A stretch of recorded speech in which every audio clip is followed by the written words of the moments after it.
The door opened quickly and creaked, and the man behind it shouted that he was already there. He was very nervous because it was unsafe to be there now, and he had to leave urgently. His interlocutor did not understand what he was talking about, so he reminded him about Humite Street. The executioner Lekon, the destroyer of vampires, the lord of the blue evil, was heading here with the undead.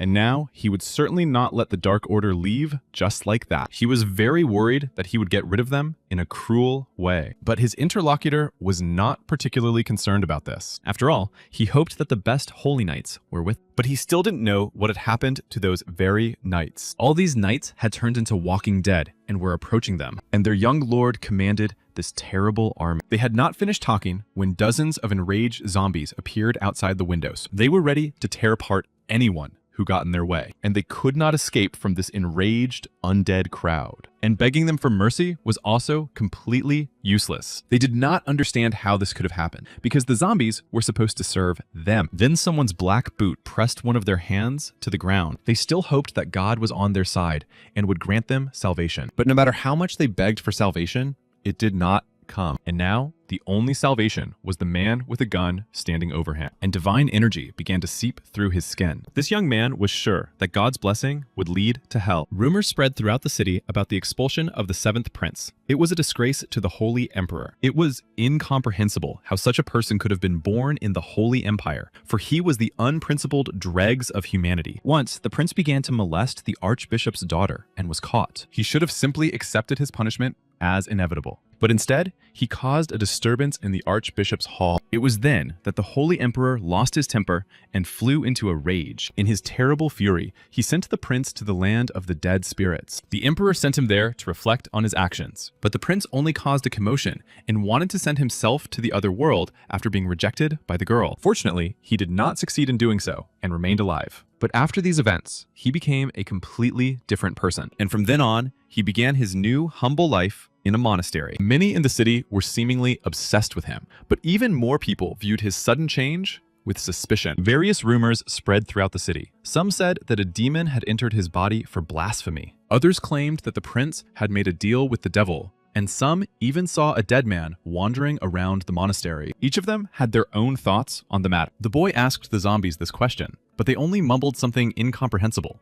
It was young Alan Elfolds, and he was only 16 years old. He was the famous 7th prince who had the Necromancer class. A system window appeared next to him all the time. He was sure that the zombies were the reason for the rumors spreading. If this continued, he could be mistakenly labeled a heretic, and then he didn't know what to do. He was not Alan Elfolds, but an ordinary Korean boy who had ended up in the body of the Holy Emperor's nasty grandson when he tried to kill himself. Unlike others, however, he could see the status windows of zombies. He used his necromancer abilities to become the guardian of the cemetery. In their city, this was unexpectedly perceived as heresy. At first, he was confused, but then he began to get used to it. And perhaps it was time to stop. After all, they had worked so well together, with some zombies digging graves. Other zombies acted as skilled grave diggers. They even put up gravestones on the graves together. In general, they had a great time and worked hard together. The zombies were happy about this, and even showed positive emotions. But like a bolt from the blue, his words that it was time to part ways came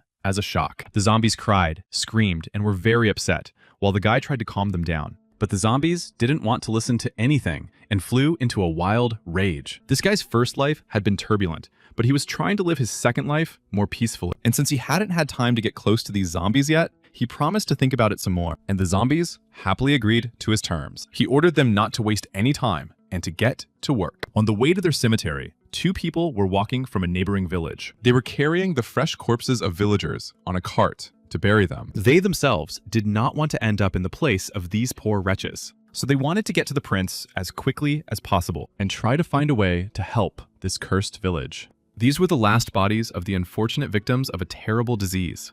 Everyone had fled from this village, and only the dead bodies remained. They felt very awkward asking, but they wanted to ask the prince to go to the village. The entire village had died out, and the men were sure that they had not yet passed away only because they often visited the prince, bringing him the lifeless bodies. The prince thought that a blasphemous prince did not possess such powers, but the men began to beg him. They sincerely believed that they were completely safe with him. The prince realized that there had been some kind of misunderstanding, but he still agreed and went with them to this eerie village. The drains were no longer working, so they had to be careful. The prince asked them not to hang on him, but they were afraid to let him go because the amulet had to be kept close to the body.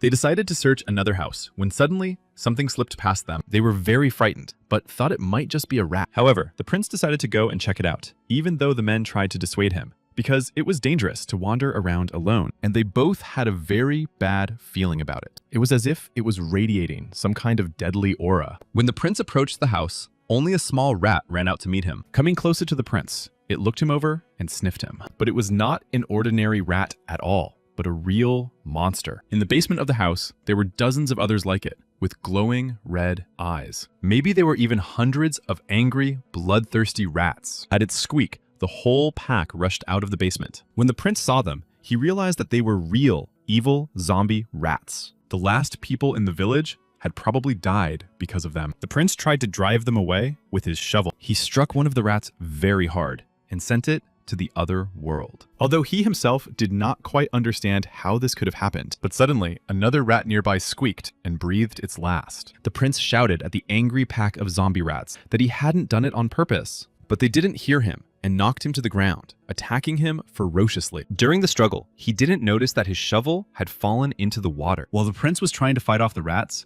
it glowed in the depths. Illuminated by its unusual light, the water flowed down the village street. This was the beginning of the use of a new skill, the Swamp of Death. The prince himself knew nothing about it, not even that he possessed such a skill.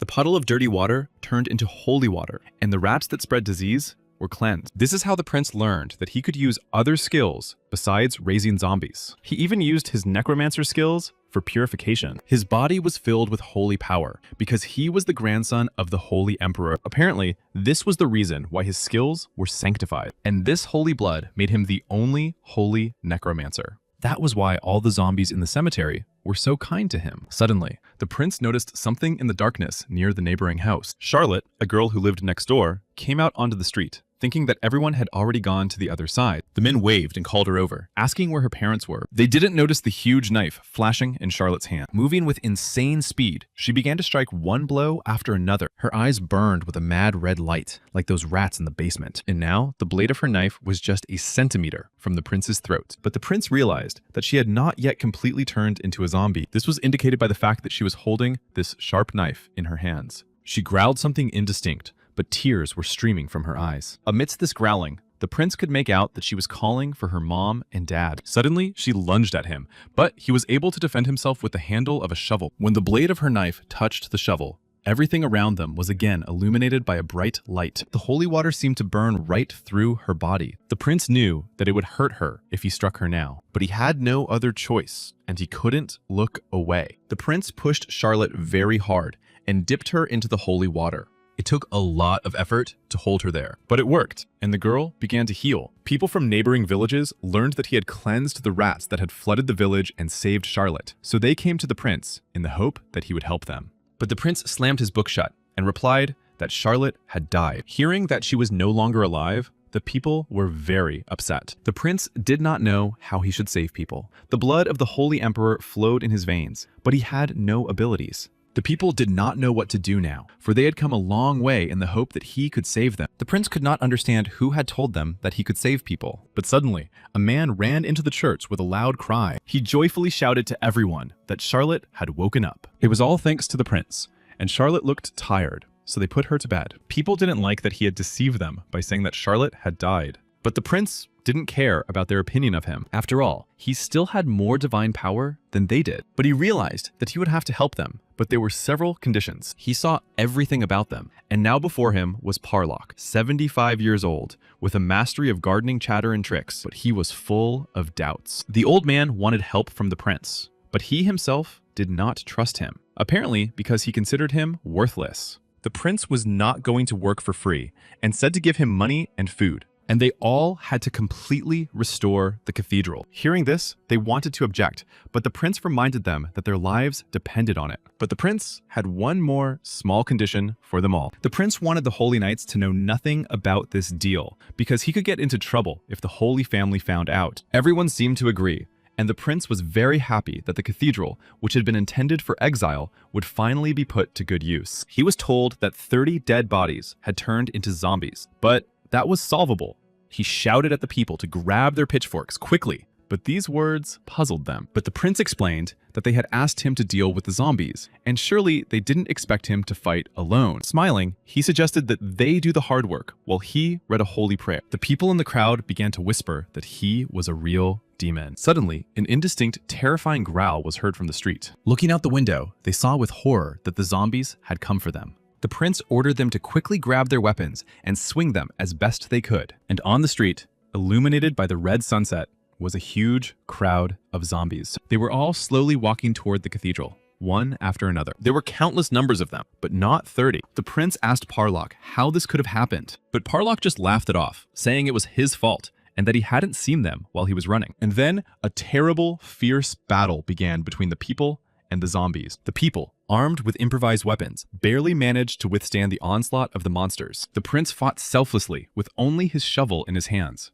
But at the first opportunity, he used his skill, Swamp of Death. However, using this skill was not the most difficult part. He had once been a necromancer in that other world, and to earn a little extra money, he tried his hand at being a beta tester. But unfortunately, he left this world after being struck by an electric shock. He lost consciousness and then woke up in his new body. But fortunately, his skills from the game also moved with him, and divine power changed his body, but it was not so easy to control it. Every time he used this skill, divine power began to pour out. He didn't know if it could be fixed because it affected everyone. One of the men cried and screamed that he couldn't take it anymore. He understood perfectly well that he was surrounded by zombies, but one of these zombies was his beloved wife before all this happened. He couldn't bring himself to destroy this woman. It seemed that something human still remained in her, but to him, as her loving husband, it only seemed that way. The prince managed to save the poor man from certain death in time. The zombie flew away, hitting the ground, but the man continued to feel sorry for her. The prince reminded him that his wife had not been human for a long time. Her body had long since begun to rot, and her soul had long since been lost. If he wanted his wife to suffer,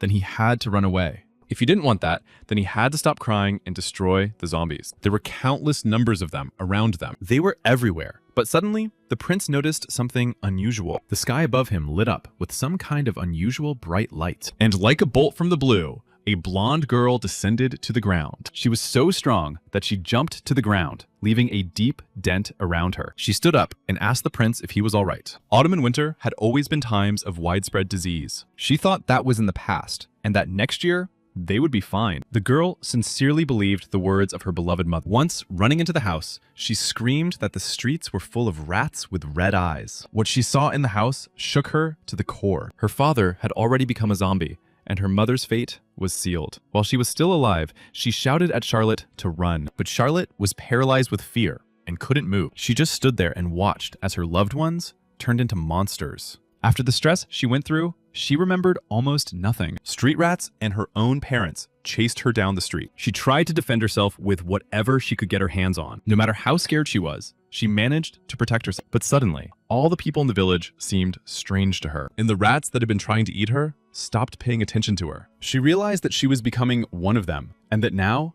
there was no saving her. But she still continued to hope for some kind of miracle, as any human would, and only one person was able to save her in time. She remembered his words that there was no other way out, and how she briefly sank into the depths of the holy water. Then she woke up in a place she didn't recognize. When she came to, she couldn't understand who he was or where these memories came from. Charlotte was told that it was the prince who had asked for her to be taken care of. There were still zombies outside, so she had to sit quietly. Then she saw the prince shouting at a man to stop whining and start killing zombies. She saw that one of the zombies was about to attack the prince from behind and was very frightened for him. It dawned on her that the prince needed someone to help him. Without hesitation, she jumped out the window to rush to his aid. At that moment, the zombies were already reaching their rotten hands toward the prince, but she made it just in time and was able to help him. This girl was so strong that the prince couldn't believe his eyes. She was able to handle a whole bunch of zombies on her own. The people rejoiced with joy and were ready to carry her on their hands. The prince guessed that this purification before turning into a zombie had somehow affected her. He didn't even know what abilities he had, and he asked the villagers to deal with the remains of their relatives. He understood that people were very tired, but it was better for everyone. The dead had suffered, and the people freed them from their intense pain. The prince promised to help them all with the necessary ritual. The ritual itself was quite simple. They had to bury the dead and wish them peace. This was so that their spirits would not wander among the living and could rest in peace. In fact, that was why the prince had been banished here. In the lands of the spirits, there was a high chance of zombies appearing, and someone had to deal with all the dead. It was all quite strange, because he had never heard of so many villages being destroyed at once, and it was still too early for the wave of death to begin. The prince summoned the village elder to talk. He asked if the elder had noticed anything strange in the village, but everything was calm. The infection began to spread about a month ago, so it was quite possible that it was planned. Hearing this, the residents thought he was talking about a necromancer, but the prince meant something completely different by his words. He did not want his assumptions to cause such disgust. But if his theory was correct, then the one who controlled the zombies must have been nearby, and all that remained was to find him. Saying goodbye to everyone, he went to sleep, telling the villagers to take care of the rest. But now he was not a prince, but a simple worker. The funeral had been very difficult, and he urgently needed to rest. But even so, the prince's short sleep was interrupted by wild cries from the street. Half asleep, he couldn't understand what the cries were about, and who had stolen what. But suddenly, he understood what was going on. It turned out that zombies had stolen a person. People claimed to have seen it with their own eyes. The zombies took advantage of the situation because people were tired after a sleepless night. But suddenly, they saw Moriana being carried away by a zombie over his shoulder. Moriana was a young lady who gathered herbs and lived in this village. She used to help the villagers a lot and assist the wounded, but the prince didn't seem to know her. The villagers claimed that she was beautiful and had once rejected the prince. Now the prince remembered what situation they were talking about. People reminded him that such an insult had almost driven him to his death. The villagers wanted to form a search party and go looking for Moriana, but the prince thought that first they needed to check everything. After all, it was the first time he had seen zombies steal a person, and he needed to find out what was going on. Sir Gantz, a hunter from the village, might be able to help them track them down, and they decided to embark on this very risky expedition. The prince asked someone to tell Gantz to come to him immediately. Suddenly, the prince saw Charlotte standing quietly nearby. They looked at each other silently, and an awkward pause ensued. The prince decided that Charlotte was holding a grudge against him for something. They needed to find the girl as soon as possible, before she became zombie dinner. Charlotte also remained standing and silently watched them leave. The zombies moved by dragging their feet along the ground, so they were easy to track, and the men were sure that they had gone there. This cool place was ideal for a zombie hideout. The prince thanked Gantz for his excellent work, because he had really done a great job tracking them down. The cave was filled with sinister, demonic energy, and it was quite possible that this place was teeming with zombies, or was the very source of the infection. Judging by the behavior of the zombies, it was likely that someone was behind them. At first, the prince suggested burning the place to the ground, forgetting that Morian was inside. It was very dark here, and in such places, the undead's buffs are much stronger. If everyone ran inside for the sake of one woman, they would all die. They needed to prepare better and return to the ship, but of course, that would lower Morian's chances of survival. Suddenly, the prince felt someone's presence behind him. Turning around, he saw a huge mouth and burning red eyes. It was a huge bear that had managed to grab the prince with its teeth. Its huge, sharp fangs pierced the prince's arm like a blade. Everyone ran away in horror, while the bear dragged the prince into its lair. But this bear had actually been dead for a long time. As the prince flew into a huge pit, he managed to use his skill. He then began to use his Swamp of Doom skill again. At the same time, he decided to use another skill. Holding his injured arm, he used the Terrifying Spell skill. As expected, this healing was ineffective because his divine power was almost zero. And in such moments, it is best to switch to skills. But this skill had no effect on the zombie bear. Before the prince stood the King of Gluttony, whose main skills were biting, cutting, and gnawing on organs, and his condition was enhanced by necromancy. And since he was enhanced by necromancy, it became clear why he was still holding on even after the holy water. If such a huge beast was controlled by a necromancer, it was problematic, and most importantly, it was necessary to understand how to deal with it with bare hands. But the prince did not give up, and fought desperately with his shovel. Suddenly, out of nowhere, Charlotte landed on the bear's head and stabbed her sharp knife right into the monster's eye. But even such a blow was not enough to defeat the zombie bear. The bear rose on its hind legs and began to roar frantically. When he saw Charlotte, the prince did not expect her to follow him, But now, it did not matter. The prince shouted at her to hold the bear off as long as she could. This time, she did not have enough strength, and the bear threw her to the ground. The bear was ready to sink its terrible fangs into her, but she beat him to it, plunging her knife right into his mouth. Suddenly, a divine light appeared on the zombie bear's body. He fell backward and couldn't get back up quickly. The prince thanked Charlotte for buying him some time to regain his skills. Suddenly,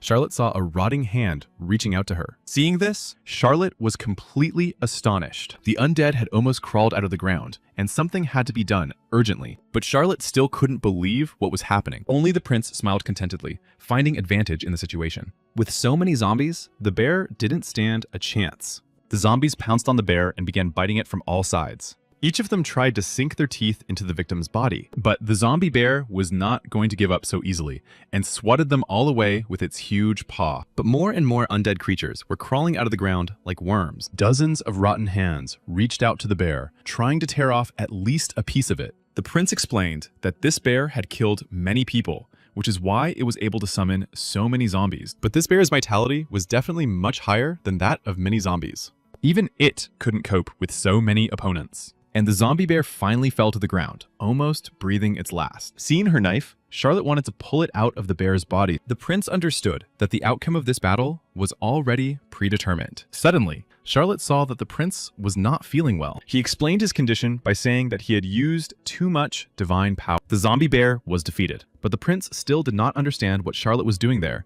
and why she had followed him. He explained to Charlotte that she had now seen his full power. To Charlotte, it seemed that the prince wanted to live quietly, so he asked her to keep everything she had seen a secret. But in reality, he was severely exhausted and asked her to leave him alone. However, to her, he was her savior, and she was ready to fulfill his every wish. Suddenly, the villagers appeared above and called out to them. They asked why Charlotte had jumped down there, and if the prince was all right, and they had brought equipment with them to explore the cave. The prince replied that everything was fine and asked them to go back upstairs, knowing that they would not be able to help anyway. But when they saw the torn body of the zombie bear, they asked who had killed it. This bear was known as the King of Gluttony, but no one knew how many people had already suffered at its hands. The prince also shared his thoughts that there might be a necromancer in the cave. This necromancer tried to turn the cave into his lair and killed the bear. And when the prince and Charlotte arrived, the bear was already dead. The villagers began to gossip that necromancers sounded very scary, but all of the prince's assumptions were very logical. However, they were all still very simple-minded, and Morian was probably already dead. The necromancer tried to lure them in so that he could kill as many people as possible, along with the bear. The people did not know what to do next, and the prince suggested moving forward. The prince was quite confident in his bold decision. He had to see with his own eyes how good this necromancer was. It seemed that they had nothing to fear here, but the three of them cautiously moved further into the cold cave. Suddenly, one of them noticed something ahead and called out to the prince. The unfortunate Morian was sitting on the floor with her hands tied behind her back. One of the villagers rushed to her to rescue her. Seeing that she was alive, the prince realized that the necromancer had used her as bait to make it easier to kill him and take control. But looking closely, the prince realized who Morian really was. Raising herself slightly off the ground, Morian called to him quietly. With a sweet smile and eyes full of tears, she asked if the prince had come to save her. But in response, he silently struck her hard on the head with his shovel. Blood spurted from Morian's mouth from the blow. The others present were in complete shock at what they had seen. Morian fell to the ground, and everyone else stood silently, not knowing what to do next. Only the prince thought that he should have hit her with the sharp part of the shovel. Then one of the men became indignant and began to ask the prince what was going on and why he had done such a thing. But the prince had seen everything, and the woman's real name was Morgana. She was 63 years old. Her skills included honey traps, necromancy, curses, and destruction. And seeing all this information, he finally understood that she was not a decoy. The woman tried to justify herself to the prince, but he was not going to listen to her and told the others to be careful and not let themselves be deceived. After all, in the prince's opinion, she was the necromancer. She had given people her false name and false age. Morian screamed and tried to convince everyone that the necromancer had dragged her here and tortured her. But the prince was not going to believe her and was not taken in by her pretty face. And if she was really telling the truth, he offered her some holy water to drink. If she was a necromancer, her organs would melt. But for ordinary people, it was the best medicine, and all her wounds would heal. She tried to joke that he shouldn't give her such valuable things, but the prince insisted that she drink at least a sip of holy water. The woman didn't understand how he managed to expose her, because she had the perfect disguise. No one suspected anything while she was playing the role of Morian in the village. She couldn't understand how the prince had been able to see through her so easily. One could only guess at the power he possessed, since he had been able to defeat a bear. The prince decided to ask Morgana once more if she was going to drink the holy water. After all, the prince himself had given her the water, but she hadn't lifted a finger. Morgana was going to get rid of him during the wave of destruction. An unknown force knocked the bottle of holy water out of the prince's hands. Skeletons began to crawl out of the ground, and now the prince only hastened his own demise. Morgana had been trying to prolong his life with her actions, but now the prince would have to perish in this cold lair. But the prince was not going to give up so easily and began to beat the skeletons with his shovel. He did not allow the evil spirits to treat him with such arrogance and sent them away while he was still kind. But suddenly, a shadow with red eyes flashed behind Morgana. Charlotte jumped on her back and knocked her off her feet with a knife in her hands. The prince stood with his hand on the skeleton's head and thanked Charlotte for her excellent work. Morgana began to ask indignantly what he had done with her skeletons, realizing that the shovel was the source of his energy. But it was not just a shovel, but rather a sacred relic. Now, however, Morgana had better think about herself rather than his shovel. With her life hanging by a thread, she confessed that her name was indeed Morgana, that she was a 63-year-old necromancer, and that she had been captured again. But Morgana had to go further with her sincere confessions. To stay alive, she promised to reveal who had ordered her to get rid of the prince. She had been ordered to lure the prince and disguise his death as a voluntary departure from life. Thus, it appeared that the prince had been forced to kill himself. It turned out that the prince was not so pitiful, and Morgana could not understand why he was so indifferent. She received the order to destroy the 7th grandson of the Holy Emperor from the Dark Church. With the help of the bear, she realized that the prince was also a necromancer, and if the church found out about it, they would not let him go so easily. It turned out that Morgana had seen the prince, and now she had to be eliminated. But she begged for mercy, promising in return to keep everything about the prince a secret and reveal everything she knew about the Dark Church. But since she could blab so easily, it was not worth giving in to her pleas. And the prince decided to entrust the fate of Morgana to the villagers. Among them were many people who had lost family members because of her, and she had to pay in full for all her sins. The villagers decided that she should receive as much evil as she had done. They decided to torture her until her last breath, and then leave her in the forest. Then her body would be devoured by animals. Her remains would become undead, which was a fitting end for a necromancer who had mocked the dead. After hearing all this, the prince thought that it was to be expected from the villagers. And of course, now the prince's mind was occupied with completely different thoughts. The prince began to ponder the existence of the Dark Church and its activities. Much about this church was described in various ancient books. Of course, he would not be able to find out everything, but he managed to steal a couple of such books, and now they were stored in his inventory. The prince wanted to learn how to talk to spirits, but he thought that it was unlikely that he could acquire such a skill from these books. And so he began to study these books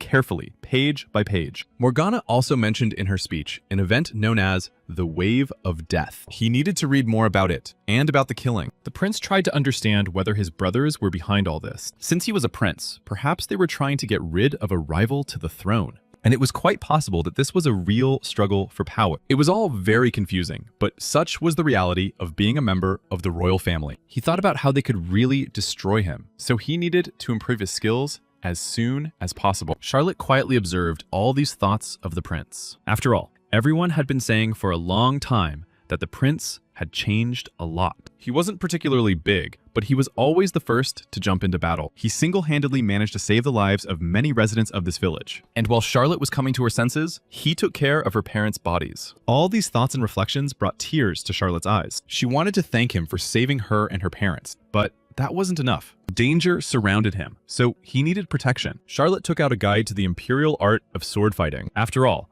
in order to protect the prince, she needed to become stronger. One of the books stated that the undead evolve over time. When the bodies of the dead decompose, they turn into skeletons. But if they manage to preserve their bodies, they become stronger versions of ghouls. In turn, such a ghoul then turns into a dullahan, from a doula to a lord, and then it reincarnates into a blood-thirsty vampire.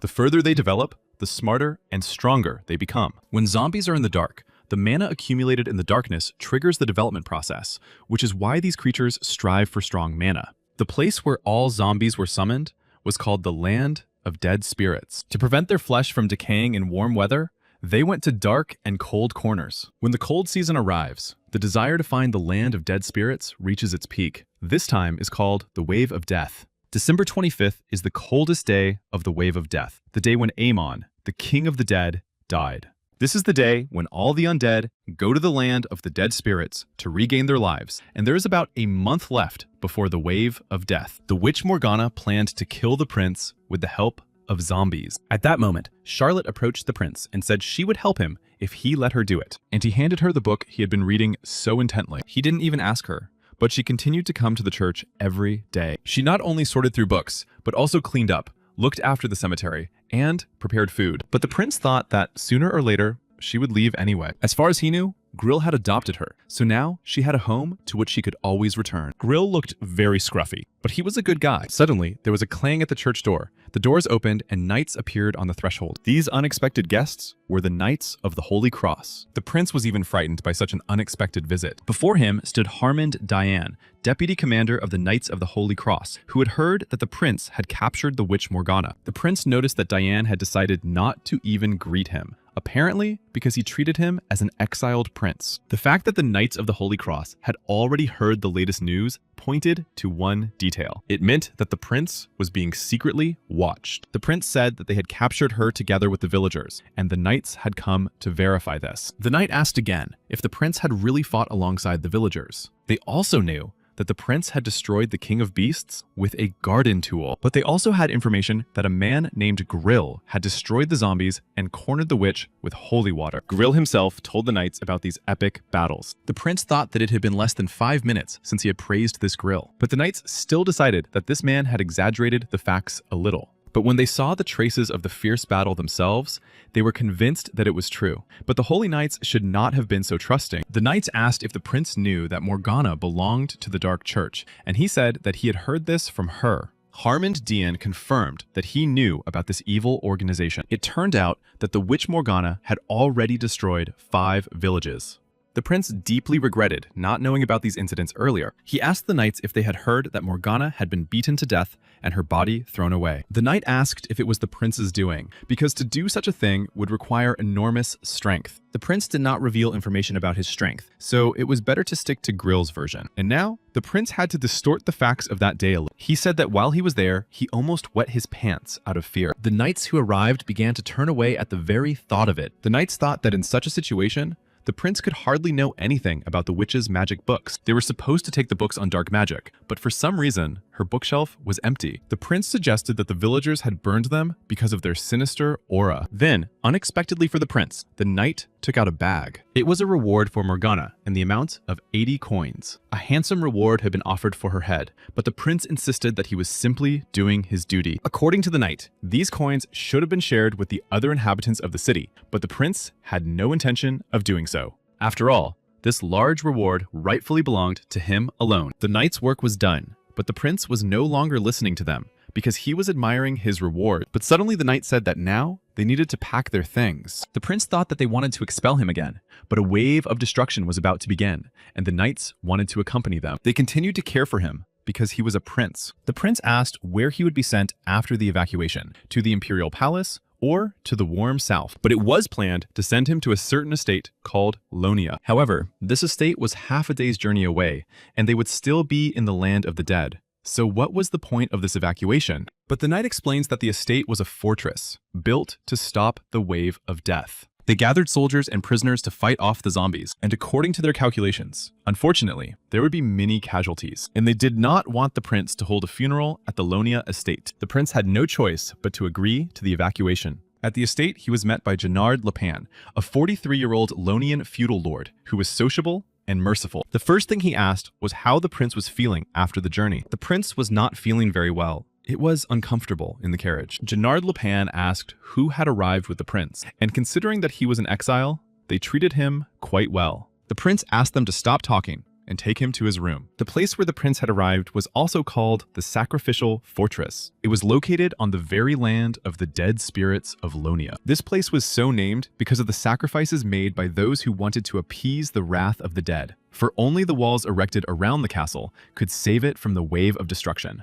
They would be able to protect it from the zombies for a month, until spring, after the wave of destruction. All prisoners were to be sent to the front line. The prince only needed help with the wounded and conducting funerals. Every year, there were at least 2,000 or 3,000 deaths here. There were about 80 priests in the castle who could help with the purification ritual. The soldiers were supposed to help the prince with the funerals, but sometimes people died from overwork, and that was just the way it was. The prince called over Gennard Lepan, who was passing by. He told him that he wanted to relax a little and have a drink. In such circumstances, it was simply impossible to survive without alcohol, and the prince would rather die from drinking than from hard work. He told Charlotte to have fun with Grillo, but they had to return to the fortress before the wave of death began. After all, they still had to think about protecting the prince himself. Meanwhile, he went to rest and slammed the door behind him. Charlotte shouted after him to trust them, and the knights were surprised at how quickly the prince had grown up. The prince played this little scene out perfectly in front of everyone. Of course, he had no intention of drinking anything here. He began to consecrate the liquid in these bottles. It shone with a divine light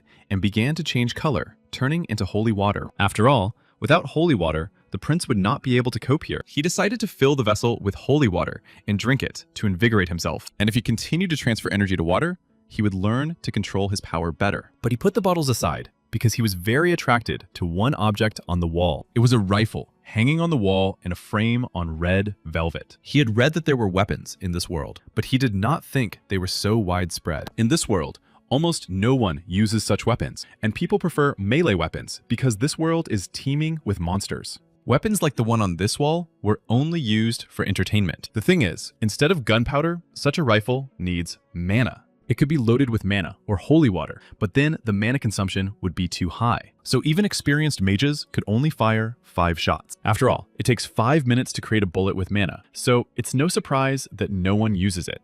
In movies, zombies were destroyed with a single shot, but in reality, this was not the case. First, you definitely had to create the bullet itself. Then, of course, you had to aim carefully at the zombie, and only after all that could you fire at your target. The prince was also able to successfully create a bullet using holy water. He also activated a new divine energy skill, but the noise from the shot attracted a lot of attention. The soldiers noticed that the deputy seemed to be in a bad mood, but thought that he was worried about the approaching wave of destruction. But then they realized that it was all because of the 7th prince. The deputy sent them to watch over the prisoners instead of gossiping. The soldiers immediately went to carry out the deputy's order. But in a way, they were right, because his mood was indeed due to the 7th prince. Yesterday, he also heard this loud, incomprehensible noise coming from the fortress, but the prince did not allow any of them to enter his room. However, the knight was completely sure that the prince had broken something. He seemed out of his mind and was behaving abnormally. The village elder said that the prince had changed a lot after his attempt to take his own life. The villagers told the knights that the prince had done everything necessary at the cemetery and had even fought against a group of zombies, thereby saving them. But the deputy commander of the knights decided that the villagers were talking nonsense and that the prince had most likely blackmailed them. Perhaps he threatened them with physical violence so that they would repeat the prepared speech to the knights. But it was unclear how the prince managed to defeat such a powerful necromancer as Morgana. This meant that the guy named Grill was very strong, and the situation became even more confusing. The knight decided to write a letter of recommendation so that Grill could take the exam for the title of Holy Knight. But suddenly, he heard a noise around the corner and decided that the prisoners had rebelled again. He ran out from around the corner, shouting that they had caused trouble before the big battle, but he was stunned by what he saw and couldn't react quickly. The prince held his shovel to the throat of one of the men standing there. He was very surprised that the man did not know who he really was. The day after arriving at the Lonia mansion, people began to die from disease and exhaustion. It was not surprising why everyone cared so much about the prince. They just wanted to make him work. The bird's beak mask protected him because it had a cleansing spell cast on it to prevent infection. It seemed that time was not pressing yet, and the zombies were not even approaching. Suddenly, someone called out to the prince from behind and suggested taking a break. In front of him was Hayes Hedron, the eldest son of Count Hedron. He decided that the prince, like himself, was a student at one of the academies. He thought that he was here because of disciplinary punishment. Children from noble families could easily get exemption, but they thought that the prince was just a country bumpkin from the outskirts. If he wanted to live peacefully and quietly, it was better for him to listen to Sir Hayes. After all, he had come all this way to find a servant he liked. His gaze fell on Charlotte, and he decided that she would suit him. Hayes asked the prince if this girl was his servant. Hayes had his eye on her because she was very pretty. He offered to take care of her, but she ran away in fear and then forced him to raise his hand. These guys were of no interest to the prince, and he preferred to go dig graves rather than hang out with them. Suddenly, the prince heard Hayes call Charlotte a servant behind his back. He ordered Charlotte to come closer to him. When she approached him, he grabbed Charlotte's hand with all his strength. He suggested that she have fun with them instead of with her busy master. Charlotte replied that she was not in the mood for that, but Hayes responded that no one was going to have fun with a commoner like her. In response to these words, Charlotte squeezed Hayes' hand with all her strength. Hayes screamed in pain,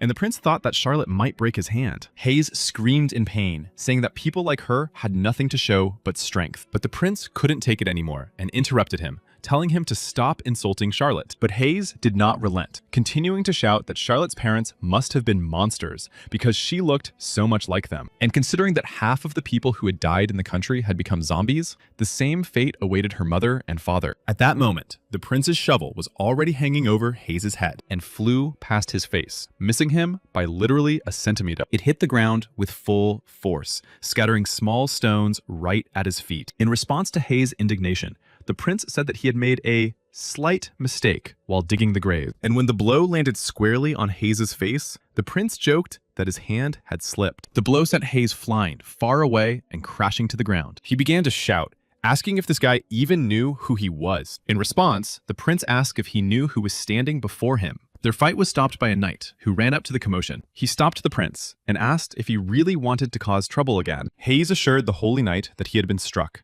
and asked him to punish his offender. But since Hayes was the eldest son of Count Hedron, the knight could not let it go. Suddenly, a sticky silence enveloped everyone present. The holy knight could not utter a word, but he could hear the prince.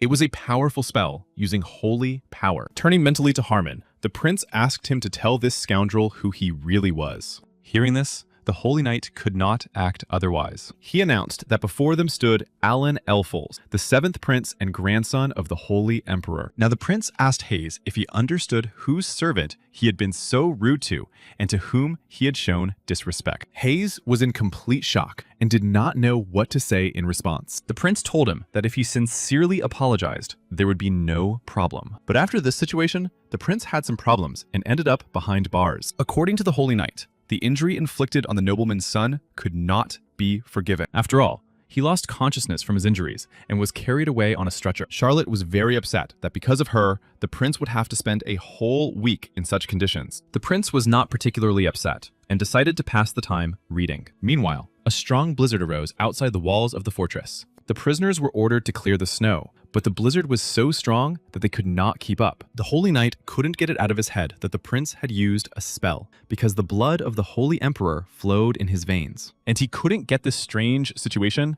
out of his head. Distracting himself a little from his thoughts, he ordered the soldiers to continue clearing the snow to maintain the height of the fortress walls. Although the frost had already set in, there weren't that many zombies. The Holy Emperor had destroyed the King of the Dead Spirits on December 25th. It was necessary to report everything to the Holy Emperor's family, so the knight ordered the prisoners to be gathered. But it took time to gather them, and the alarm bell rang. The gates of the fortress opened, and everyone began to go back inside. But suddenly, fresh zombie tracks appeared on the white, loose snow. The zombies attacked the prisoners who had not managed to hide behind the walls of the fortress. They needed to close the castle gates as soon as possible. Those who had been bitten by zombies urgently needed the help of priests. The zombies attacked them from behind, and they couldn't spot them because of the heavy snowstorm. All those who were behind these poor souls were already being eaten by zombies. Everyone urgently needed to take up their positions and prepare for battle.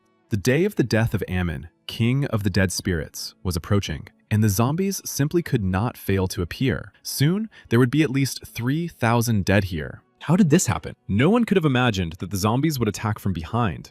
Perhaps they suppressed their instincts by hiding under the snowdrifts. But the undead are lifeless people, and they fear nothing and rely only on their instincts. And since they did not wear equipment and did not use any strategies, it was easy to deal with them every year. However, this time, everything looked completely different, and something went wrong. The zombies were aware of their actions and marched in formation like soldiers. They beat their drums in unison, setting the pace for the entire formation. It was a perfectly trained army of the dead. There was something unusual about it all, because nothing like this had ever happened before. Their appearance instilled genuine fear in the people in the fortress. They chanted loudly, telling the people to await their inevitable doom. The fear of these people watching what was happening was very justified. Along with the army of the undead was the judge of this world, who proclaimed himself the mission that would save this world through destruction. He was none other than a follower of Yudai, the god of destruction. The vampire count, whose bites deprived people of mana, was also an arrogant necromancer. The prince did not know what was happening outside, but he could hear the noise coming from there.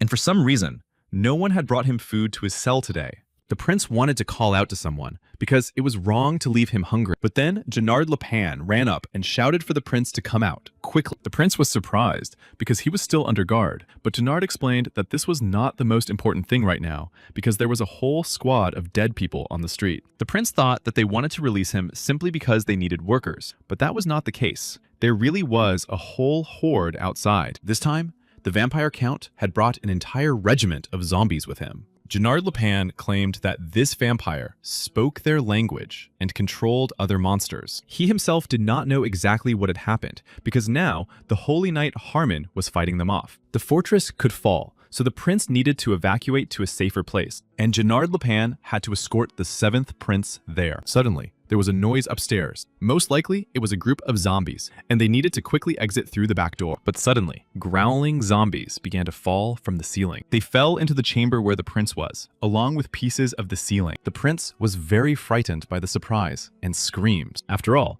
the cell where he had been just a few seconds ago was now filled with zombies, and this pile of dead bodies was ready to attack at any moment. They realized that the huge vampire count had thrown a crowd of zombies at them, and now the dead had invaded the fortress. And since they were already being attacked here, the prince was afraid to imagine what was happening outside. After managing to close the cell door, the prince shouted to Gennard Lepan to quickly pull himself together and go command the soldiers. After all, the more people died, the more zombies there would be, and he ran to find shelter for the inhabitants. For now, the prince did not know what to do next, because he had managed before because the monsters were not very high level. But now, there were too many of these undead creatures. In such a situation, his only option was to flee. To achieve this goal, the 7th prince used holy power. With its help, he was able to stop the zombies that were in the chamber. While the zombies lay motionless, he had to do something urgently. He had to seize the moment and get out onto the street as quickly as possible. The prince did just that, passing through a hole in the wall and finding himself on the street in a heavy snowstorm. But outside,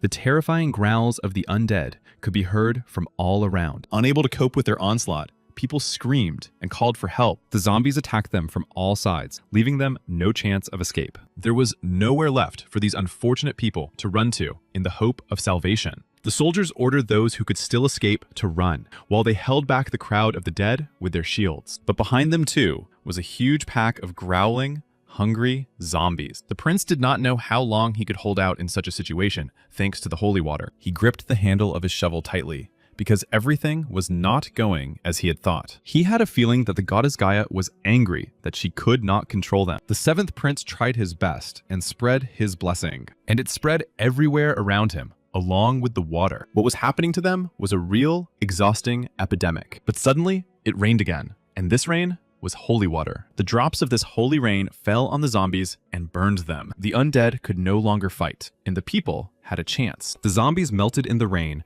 while the people's wounds healed. What was happening around them now was nothing short of a miracle. The people rejoiced because holy water was indeed falling from the sky. They thought that this must be a blessing from Gaia, but then they realized that it was all the work of the 7th prince. Looking in his direction, they saw that holy water surrounded his highness. But the prince was already very exhausted because he had lost a lot of strength. Although he was an exiled prince, the people saw how he used the holy water. He was also the grandson of the hero who had stopped Amon, the king of the dead spirits, 50 years ago, and the blood of the holy emperor Alphonse flowed in the 7th prince. Then the knights asked which of the residents needed help. The lord had opened the basement of the mansion, and now everyone could take shelter there. The people were happy to be alive and finally able to escape. All this was thanks to the prince. But he had only summoned rain inside the fortress and was already very tired. The soldiers also did well in this difficult situation. The 7th prince called on them to go with him and help the holy knight.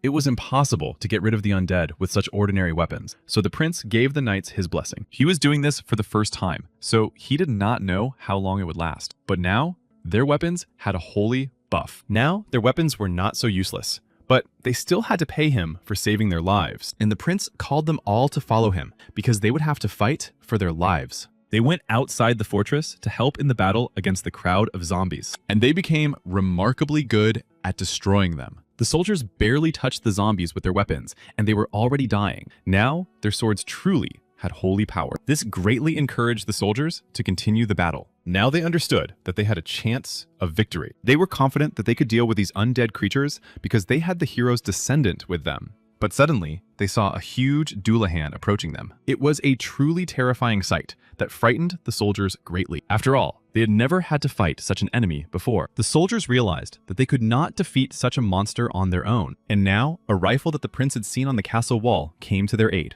The seventh prince decided to fire at the monster from a distance. Apologizing to the soldiers, he took his shot at the target. It was only the second shot the prince had ever fired, so he wasn't very skilled at it. The vampire count sensed the energy of life, for there were pieces of fresh meat that he had not tasted in 50 years. He was curious to see how juicy they were, and if you turned them into zombies, his regiment would become even more powerful. He had been waiting for this opportunity for 50 years, having gone from a soulless zombie living by instinct to a ghoul, and from a terrifying ghoul to a terrifying Dullahan, and then to a lord. And now he had moved on to the next stage and become a vampire. This was the path he had taken before he gained the ability to think. All existing vampires were divided according to the mana they possessed. He had become a vampire not so long ago, so the others had not yet recognized him. But he was confident in himself because he was a count. And it was in the hands of the vampire count that the skull of King Ammon was held. Thanks to it, he was able to gather in a couple of decades the amount of mana that would have taken him at least 100 years to gather without it. He was able to command an army of 20,000 zombies and was soon going to surpass the count's level and become king.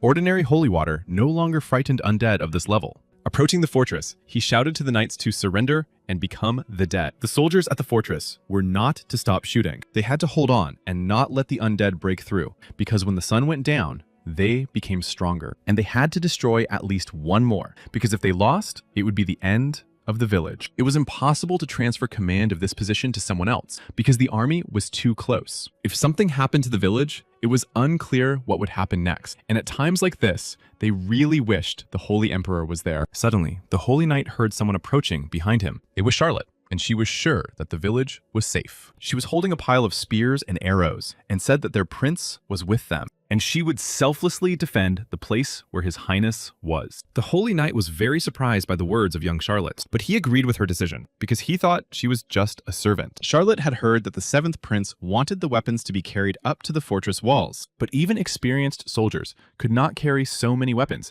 and the knight could not understand where she got such strength. Even a child like Charlotte tried, but the Holy Knight himself was not weak. They were all very determined to deal with the approaching enemy, but, if necessary, the prince was ready to break through himself and cut off the vampire's head. Meanwhile, the enemy was preparing a new batch of zombie shells. Hearing the screams and commotion outside, Charlotte and the knight tensed up. At that moment, a whole crowd of dead people flew into the castle. The Holy Knight understood that this was very dangerous and ordered Charlotte to stand behind him. He prayed to the god of battle, Hyna, and asked him to grant him strength. But then, Charlotte grabbed her sword and rushed forward ahead of the knight. She aimed her sword, filled with incredible power, directly at the zombies. The remains of the dead, torn into several pieces, flew in all directions. The Holy Knight was shocked by what he saw, and could not understand how such a fragile girl could do such a thing. After all, he saw with his own eyes how she cut the zombie in half, and the evil creature slain by this girl could not even get up. The prince knew that the undead could only be stopped by aiming at the head, or using a weapon with holy water. And now he was very interested in one important question. He wanted to understand what kind of sword Charlotte had used in battle. After all, with its help, she destroyed her enemies without giving them a chance. Although her sword technique was sloppy and far from perfect, she used muscle power to compensate for her poor sword skills. This destructive power and rough strikes were definitely related to the imperial art of swordplay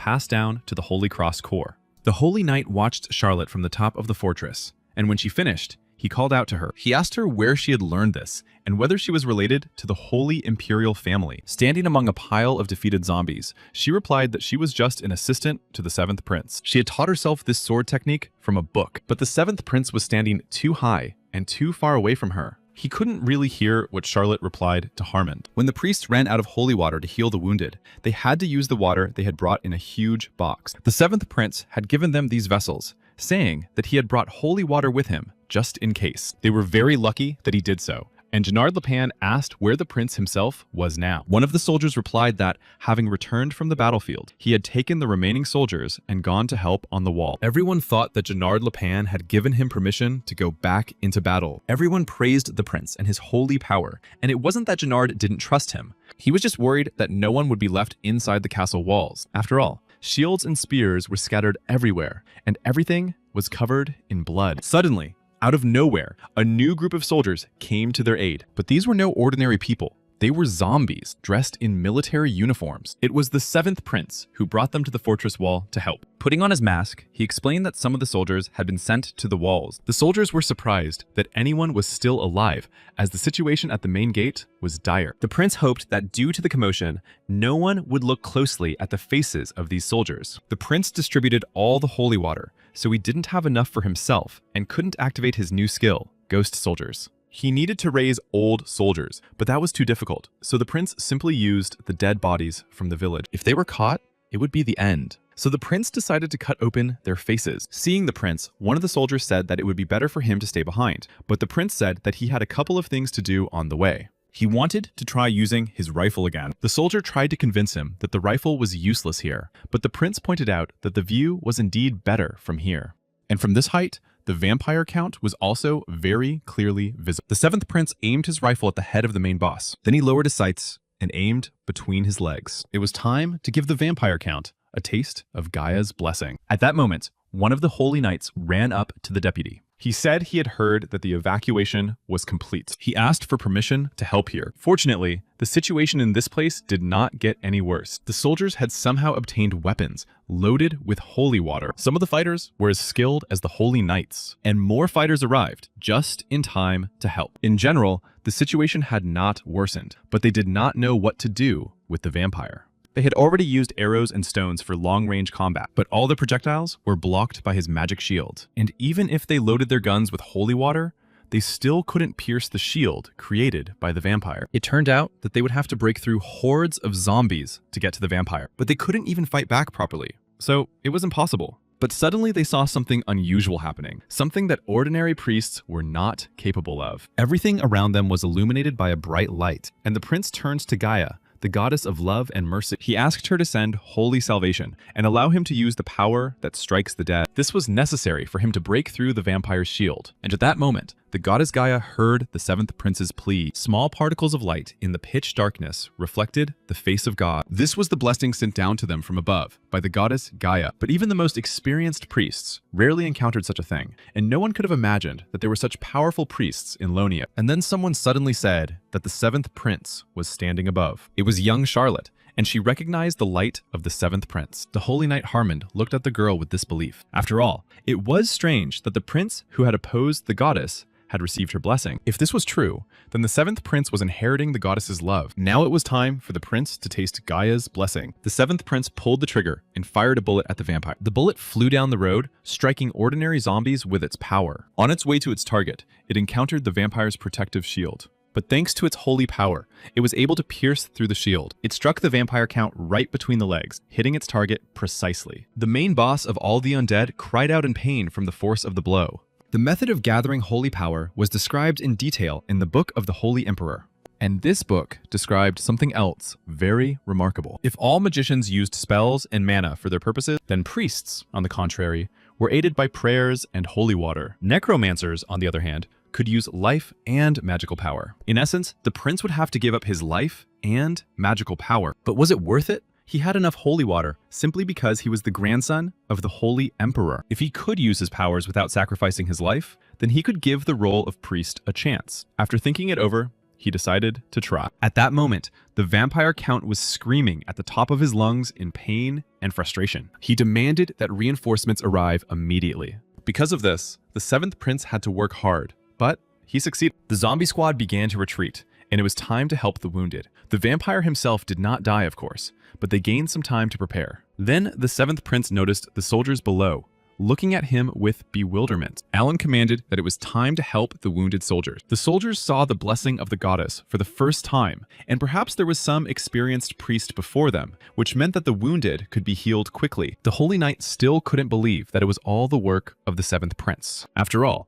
he was considered a good-for-nothing boy who deserved to be exiled. Had he really changed so much that he was capable of such a feat? The knight was also interested in how a girl with such skills could become the prince's assistant. While Harmond was pondering this, the 7th prince was already rushing to help the wounded. And even though everyone around him insisted that the prince had changed, the Holy Knight did not believe it. Could he really have become a completely different person after losing his memory? Or had he forgotten what had happened on that day in the past and become his former self again? The Holy Knight meant who he was before the death of Her Majesty Eulydia. The late Ulysia was the mother of the 1st and 7th princes. She was a village girl, a representative of the Holy Nation and Southern Aslan, and these races had been hostile to each other for hundreds of years. Because of this, many members of high society simply did not accept her. However, the son of the Holy Emperor fell in love with her with all his heart, and they married. And thus, the 1st prince was born. The imperial family had too much influence, and 2 ladies of noble blood were presented to the son of the Holy Emperor. After this acquaintance, several more children were born. Despite everything, Ulydia gave birth to the 7th prince.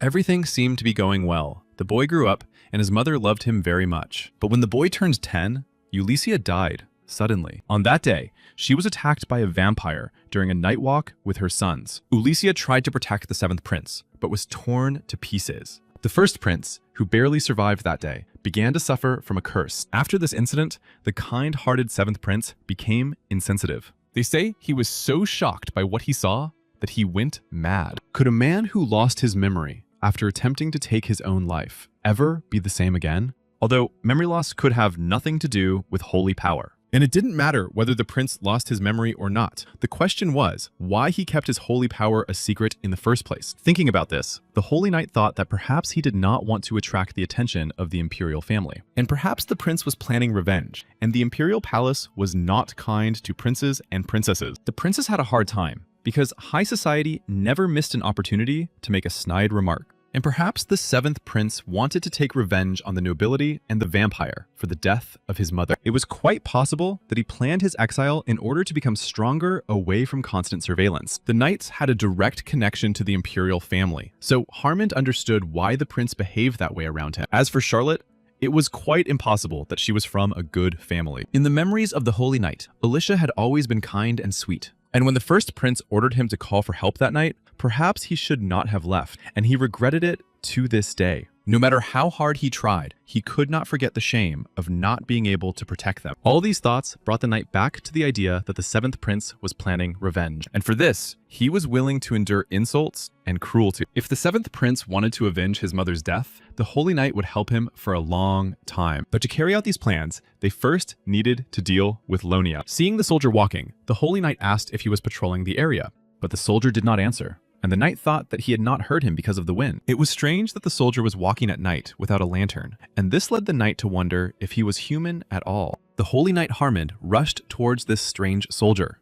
Their 2 sharp blades clashed in a fierce duel. But then, the mask on the soldier's face slipped slightly, and the knight saw that he was facing a zombie. And there was definitely more than one of these extremely unusual soldiers here. But these zombies did not only radiate demonic energy. It was very strange that they also radiated holy power. But be that as it may, the Holy Knight could not just leave it at that. Harmond had to destroy this evil as soon as possible. And the Holy Knight already raised his blade above the zombie's head. But suddenly, someone nearby shouted the word, "Stop." Hearing this command, the zombie immediately stopped moving. It was the 7th prince, and the Holy Knight asked him what was going on. The 7th prince asked Knight Harmond to lower his sword. The 2 of them walked through the fortress, and the prince asked the knight if he had finished rearranging the troops. But before answering all his questions, Harmond decided to ask the prince something. He wanted to know if the prince used necromancy, but the prince remained silent, and an awkward pause ensued. Alan just joked that he didn't know himself, but the thought that he had been caught and that this was the end was spinning in his head. But the knight was sure that this was not something to be talked about so carelessly. Had the prince begun to study necromancy? But he didn't know how to answer.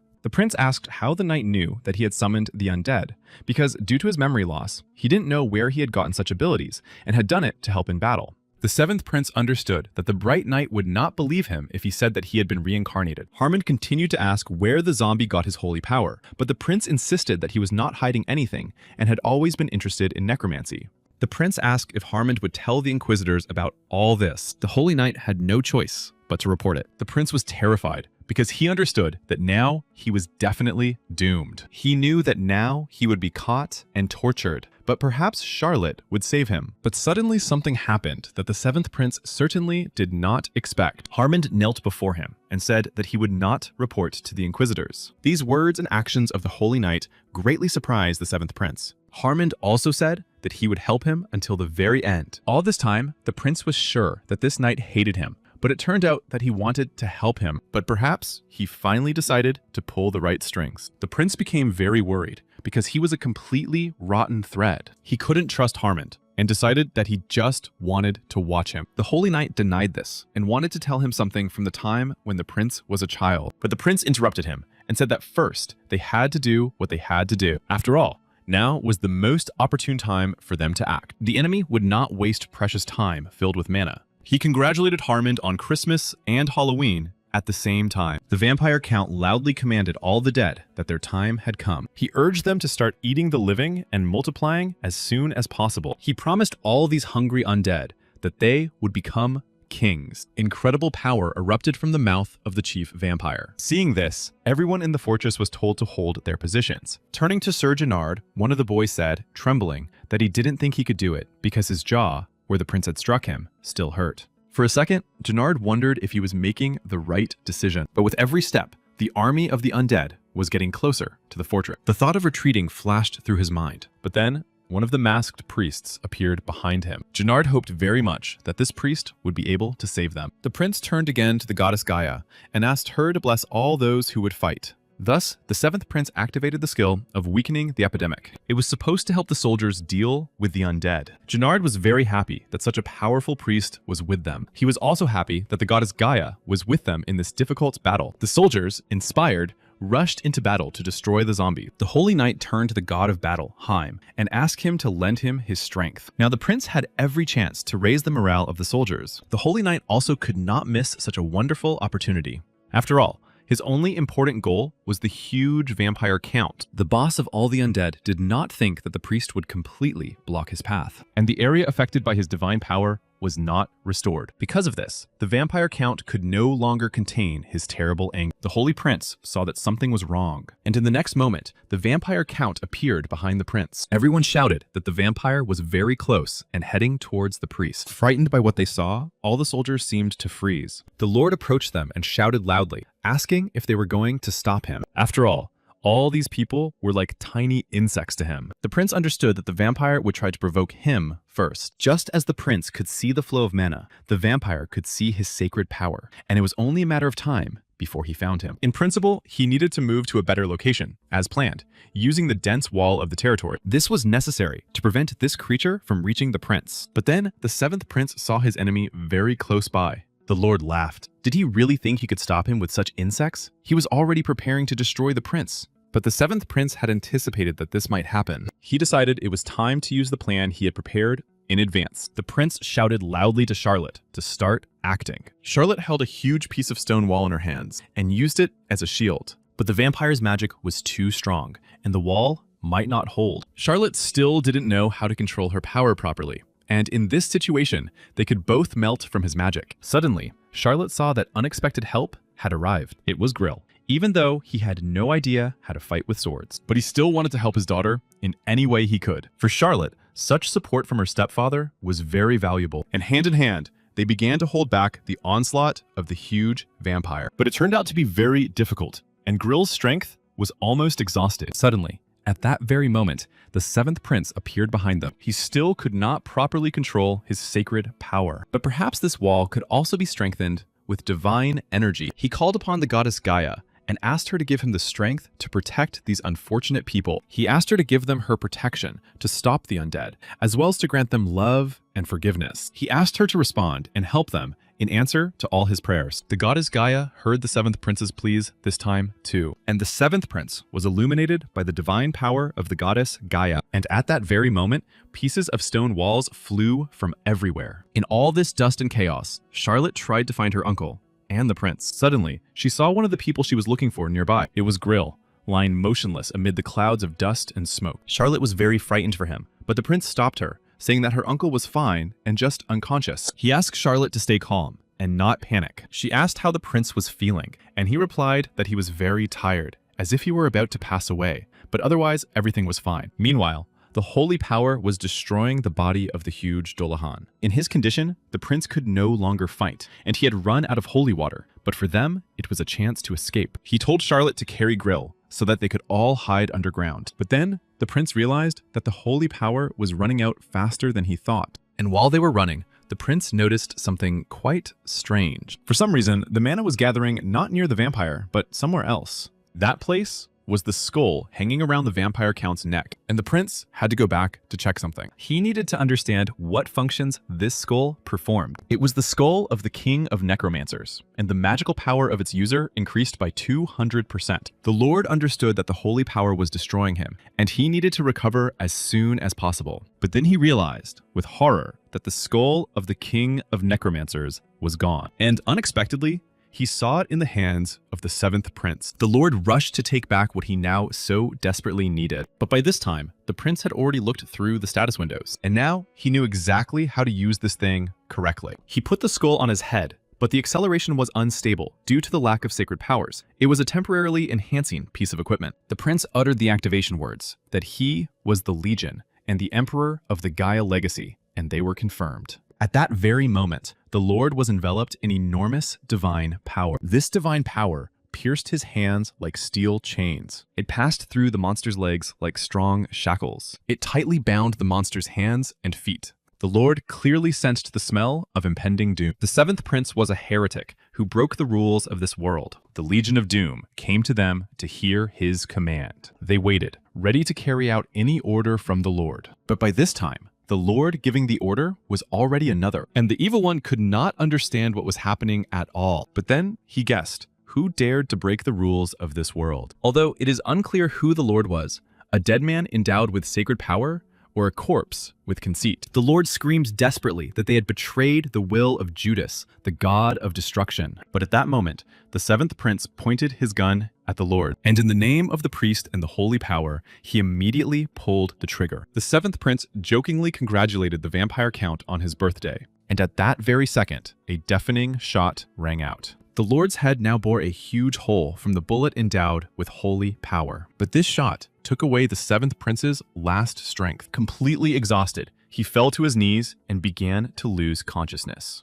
And in the next minute, all the undead began to fly apart. The enemy seemed to dissolve into thin air before the soldiers' eyes. Realizing that they had defeated the enemy, the soldiers began to rejoice. Amidst the jubilant crowd, the Holy Knight tried to find the prince, but the search did not last long, and finally, he was able to find him. Charlotte held the lifeless bodies of Grill and the prince in her arms. Suddenly, a horseman appeared near the castle. He thought he had arrived too late. He had heard that there was a sign of abnormal activity in the land of the dead, and he thought that the king of necromancers had been resurrected, but it turned out to be just an ordinary vampire performing his tricks. It was unclear how he managed to gather 20,000 dead people. There were prisoners and locals in Lonia, and since the vampire couldn't handle them, the knights who arrived decided that vampires weren't that strong. There was a strange atmosphere in the air, and you could feel the aftermath of a battle between sacred and magical forces of incredible magnitude. Apparently, this vampire count had a great deal of magic, but at the time, it was unclear what kind of person could have stopped him. The knights speculated that it might have been one of those who claimed to be priests. Over time,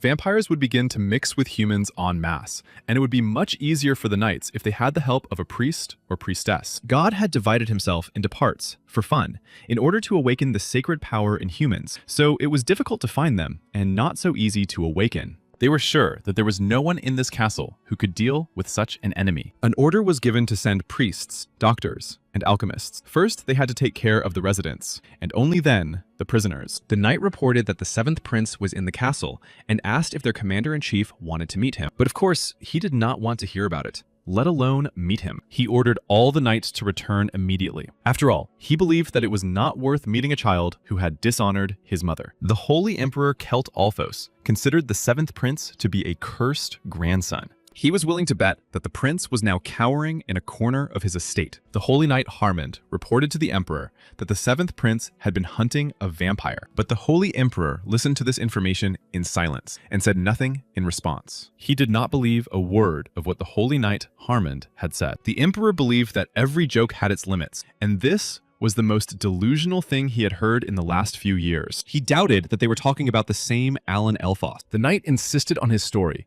and said that while they were in the settlement of Lonia doing volunteer work, the prince was hunting a vampire. The emperor was upset because he had considered Hammond a loyal man, but now he believed that he was no longer so. This, as he believed, was a false story about the 7th prince, which angered him greatly. The emperor was very angry, and Archbishop Raphael Astoria summed up by saying that everything Hammond had said simply could not have happened. He began to pressure the knight with facts about the prince, saying that he was small, selfish, and weak, and that he had neither manners nor common sense. As Harmond had expected, it was not so easy to be on the side of the 7th prince, but he did not back down and continued to assure the emperor that he was only telling what he had seen with his own eyes. After hearing the knight's words, the Holy Emperor calms down a little. He remembered that there had been a report in which the residents of Lonia also defended the 7th prince. One of the residents even called him a priest, which was impossible to connect with the strange energy that the emperor had felt last time. But the archbishop also did not believe in the 7th prince and wanted to prevent him from gaining someone else's glory. The emperor did not know how to treat the information about the 7th prince. He did not know whether Harmon's words were true or false, but everyone had to be recognized for defending the territory of the settlement of Lonia. The emperor awarded the title of Count of Gunnar-Lepan to Lord Lonia. He gave the Holy Knight Harmond a small territory in the northwestern region. The emperor also decided to shorten the 7th prince's period of exile.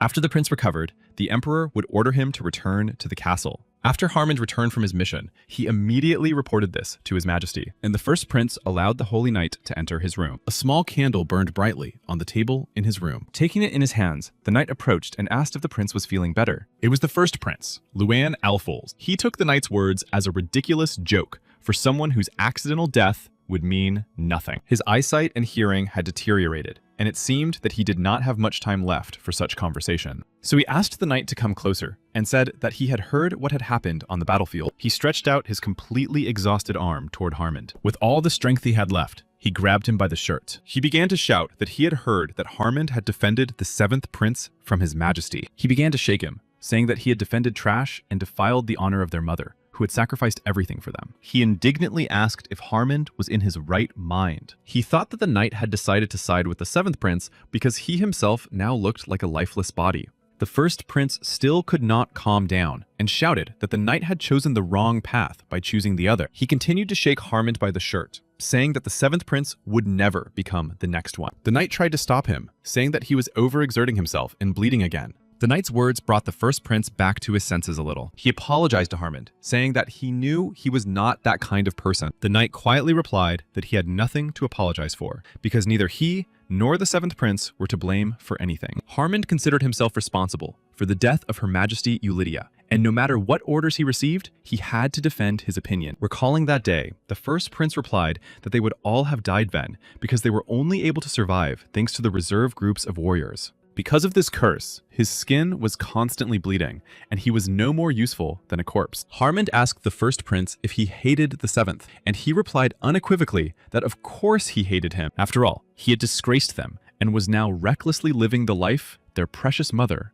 had given them. Harmond suggested that the 7th prince had deliberately made himself a scoundrel, hiding his true motives in order to take revenge for Lady Ulisha. And in order to gather strength, he behaved this way and deliberately sought exile. The first prince interrupted Harmond's reasoning and asked if everything was all right with him. After hearing these words, the prince felt that the knight had been wounded much more seriously than he had. The first prince offered the knight a rest, but he had to carry out the Holy Emperor's order. Knight Harmond soon had to go to Lonia again. The first prince guessed that this trip was connected with the return of the 7th prince. 3 weeks after the wave of deaths, work was in full swing at the Lonia estate. People had been working tirelessly all this time, and now, after the hard work of cleaning up the place, it could once again be called a village. Some still hoped for compensation for this work. Grill decided that he would not leave Charlotte in such a place for anything. Suddenly, passing by one of the boxes, he saw the belongings of the dead inside. The contents of this box interested him greatly. Grill thought that if these were the belongings of those who had died centuries ago,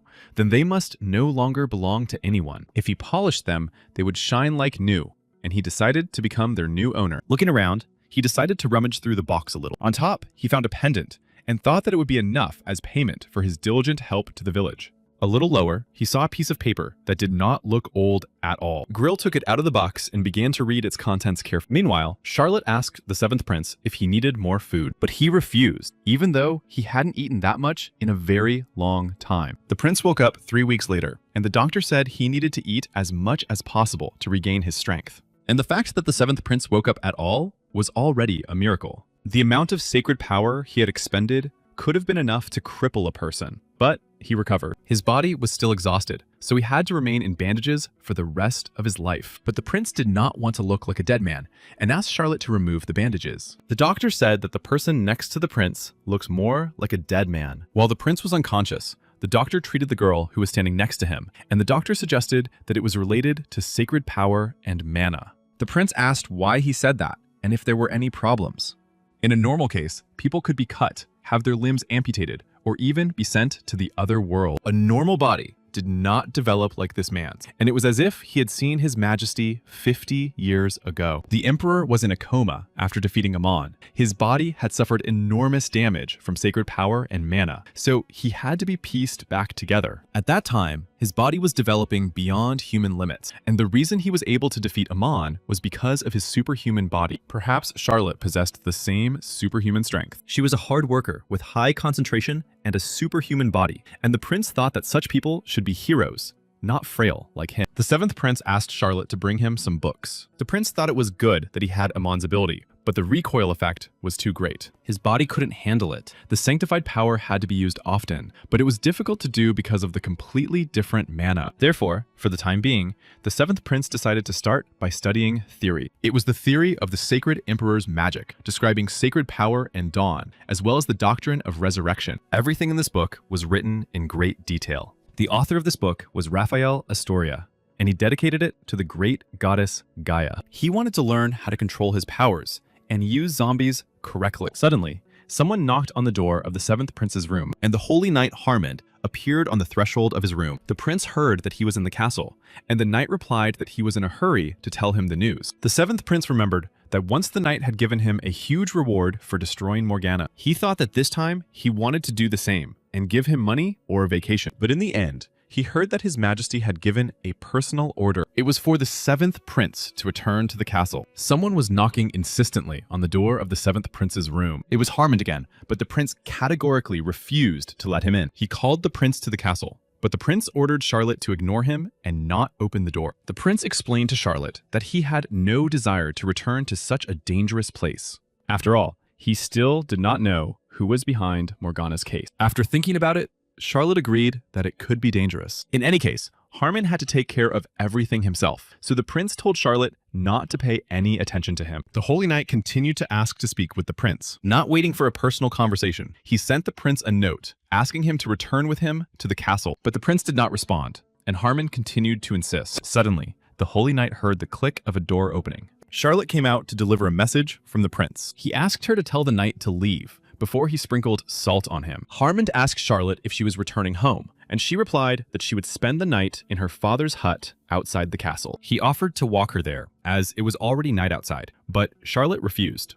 Harmond explained that he simply wanted to know why the prince refused to return to the castle. Charlotte explained to him that the prince considered the castle a very dangerous place. The holy knight agreed that the prince's position in the castle was indeed not the best. Charlotte's fears that the prince did not even have the best relationship with his relatives were confirmed, which meant that they really wanted to send him to the other world. If she had been a little stronger, she would have protected, but her thoughts were interrupted by her father, who was already waiting for her on the street. Charlotte was a little late today, and then he saw the holy knight next to her. Harmond recognized Grill and asked if he had fought here as well as in Morgan, and Grill nodded, saying that they should help each other. The holy knight said that this was very commendable of him and asked Grill to tell him what he had done in battle, but Grill wanted to remain silent and leave. But then he began to tell how he had killed 50 large zombies in battle. He also said that he had managed to take the fangs of the vampire count. Entering the house, Charlotte noticed something unusual on the dining table. There was a document she had never seen before, and Grill said it was a talisman he hadn't taken out in a long time. But upon closer inspection, the Holy Prince saw that it was a family document. And not just any document, but one bearing the seal of the Harais family. This was the family that had defended the Northern Legion of Lonia 50 years ago. A family that had been wiped off the face of the earth in a devastating battle with the Necromancer king,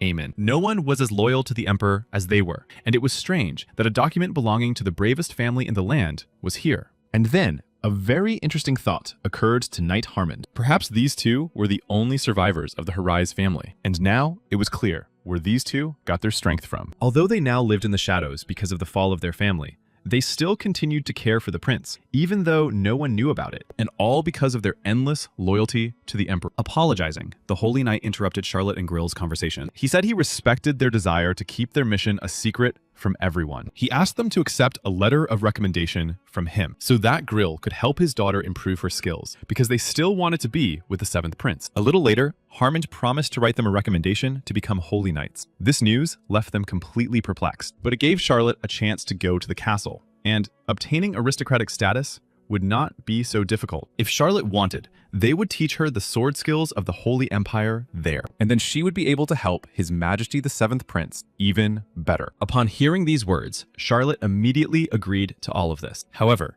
if becoming a Holy Knight meant she would have to be far away from His Majesty, then she would not agree to it. Harmond thought about it and decided that if her mission was to protect the prince, then he would work harder to protect the prince alongside her. The Holy Knight decided that he would do everything in his power. His main task was to escort the Harry family and the prince to the castle. And unexpectedly for Harmond, the prince agreed to go to the castle. On the way to the castle, the Holy Knight asked the prince why he had suddenly changed his mind. After all, just yesterday, he had slammed the door in Harmond's face because he did not want to go to the castle. The prince did not know what to say and sat there searching for the right words. Reading books, he was inspired by how sacred power was used in them and really wanted to practice it. But the prince did not have all the books he needed for this purpose. Therefore, the main reason he decided to go to the castle was that the royal library had all kinds of books. After hearing this, Harmond decided that the prince had been studying magic intensively all this time. The prince decided to simply lock himself in the library, but the knight told him that it had been a long time since his last visit to the castle. These lands were much more fertile than the lands of the undead.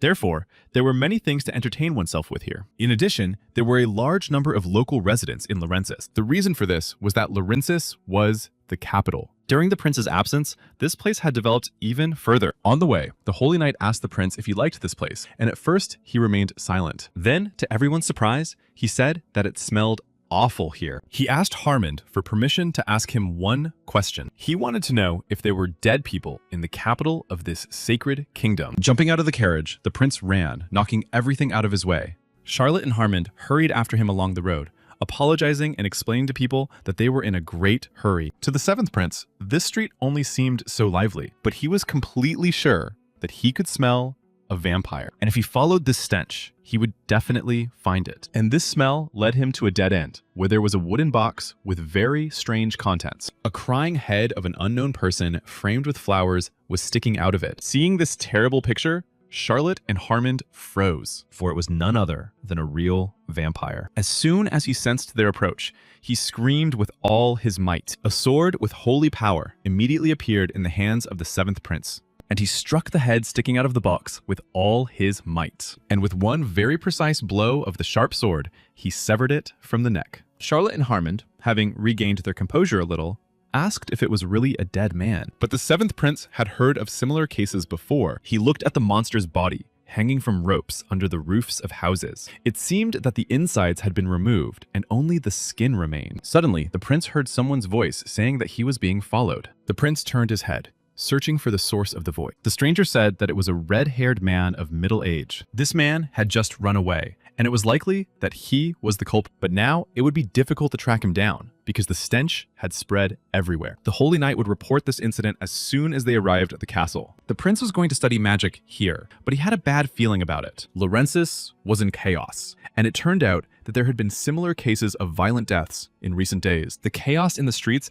was due to these strange incidents. and chaos reigned in the castle because of the visit of the scandalous 7th prince. When they entered the castle, Harmon begged the prince to just stand still. Harmon had already reported on the matter, and since there was to be a banquet the next day, he asked the prince not to do anything. And for the holy night, the 7th prince was still like a child. At that time, Charlotte wanted to take a look around the castle. He warned her that if anyone asked who she was, she should simply say his name as the vice captain of the Holy Army. The prince decided to stay in the library for a while, and the Holy Knight told him the way there and promised to join him as soon as he was free. And the prince thoughtfully wandered alone through the corridors of the castle towards the library. He thought he was mistaken, but he wasn't. Yet he still smelled that stench. It could only mean one thing. Some kind of vampire had entered the castle. And since the smell was very ominous, he decided to sit quietly, as Harmon had told him. The thought flashed through his mind to run away after he found the book he needed. Because wasn't it better to do that than to get involved in this? But first, he decided to go to the library and then think about everything else. It seemed to the prince that he was walking around the same place. Nearby, he noticed a statue and decided to see who it belonged to. The 7th prince came closer to read the plaque next to it. It was Ulitza, the mother of the 7th prince, and the inscription indicated that she had died long ago. Suddenly, the prince heard an unfamiliar voice nearby. It seemed to be a gardener who was not very happy about having to work alone. Seeing the shears in his hands, the prince thought he might be a criminal. The gardener was talking to himself, complaining about his lazy assistant. He turned abruptly to the prince and shouted that since he had come, he should have come over and said hello. He ordered the 7th prince to bring him a shovel and some soil. The 7th prince agreed to help the gardener, whom he did not know. As he dragged a bag of soil, he thought that he should have listened to the knight and put on new clothes after all. He thought that because of his old clothes, he had been mistaken for the new gardener. He placed the shovel and the required amount of soil at the man's feet. Turning to the gardener, Alan said that perhaps there had been a misunderstanding and that it was time for him to go. But seeing that the gardener's hands were covered in dirt, he offered him his handkerchief. Holding it out, he told the gardener to try not to work alone and to get some helper. Suddenly, the gardener grabbed the prince's arm sharply and quite firmly. He said that it seemed that the prince had indeed lost his memory. And perhaps it was not only his character that had changed after that. After all, the 7th prince could not even recognize his own grandfather. The castle was filled with discontented exclamations. The 7th prince walked slowly through the castle. The Holy Emperor was already waiting for Prince Alan in the visiting hall. The prince could not believe that the gardener was the Holy Emperor. The Emperor said that he had heard that the prince had taken an active part in defending the Lonia estate. He had also heard a lot about how he had destroyed the vampire count. Now, before saying anything, the prince had to think. Even the residents of Lopensis had heard about this strange incident. This meant that the Holy Emperor could not have been unaware of it. It was certainly no secret that a vampire was behind this incident. Therefore, in order to be recognized for his merits in the Lonia estate, the Emperor was planning to find someone who could catch the vampire. For now, he was simply checking the details of the case that interested him. The 7th prince confirmed that he had destroyed the vampire count, but he would not be able to catch him again on his own. Even if he went to the other world and was reborn, he was only able to do so with the help of a large number of people, as Harmon Charlotte and Lord Gennard also played a role in a certain way. He also received tremendous support from the residents of the Lonia estate, so it was not only his strength that made it possible. He simply did not want to spread the word to prevent problematic outcomes. After listening to the prince's speech, the emperor replied only that he had heard. He still looked very annoyed, and the prince waited to see what would happen next. The emperor continued by saying that the prince had come a long way and must be tired, and asked him to get some rest. The prince agreed, hoping that the emperor would finish hunting the vampire without any problems. After asking for his permission, the prince quietly left the hall. The emperor wondered how the prince had found out about the vampire and decided that Harmon had told him. After all, just 6 months ago, the prince had been a nasty boy, but now he accepted help from others with dignity and even noticed the existence of vampires in the capital. The emperor wondered if memory loss could completely change a person's character. Harmon also told the emperor that Grill and Charlotte were survivors of the Harres family. If this was true, then they should be able to succeed against the vampires. But the Harries were not a family known for martial arts, but for their sacred power. Lord Gennard's report stated that the 7th prince had saved the lives of soldiers who were on the verge of death with the help of sacred power. There was also a story that the goddess's blessing came after the prince's prayer. There was also information that the 7th prince destroyed a vampire with a decorative gun. Although that person was wearing a mask, Gennard was sure that it was Alan. At first, the emperor thought it was nonsense and asked his subordinates for their opinion. One of them replied that he was sure it was all a lie. He claimed that the prince had not been on the battlefield for long, while another shouted that the man in the mask had the same build as the prince. Some assured that people were most likely mistaken and that such comparisons could not be used as evidence. Others sought an explanation for the prince's divine power in the emperor's blood. The emperor himself listened to all these speeches and considered them to be short-sighted people. The emperor was soon to abdicate the throne, but he had no heir, nor even anyone who could help him now. If nothing had happened to Lydia that day, he would have chosen Luana as his heir. The emperor also blamed himself for becoming cold, because he thought more about the safety of the kingdom than about his grandchildren. Remembering Alan's words, the emperor thought that perhaps this child had a chance. His courtiers were still arguing about the seventh prince, and the emperor shouted at them to shut up immediately. The emperor saw them as nothing more than a bunch of useless idiots. Then Count Fomor, a friend of Luana's, suggested that they investigate the matter more thoroughly while they still had plenty of time. In 2 months, it would be the anniversary of Lady Ulitia's death, and he suggested that the seventh prince stay in the castle until then, especially since he was supposed to help catch the vampire. He suggested that the prince rest until the upcoming banquet. The Holy Emperor remembered that the banquet was coming up soon and agreed not to rush. Meanwhile, the seventh prince finally found the library, but he didn't understand why it was so difficult to get there. Suddenly, the seventh prince heard a woman's voice calling him. The stranger didn't think that anyone else could be there at such a late hour. Apologizing, she said she would leave the library immediately. The prince allowed her to stay, but he could see that she was very uncomfortable. But the prince didn't understand why, because he hadn't even done anything yet. And then it was as if a powerful electric shock had struck him. The seventh prince began to understand who this girl standing before him really was, but he simply could not believe his own eyes, although many details indicated that it was indeed her. It was Alice Astoria, the Archbishop's granddaughter. Her specialty was love and forgiveness, as well as incredible sacred power and knowledge of magic. Now the seventh prince understood exactly why she felt so uncomfortable around him. She must have thought that this crazy guy had come back for her again. He also noticed that this girl had the same last name as the author of the book he was looking for. This meant that the book he needed was written by her grandfather, the Archbishop, the very same Archbishop whom he had so badly offended. Who could have known that he would meet him this way?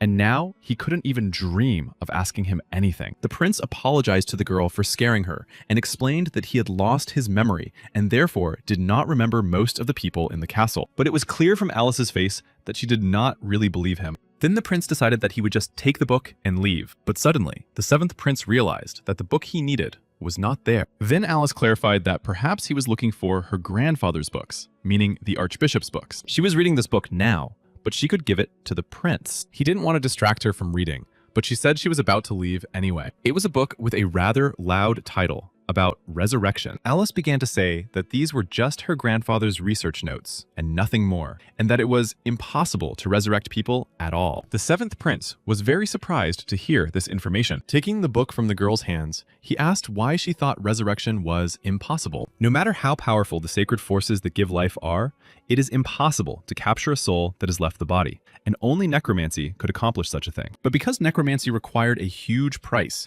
it was not good to engage in it. The girl was convinced that resurrection was impossible, even when Gaia gave them a miracle. Perhaps someone had sacred and magical powers. But Alice assured him that such cases were incredibly rare, and if the powers were used simultaneously, the body could simply explode. Still, the seventh prince did not think that resurrection was impossible. After all, the book said that if you want to use your sacred power better, you need to pray more. Sorcerers could use mana and spells, and dark sorcerers used magical powers and life. But thinking about the time, the prince said that he had already kept her too long. He began to try in every possible way to send Alice home. He promised to turn off the lights in the library before leaving. Not understanding what was going on, the girl wished him good night, but she wanted so much to continue the conversation about resurrection. Then she thought that his reasoning was complete nonsense. Alice felt that the aura of the seventh prince had changed greatly. Suddenly, in the silence of the library, a familiar voice called out to her softly. It was Alice's grandfather,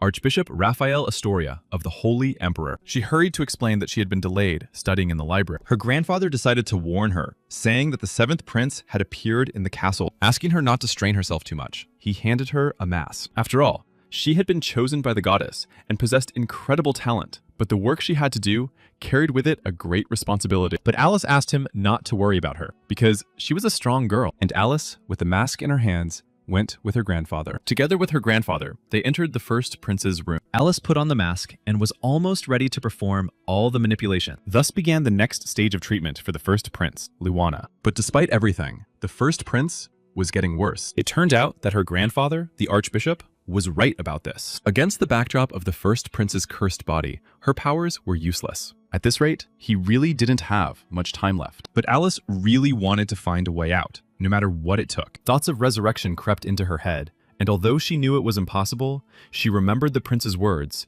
and thought it would be great if it were true. The prince asked for a family tree with photographs to be made for him, but the version they brought him did not contain any information about his parents. Harmon thought he should still remember them, but the prince insisted that he had lost his memory, so he asked to be told about them. Harmon didn't know where to start or what to tell the prince. He only said that when they were both alive, they had lived a wonderful and unusual life. The seventh prince understood perfectly well that Harmon was lying. He wanted to learn about the relationships between family members, but everything seemed very suspicious. Harmon clarified about the banquet and said that if he did something wrong there, he could be ridiculed, and Charlotte even learned the castle's etiquette so as not to disgrace him. The Holy Knight explained that a party and a banquet were completely different things. He also said that the first prince would also be present. Luan Elphos was the seventh prince's older brother, and he was depicted in the family tree. He was the person the seventh prince now had to be most wary of. After all, he was furious when he found out that the banquet was being held in honor of the seventh prince. And so the day of the banquet arrived. Everyone admired how beautiful Alice had grown up to be. The Lord was very happy to see her after so long. Actually, her grandfather, the archbishop, had asked Alice not to come to the banquet. He really did not want her to go to the banquet in honor of the seventh prince. But Alice decided that since her grandfather wasn't coming, she should at least be there, especially since the archbishop was busy taking care of the first prince. Suddenly, one of the guests called out to Alice. She turned around and saw Duke Fomor, who said admiringly that she was the reincarnation of the goddess Gaia. People began to gossip that Duke Fomor had become popular with the locals, even though it was difficult to please low-ranking people. But because he had no interest in power, he made useless volunteer work his hobby. Alice wanted to put a stop to these shameless gossips herself, but Duke Fomor stopped her, saying that they weren't lying so much. After his wife's death, volunteering became his purpose in life, although this activity was apparently not very aristocratic. But Alice, on the contrary, considered it a respectable endeavor. The Duke was definitely a good man. He had looked after Lady Ulycia in the past, and now he supported the first prince and was loyal to him. Instead of trying to gain power, he was always concerned about the first prince's condition and always stood up for others. But despite all this, Alice felt very uncomfortable around him. She apologized and left under the pretext of needing to attend to other guests. Moving away from the Duke, Alice felt unwell. Suddenly, one of the guests shouted loudly that she was a true goddess. Lord Gennard was very nervous at this banquet, and Grill tried to calm him down. They were all waiting for the seventh prince, because without him, they felt uncomfortable. It had been a long time since Lord Gennard had attended a banquet, but he immediately recognized the Archbishop's granddaughter. After greeting him, she said that he probably knew who she was, but Lord Gennard said that he had only seen her from a distance. Duke Fomor silently observed their conversation from the sidelines. Unnoticed by the others, his fingers creaked unpleasantly. At that moment, Prince Alan Alphas entered the hall under the protection of the Holy Empire. He immediately attracted the attention of everyone present at the banquet. Duke Fomor also did not neglect the seventh prince with his attention, but his gaze was different from the gazes of everyone else present. The seventh prince sat down on the sofa and began to slowly swing his leg. Since he was a prince without a right to the throne and had even been kicked out of the castle, he thought that no one would attend his banquet. But he also noticed one strange thing about this event. Charlotte attracted a lot of attention from the guests because she looked more aristocratic than the prince. He thought that she had learned this in her lessons, but Harmond explained that the ability to present oneself well cannot be learned in lessons. Their conversation was interrupted by Duke Fomor, who showed great joy at seeing the seventh prince. The prince looked at him intently and did not understand who he was. Harmon hinted to Alan that his behavior was not like that of a prince, and that he was standing before Duke Fomor, who was mentioned in the document he had been studying. But Duke Fomor forgave the prince, because a lot of time had passed since their last meeting, and it was not surprising that he had been forgotten. He asked the prince to forgive him for not being there for him in his time of need. They shook hands, for Duke Fomor had served the 7th Prince's mother in the past, helping and supporting him and the 1st Prince. The 7th Prince remembered the few people who had supported him, but the characteristics of Duke Fomor that the Prince saw puzzled him. He was a vampire and a real bloodsucker, capable of dismembering bodies,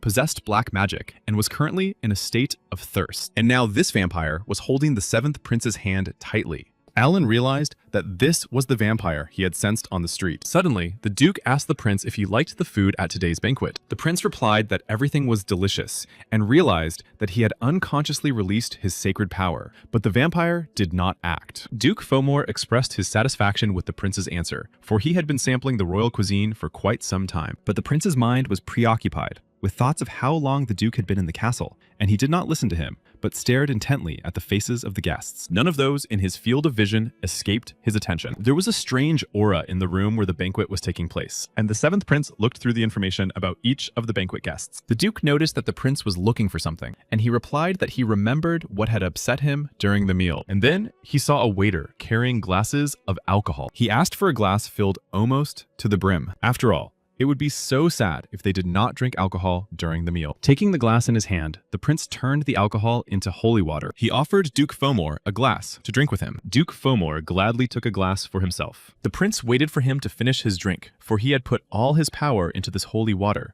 and now it was also holy. The Prince wanted him to drink it quickly and reveal his true nature, for he was sure that the silhouette was him. And if the Duke's identity was revealed, then it would become clear who the criminal was. So Duke Fomor drank the entire glass of holy water in one gulp. He said that, perhaps because he had drunk too quickly, he already felt intoxicated. He apologized to the Prince, saying that he was weak when it came to alcohol. But the Prince noticed that he did not look drunk, and the Duke explained that he was not that drunk yet. At that moment, a whole bottle appeared in the Prince's hands. All the guests looked on in surprise at what was happening in the hall. Taking it by the neck, the 7th Prince hit Duke Fomor on the arm with it, and when the bottle broke, he hit him again with a shard of glass. Everyone was puzzled and could not understand what His Majesty was doing. Duke Fomor asked him to calm down, but Alan noticed that he was in no hurry to heal his wounds, even though he was sure that he was a vampire. The Holy Knight began to calm the Prince, telling the guests that he was already too drunk. He suggested that Duke Fomor go inside to treat his wound. The Duke agreed and quickly ran to his room. Harmond asked why the Prince had done this, and Charlotte guessed that he might have sensed that something was wrong with the Duke.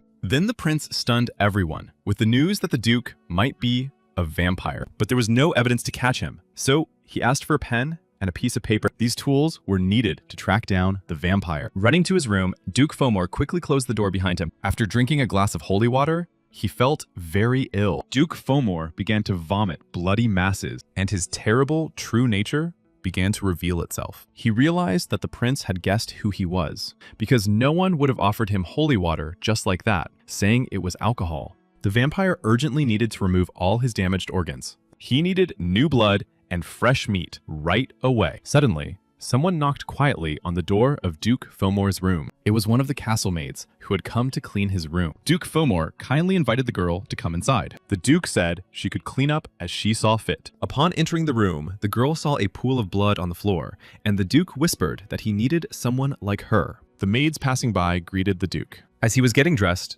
he said it had been a wonderful dinner. Turning to them, the Duke said that they were too tired from preparing for the banquet, and the girls thought that he was the only one who cared so much about them. And the Duke started talking about one of the maids named Milia. He said that she had worked so well that he was thinking of hiring her at his estate and asked them to convey his request to the steward. The maids were a little jealous that she would be working for such a man, not yet knowing that her body was lying in a pool of blood in his room. Seeing that the Duke was going in the wrong direction, one of the maids told him that the banquet hall was on the other side. But Duke Fomor replied that he was not going to the banquet hall. He was going to visit the 1st Prince to pay him his evening respects. Meanwhile, the 7th Prince finished writing his list of guests. It included only those he had seen on the 1st floor, and among them were many aristocrats. But since there was no way to prove that they were vampires, problems arose, but none of them were parents, so things weren't so bad. Harmon decided to return to the conversation about the evolution of the dead. After evolution, if someone was born a vampire, they were called parents, for example, like the vampire Duke who was defeated last time. And after so many circumstances, the parents met creatures that were weaker than them. Their specialty was hiding among people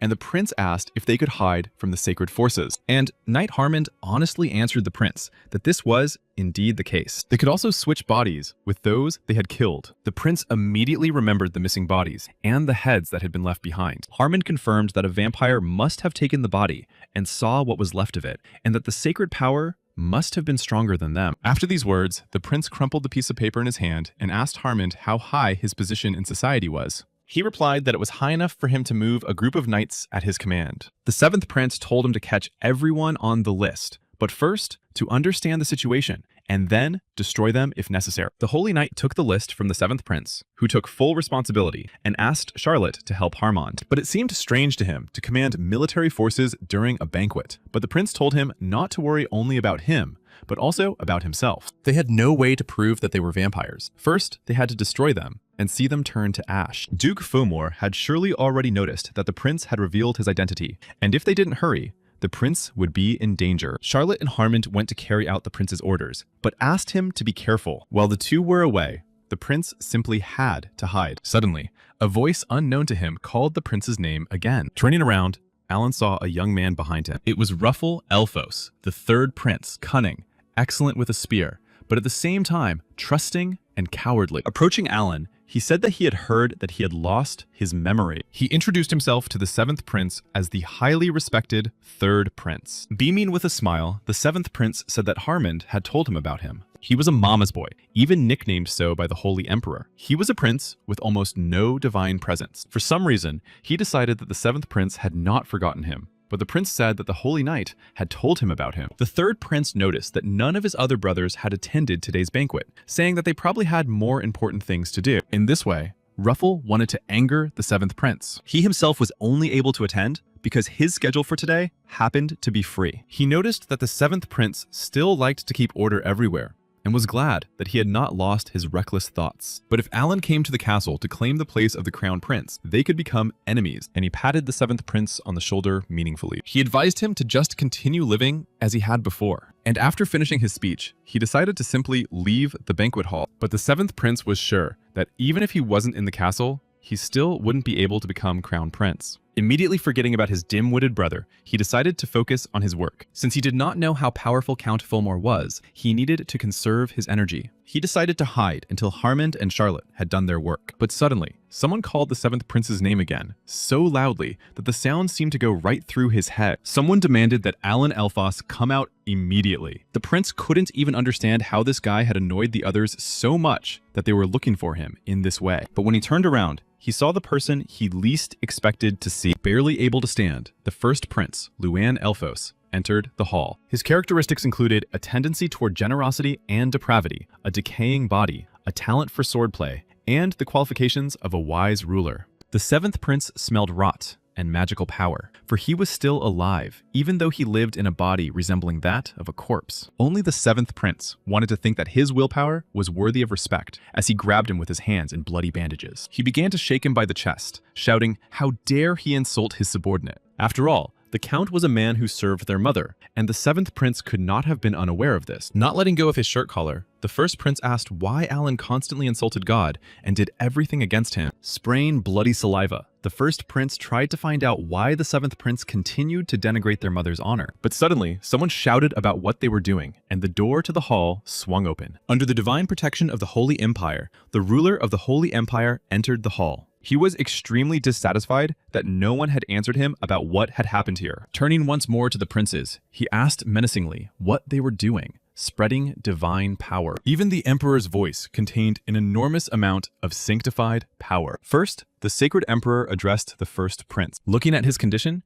he ordered the archbishop and other doctors to take him away and provide assistance. Then, turning to the seventh prince, he ordered him to explain himself. The emperor had heard that he had insulted Count Pomor and wanted to know the reason for this. But the seventh prince could not tell the holy emperor the truth, for he had not tried to insult him, but had hunted him. He even thought about simply saying that he was a vampire. But looking at the emperor, he decided that he would not believe him. So the seventh prince simply said that he had drunk too much and made a mistake. The holy emperor simply asked again if what the prince had told him was true, but it felt as if he was expecting a different answer from the prince, just like last time. Meanwhile, the first prince, Luang, was writhing in pain on the floor. He shouted for everyone to get out of there and leave him alone. Then, Luang grabbed an empty glass standing on the edge of the table. With all the strength he had left, he threw it at the seventh prince. He asked the emperor to forgive him for his stupidity. But the seventh prince had insulted his man. This was not something he could simply ignore, and he asked for permission to duel the seventh prince. The emperor asked how he could say such things with his body. He promised to punish Alan after clarifying the whole situation, and that it was time for him to leave. But the first prince categorically refused. The first prince had heard that the emperor had generously rewarded Alan for the events at the Lonia estate. If he allowed Alan to fight in this duel, he might be able to see his true nature. Was he capable of hunting vampires? Or had he simply taken credit for someone else's glory? After all,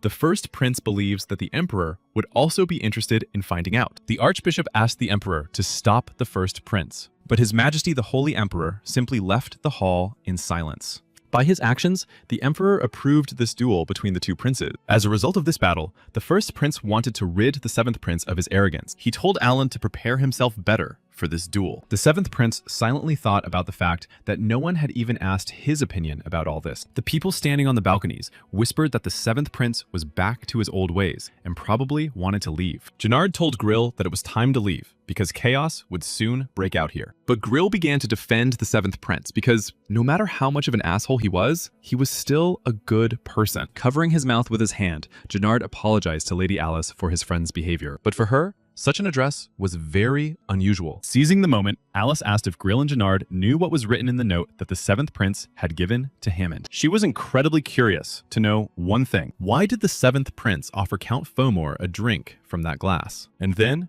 as if he was waiting for something to happen to him. But when she heard a knock, she decided that now was not the time to think about it, and that she needed to focus on the first prince, because he must not overexert himself. And to begin with, Alice Astoria decided to go downstairs. She was very worried that something bad might happen to the first prince, and did not think about the fact that their duel should end without casualties. The seventh prince's mind was preoccupied with the thought of why he was in the body of a man who had such a terrible relationship with his family. He couldn't understand how a dying man was allowed to fight in a duel, because the first prince looked as if he was about to kick the bucket. Alan didn't know what everyone expected from this duel, but it seemed that the Holy Emperor was not going to stop it. The archbishop was only concerned about the first prince and did not take the side of the seventh. For safety reasons, the use of sacred powers was prohibited in this duel. Firstly, because the first prince would not be able to withstand it.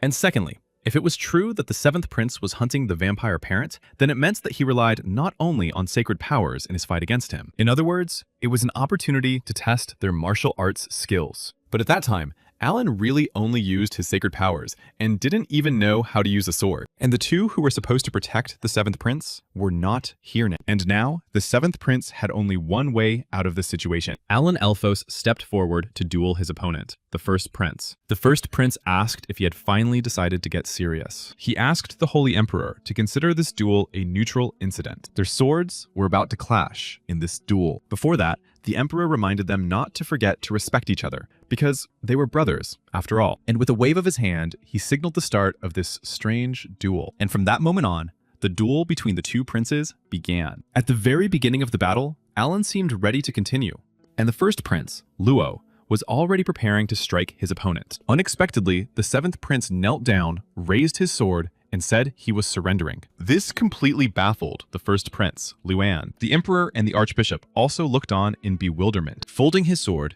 Alan Elphos surrendered to Luan Elphos, saying that he was very afraid of him. He immediately repeated these words again for all to hear. At first, burning with shame, the Holy Emperor covered his face with his hand. Then he suddenly thought that Alan might have done this, not because he did not want to fight, but because he was worried about Luana's condition. But whatever the reason, he did not behave very wisely. The first prince was also very angry about this situation, and he struck with his sword right next to the seventh prince. The first prince took this action as a personal insult. He thought that all the insults of the first prince were primarily directed at him, and he began to shower Alan Elphos with all kinds of insults. The first prince didn't care about common sense because he couldn't forgive his brother for what he had done. In a fit of rage, Luan began to use his sacred powers, and if Alan didn't block the attack, his body could explode. And now, no grandfather could stop them, just like that. Then the seventh prince took out his favorite gardening tool, Everyone around him wondered where he got that shovel. No one knew that he could use spatial magic, but no one felt the flow of mana. It was the seventh prince's true divine aura. He didn't understand how Luan could still stand with a body like that, and he would really be in danger if they continued. But suddenly,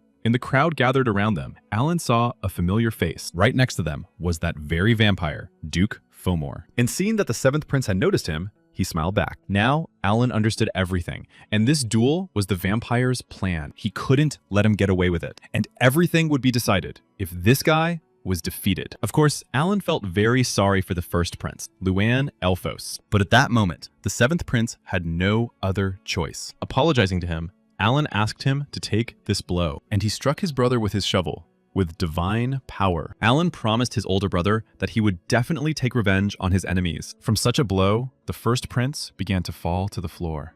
But it seemed that they had quite a few enemies in this castle. And suddenly, another weapon appeared in the seventh prince's hand. Everyone was puzzled and whispered to each other, wondering if it too came from his divine aura. Turning to the emperor, the archbishop asked him to stop them because shooting at such a distance was dangerous. Taking careful aim, the seventh prince began to pray to the goddess Gaia. But his target was, of course, not the first prince, but Duke Fomor. And when he fired, the seventh prince hit the vampire right in the head. The shockwave from the shot was so powerful that it knocked him off his feet. But because the prince could only pray for a short time, the power of the shot was too weak. The seventh prince was already preparing to fire a second shot, but the holy emperor ordered his knights to stop him. Obeying his command, the knights prevented the prince from completing his plan. He tried to explain to the knights that he absolutely had to fire a second shot. After all, then he would definitely be able to eliminate this vampire. And fragments of this duel began to appear in the mind of the first prince, Luana. He remembered that very shovel filled with divine power, and that the seventh prince's true target was not him at all. After all, his brother Alan was now aiming at Duke Fomor. It all came together in his mind into a clear picture. The holy emperor approached him, saying that this was something new. He was sure that the first prince had thought the same thing. And Luan agreed with him because he remembered what Harmond had told him that day. He said that Alan was deliberately acting like a scoundrel and that he had deliberately made them kick him out of the castle to take revenge for his mother. But now that he had seen his abilities, he could believe those words. Therefore, he wanted to make sure that the seventh prince truly had the qualities of a holy emperor. And Prince Luan turned to His Majesty, the Holy Emperor. It was clear to everyone around that the first prince was already on his last legs. He wanted to do whatever it took to free himself from the curse and become the next holy emperor, but he had already reached his limit. Therefore, he wanted to take revenge on the aristocrats who laughed at their mother, calling her a commoner. And now he needed to make Alan the next holy emperor. The seventh prince really wanted to destroy Count Fomor. He was simply obsessed with him, and if he wanted to mock Luan,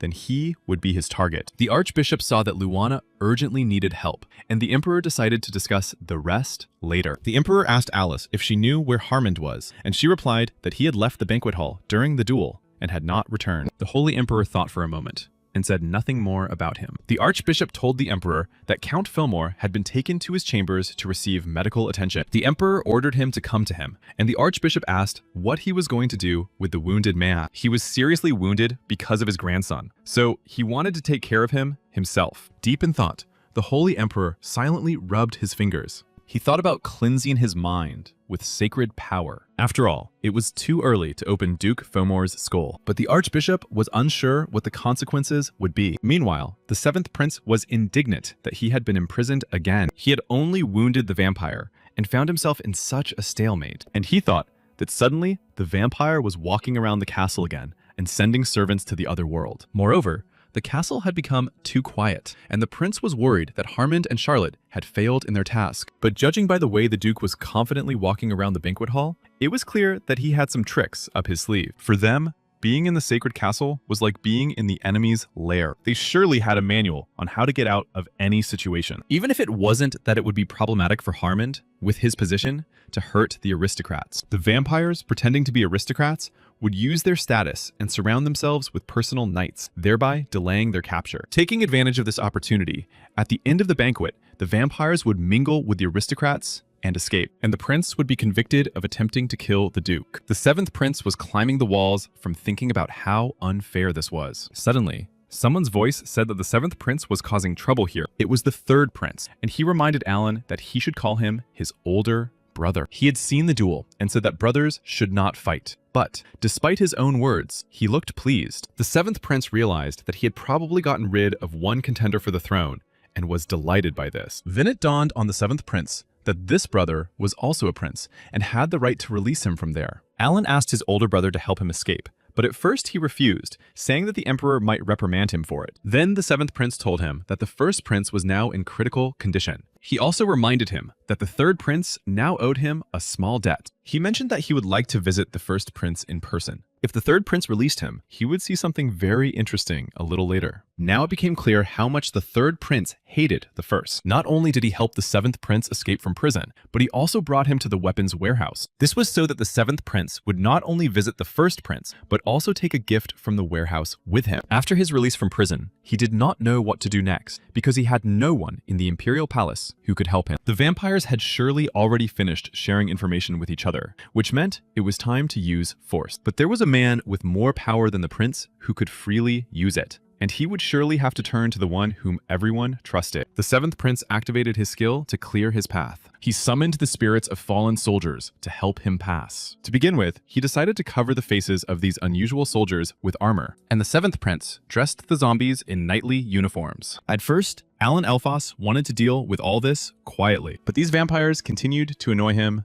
very much. And the 1st prince still did not understand what he was trying to convey to him. Now behind the 7th prince stood an army of zombies disguised as knights. And to begin with, they decided to visit the 1st prince. The servants tried to stop them, but the knights did not react to them. They decided to stage a makjang drama in the imperial castle. Everyone started shouting that the 7th prince had staged a rebellion. He ordered his soldiers not to destroy anyone, but only to clear the way for him. A company of soldiers was already rushing to the emperor's castle to help. Suddenly, someone shouted that Alan was heading for the 1st prince's room. At that moment, his zombies were fighting the emperor's soldiers, but the 7th prince managed to make his way to the room he needed. They tried to stop him, but his soldiers prevented this, and he managed to get into the room just as the ritual was taking place. The priest shouted that they had not yet finished the treatment, but the prince asked them to close the door and make sure no one entered. The 7th prince's soldiers removed all unnecessary people from the room. Prince Alan closed the doors to Luana's room tightly behind them. So Alan was now alone with the 1st prince for a while. Overcoming the intense pain, he asked Alan what he was doing. The 7th prince replied that he didn't want to do this, and that Luana should have just let him go before this happened. After all, because of him, the vampire hunt had failed, and the 1st prince asked if he meant Count Fomor. From these words, Alan assumed that Luan knew, but Luan assumed this based on the 7th prince's reaction. But Luan was sure that this was not the case, because the priest had confirmed it, but Alan was not sure that they had checked everything properly. Alan explained that those vampires had human skin and were difficult to distinguish from ordinary people until their heads were filled with sacred power. And while they were cooling off here, the castle was simply swarming with vampires. Luan asked why he didn't tell the truth about Count Fomor right away, but Alan was sure that no one would have believed him. But the 1st prince insisted that if the 7th prince had immediately revealed his true nature and told the truth, they would have believed him. Alan told the truth that he no longer wanted to be associated with this family or with vampires, but apparently he couldn't just escape from this nightmare. So first, he asked his brother to pay for his efforts, and the price of these efforts was the life of the 1st prince, Luana. At that moment, the archbishop was running down the castle corridor, having learned that the 7th prince and his soldiers had seized the 1st prince's room. He had left his post for just a minute, and it was unclear how the knights had allowed Alan to enter. The archbishop himself had to fight the prince's soldiers. He managed to push one of them away, and when he fell to the floor, his ammunition fell off. The archbishop realized that he was facing a real dead man. Now he understood that the 7th prince was a necromancer who controlled the dead, and he had managed to outwit them. But at the same time, he realized that these zombies emanated the same pure sacred energy as the other holy knights. These were creatures that defied the laws of this world, and it was absolutely impossible to create them, even with magic. The archbishop ordered the holy knights to seize the hall and make sure that none of the soldiers left it. First, the archbishop had to save the 1st prince, Luana. He made his way to his room, pushing away the zombie soldiers. The archbishop also needed to find the one who had summoned them here. But suddenly, something very strange began to happen around him. The soldiers began to fall, emitting a divine light, and the archbishop did not understand what this meant. But now, he was finally able to break through to the first prince's room. However, upon entering the room, the archbishop realized that he was too late. The seventh prince had already managed to plunge his shovel into the first prince's chest. Alan said that his brother had paid with his life, and now he was asking him to resurrect him. Count Fomor reported to the first prince only Alan's bad behavior near his bed. He said that Alan kept telling everyone about Luana's low status and that he had insulted their mother. The first prince should have immediately understood that he was deliberately telling him this when he immediately came to report what had happened in the banquet hall. But the reason he did not suspect him was that he had been with him since childhood and was the only one who supported him after the loss of his mother. Luan naturally did not understand that Count Fomor was actually a vampire, but he could understand why Alan had decided to send him to the other world. And the moment when the seventh prince stabbed the first prince in the chest with a shovel was decisive. So the soul of the first prince, Luan, now left his body. And after that, Luan's soul was able to embrace the seventh prince. Perhaps now the first prince, Luan Elphos, was a legion. And the first prince, Luan Elphos, was the true heir to the goddess Gaia. But now it was time for the soul of the first prince to be resurrected, and it returned to the very body from which it had briefly departed. Upon awakening, the first prince sat up in bed, not yet understanding what had happened. At that very moment, the archbishop and knights rushed into his room. After his resurrection, Luan realized that his body no longer hurt, and it was easier for him to breathe. The seventh prince was very happy that everything had worked out. He asked Luan how he was enjoying his new life, and Luan replied that his skin had finally returned to him. His muscles and bones were also fine, and the curse that had tormented him all these years had disappeared. His complete healing was simply a miracle. Looking at the fruits of his labor, the seventh prince could not hold back his tears. After all, he had used a lot of his power to heal him. And the first prince decided to do everything Alan had tried to do without any mistakes and as quickly as he could. At that moment, Charlotte and Harmond were trying to persuade the knight to release the seventh prince. Suddenly, someone's hand fell on the shoulder of the holy knight, Harmon. The man behind him said that the knight only listened to his commands. Realizing who was standing in front of him, Harmond was simply stunned. Standing in front of the knight was the first prince, Luan, in perfect health. He promised to tell him all the details of his recovery later, but for now, he asked for the list that Alan had written. He explained that Alan had personally asked him for help, so Harmond had nothing to worry about. The miracle that had happened to his body was proof of that. Looking at the list, the first prince was surprised at how many names there were. There were aristocrats from other countries, and Harmond only had enough power to restrain them. But a strange knight was watching their conversation. The first prince, Luan, praised Harmond for doing an excellent job. Thanks to him, hunting vampires had become much easier. The first prince had not used his powers for a very long time. Behind him appeared those who followed the commands of the first prince, Luan Elphos. Luan summoned the Inquisitor of Heresy and the Law of the Bloody Cross. These soldiers were specially trained to destroy the undead. Only the first prince could summon them, and they obeyed only his commands. They were one of the 5 strongest groups in the Holy Kingdom. The first prince thanked them for gathering so quickly. He showed them a list of names of vampires hiding in the Holy Kingdom, and they even sent his mother to the other world. The first prince ordered their bodies to be cut open and their hearts torn out. He also ordered their skulls to be cut open to check if their brains were shrouded in magic, and to mercilessly and cruelly make them realize how foolish their fake lives were. Now it was the beginning of a real vampire hunt. But suddenly, one of the knights was struck by someone's powerful force. Someone became indignant that their family knight had been attacked. Then, the head of one of the guests from the castle flew off his shoulders. The others just gasped when they saw what was happening with their own eyes. Under the skin of this head that had flown off his shoulders was a small residue of magic. This confirmed that the people mentioned in the list were vampires, and a clear order was given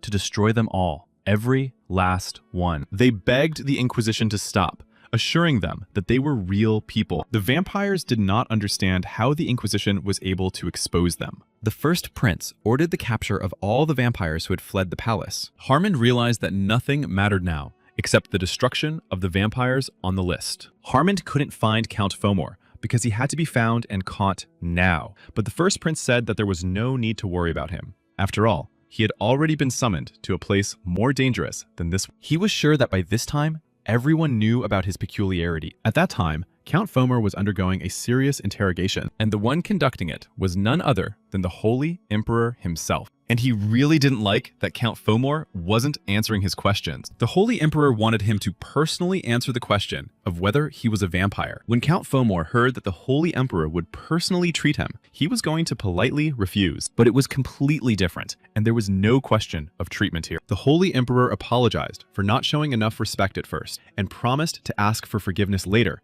if the Count was an ordinary person. But if he was a vampire, the Holy Emperor would not be able to let him go. Count Fomor assured the Emperor that his human nature had been confirmed, but the Emperor did not trust the priests. Meanwhile, Count Fomor heard the sounds of death coming from all sides. The Inquisitors were chasing and hunting down even those who had left the palace. It was all supposed to end peacefully after he put the 7th prince behind bars. But now, all these vampires had become victims of a real hunt. Count Fomor understood that he needed to get out of there as soon as possible. But just then, he was detained by the Holy Emperor himself. The Emperor tried to get the Count to look at him and answer his question, but looking around, the Count realized that there were no weapons or holy knights here. He knew that the Emperor was a hero and had destroyed the Necromancer King Amun, but right now, he was just an old man who was not afraid of death. He did not possess immortality like them, and was just a living creature with limited time. And perhaps for him, who had almost reached the level of a parent, it would be easy. And no longer holding back, Count Fomor began to laugh out loud. The Count began to insult the Emperor and say that he was just a stupid old man. He shouted in his face that he was indeed a vampire. He sank his sharp teeth into his own arm, trying to bite it off. Blood gushed from his limb onto the floor. Count Fomor had no intention of speaking politely to the Emperor. After all, he was a predator who devoured people like himself. He wanted to eat the Emperor's body as a relic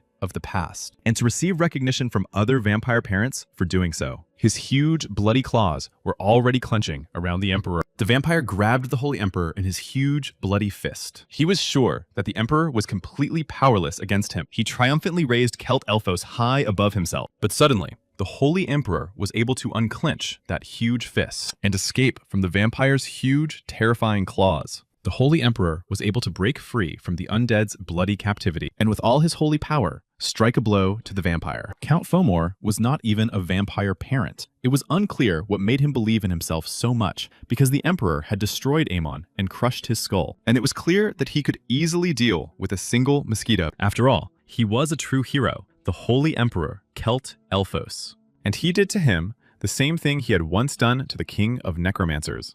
In a moment, he was holding the vampire's head in his hands, but the vampire was still alive and seemed to be stronger than the others. The Emperor wanted to find out what had happened in the incident with Eulidia, and told the vampire Fomor to look at this information. It was all going to be even worse than any death. The castle was noisy, and as soon as the 7th prince left prison, the hunt for vampires suddenly began. The 3rd prince stood awkwardly in the hall with his head bowed. Ruffle tried to justify himself, saying that by releasing Alan, he had no intention of helping him. Immediately, a heavy flower vase flew at his head. An indignant woman shouted that she had told him to sit quietly and not cross the Emperor's path. It was Darina Rose, who was also the crown princess. She was furious and shouted that the 3rd prince had ruined everything with his actions. But then, replacing her anger with mercy, she asked if he was hurt. Hugging her son Ruffle, she said she loved him very much. She really wanted the 3rd prince to become the next emperor. She believed that only then would the crown prince look at her again. The 3rd prince, Ruffle, replied that he understood her, of course. He promised her that he would definitely become the next emperor. 3 weeks later, the legal office of the Holy Empire completed everything. Half of the people mentioned in the list were destroyed on the day the hunt began. The remaining vampires were executed in the square. This was a great relief for the people, and a warning to the vampires hiding in the shadows. Some of the vampires were secretly included in the experimental materials, which were constantly being updated. No one even thought that it would be possible to gather such a large number of vampires. Magicians and chemists had to help with the investigation. The incident that occurred in the capital of the Holy Empire became known, and rumors about it spread throughout the continent. The appearance of someone who could see vampires caused quite a stir throughout the country. And at the center of all this attention was the 7th prince, Alan. From that moment on, the meeting about the 7th prince, Alan Elfos, began. Apologizing, he wanted to clarify the essence of the interrogation. The archbishop replied that the 7th prince had brought his soldiers and destroyed part of the imperial palace and violated the laws of the Holy Empire. Hearing this, Alan thought that the Archbishop should simply be locked up and left in a cage with those vampires. But everything that was happening now was simply not funny at all. Suddenly turning to the Archbishop, the Emperor said that he did not understand a word of what he had said. He asked for clarification on which specific laws of the Holy Empire the prince had violated. The Archbishop continued to insist that the 7th prince had commanded the knights without permission, so he should be convicted of rebellion. But he forgot that in an emergency, anyone related to the Crown Prince by blood had the right to command his knights. Therefore, the first prince believed that there was nothing wrong with what Alan had done. Moreover, the first prince was directly involved in this matter, and the Sacred Emperor was fine, so there could be no questions. The 7th prince got the impression that they were trying to protect him. Luan said that if there was a problem, he would summon the Inquisitors again to find out his intentions. The Emperor agreed with him, saying that this way, they would find out whether Alan had decided to start a rebellion or whether it was just the Archbishop's animosity towards him. At that very moment, the Archbishop was shaking with rage. He asked the Emperor to stop because he knew that he would become familiar. Raphael was sure that the Emperor would give Alan credit for getting rid of the vampires and reward him for successfully treating the first prince. The Archbishop became even more indignant when he saw that everyone was smiling and asked them to stop mocking him. It was unclear how the Archbishop was able to tolerate this imperial family. It seemed that they were about to move on to the next item on the agenda. But Archbishop Raphael Astoria wanted to say something else. Before ending the interrogation, he decided to ask the 7th prince one last question. The 7th prince was very surprised by this turn of events. But turning to the 7th prince, the Archbishop continued. He asked directly whether Prince Alan used necromancy. The 7th prince was a little taken aback by this question, but the Archbishop repeated the question, asking if the prince was involved in necromancy. The prince did not understand why, of all people, the Archbishop had learned about the Walking Dead. His knowledge of magic was extensive, so of course he was interested in such creatures. The 7th prince was sure that the Sacred Emperor and the first prince would also receive all the information. But Alan was sure that this time they would remain silent. Coughing slightly, he decided to answer the Archbishop. He said it was impossible, but the Archbishop had witnesses. The prince thought that one of the priests present had seen it with his own eyes. The Archbishop continued, saying that there were doctors and holy knights there. He himself had tied up the dead bodies so that they could not escape, but later they discovered that they had simply disappeared. These zombie knights followed the 7th prince, Alan Elphos. The Archbishop insisted that the 7th prince stop lying, because they had so much evidence. But Alan replied that there were many vampires in the imperial castle that day, and they could have used the undead bodies to confuse everyone. But Raphael Astoria insisted that an archbishop like him could not be fooled. That was true, but now we were talking about sacred dead people, and priests who had never seen them alive would not be able to believe such a thing. Therefore, the 7th prince could still deceive them for the time being. Suddenly, the prince said that if the Archbishop was really interested in all this, he could tell him the whole truth about the matter. Archbishop Raphael Astoria looked silently at the 7th prince. Then he asked if he wanted to confess everything he had done. The 7th prince, Alan Elphos, thought about it for a moment. Then, with a smile on his face, he gave the Archbishop a negative answer. But it all ended well for the 7th prince. Charlotte was waiting for the prince at the castle exit, with warm clothes in her hand. Charlotte asked him with concern how his body was feeling. After all, he had been confined to bed for the last 3 weeks, so it must have been difficult for him to keep up with such a busy schedule as today's. Everything was fine, but he wanted to sleep a little, because after he used Aemon's skull, he spent 3 weeks in bed. The prince did not know that the punishment for resurrection would be so severe, although he assumed that it would not be easy for him. And then the 7th prince, Alan, was called by the Holy Knight Harmond. He arrived just in time because the prince had a matter to discuss with him. After the resurrection, the prince's shovel was broken into pieces and midnight was approaching. He wanted the king to get him a new one. The Holy Knight was surprised. Was the prince really going to use a shovel in the future? He asked if the prince wanted to learn the art of sword fighting, but the prince believed that a priest did not need a sword. But then he explained that his hand was used to the shovel,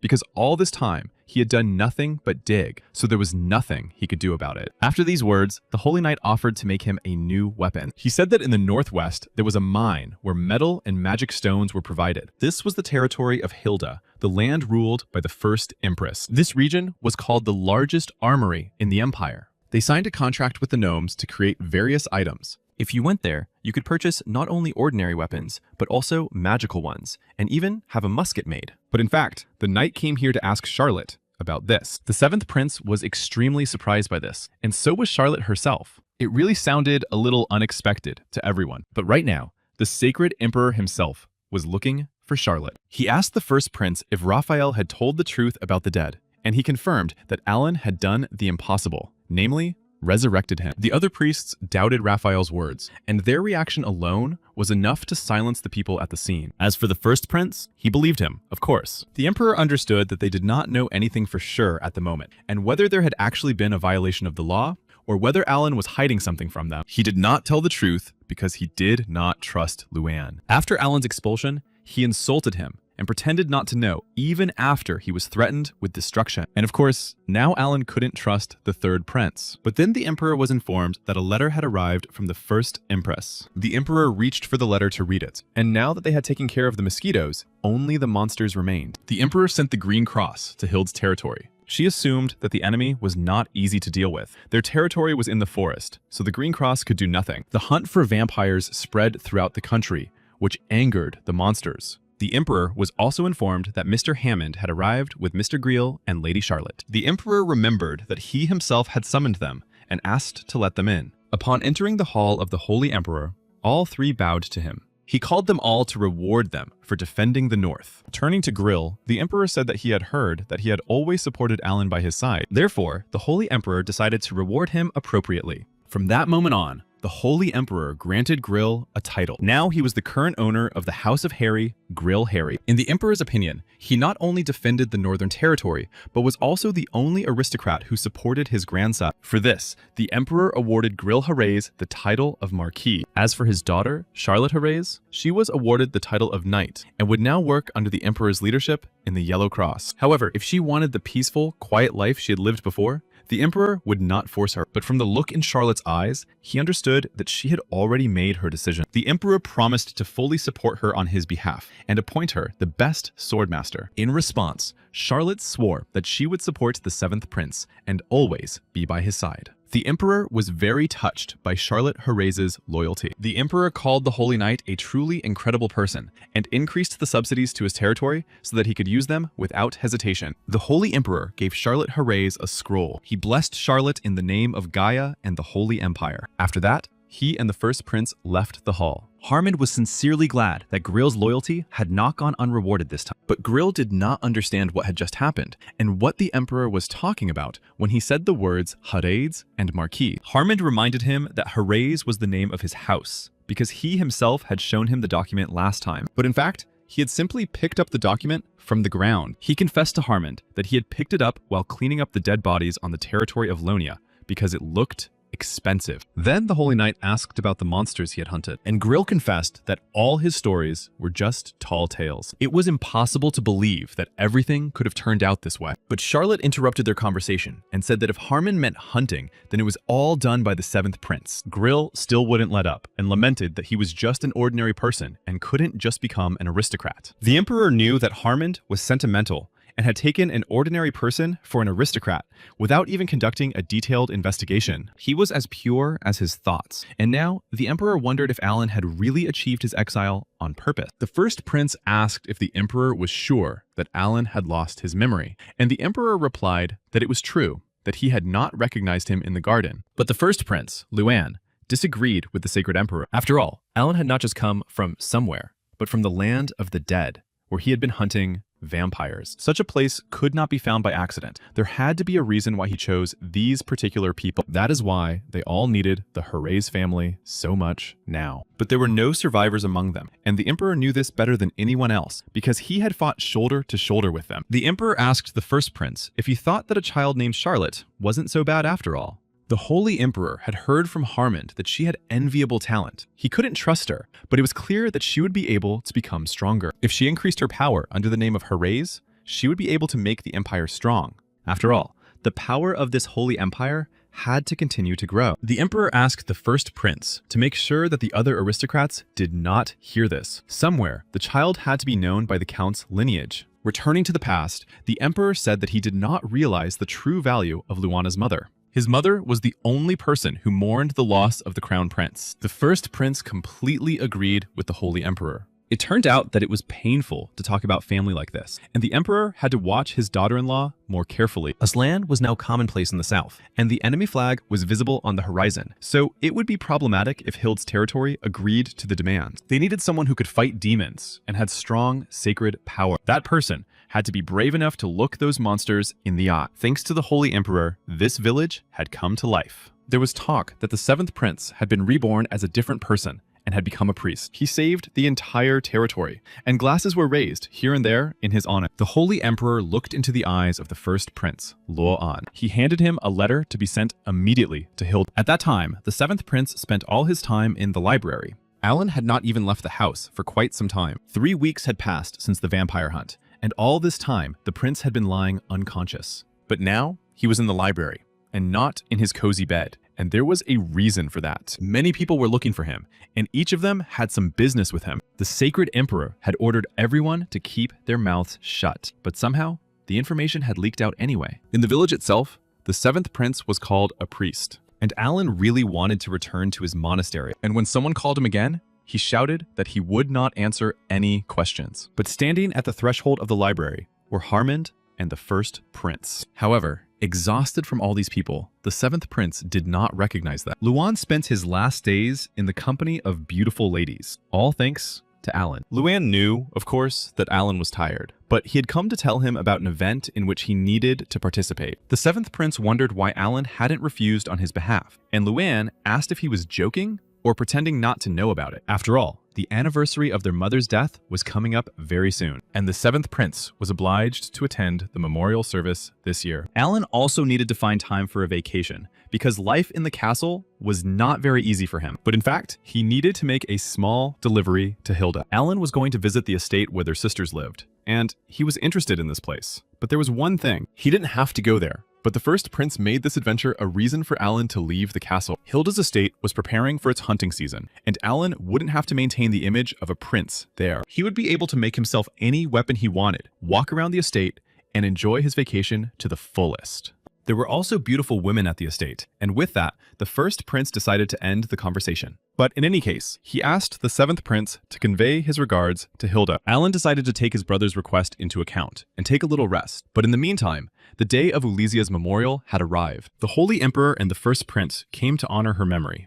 The 7th prince, Alan, and the sacred knight, Harmond, also attended. Ulisia was the crown princess who defended her son from vampire attacks. All those gathered laid flowers at her memorial, one by one. Alan also laid flowers in memory and mourning. And now, it was time for him to leave. Now the path of the 7th prince, Alan, lay in the estate of Hilda. The 7th prince was particularly excited about the upcoming trip. Harmond and Charlotte were going to go somewhere on their own business. Alan had been with these two for so long that he now felt the taste of impending freedom, and the weather was just perfect for such a long walk. But when he looked out the window, the 7th prince abruptly drew the curtains again. Luan was worried that Alan would have no one to accompany him, so she sent a bloody cross with him, just in case. With it, he felt more confident. Suddenly, the carriage in which the 7th prince was traveling was jolted violently.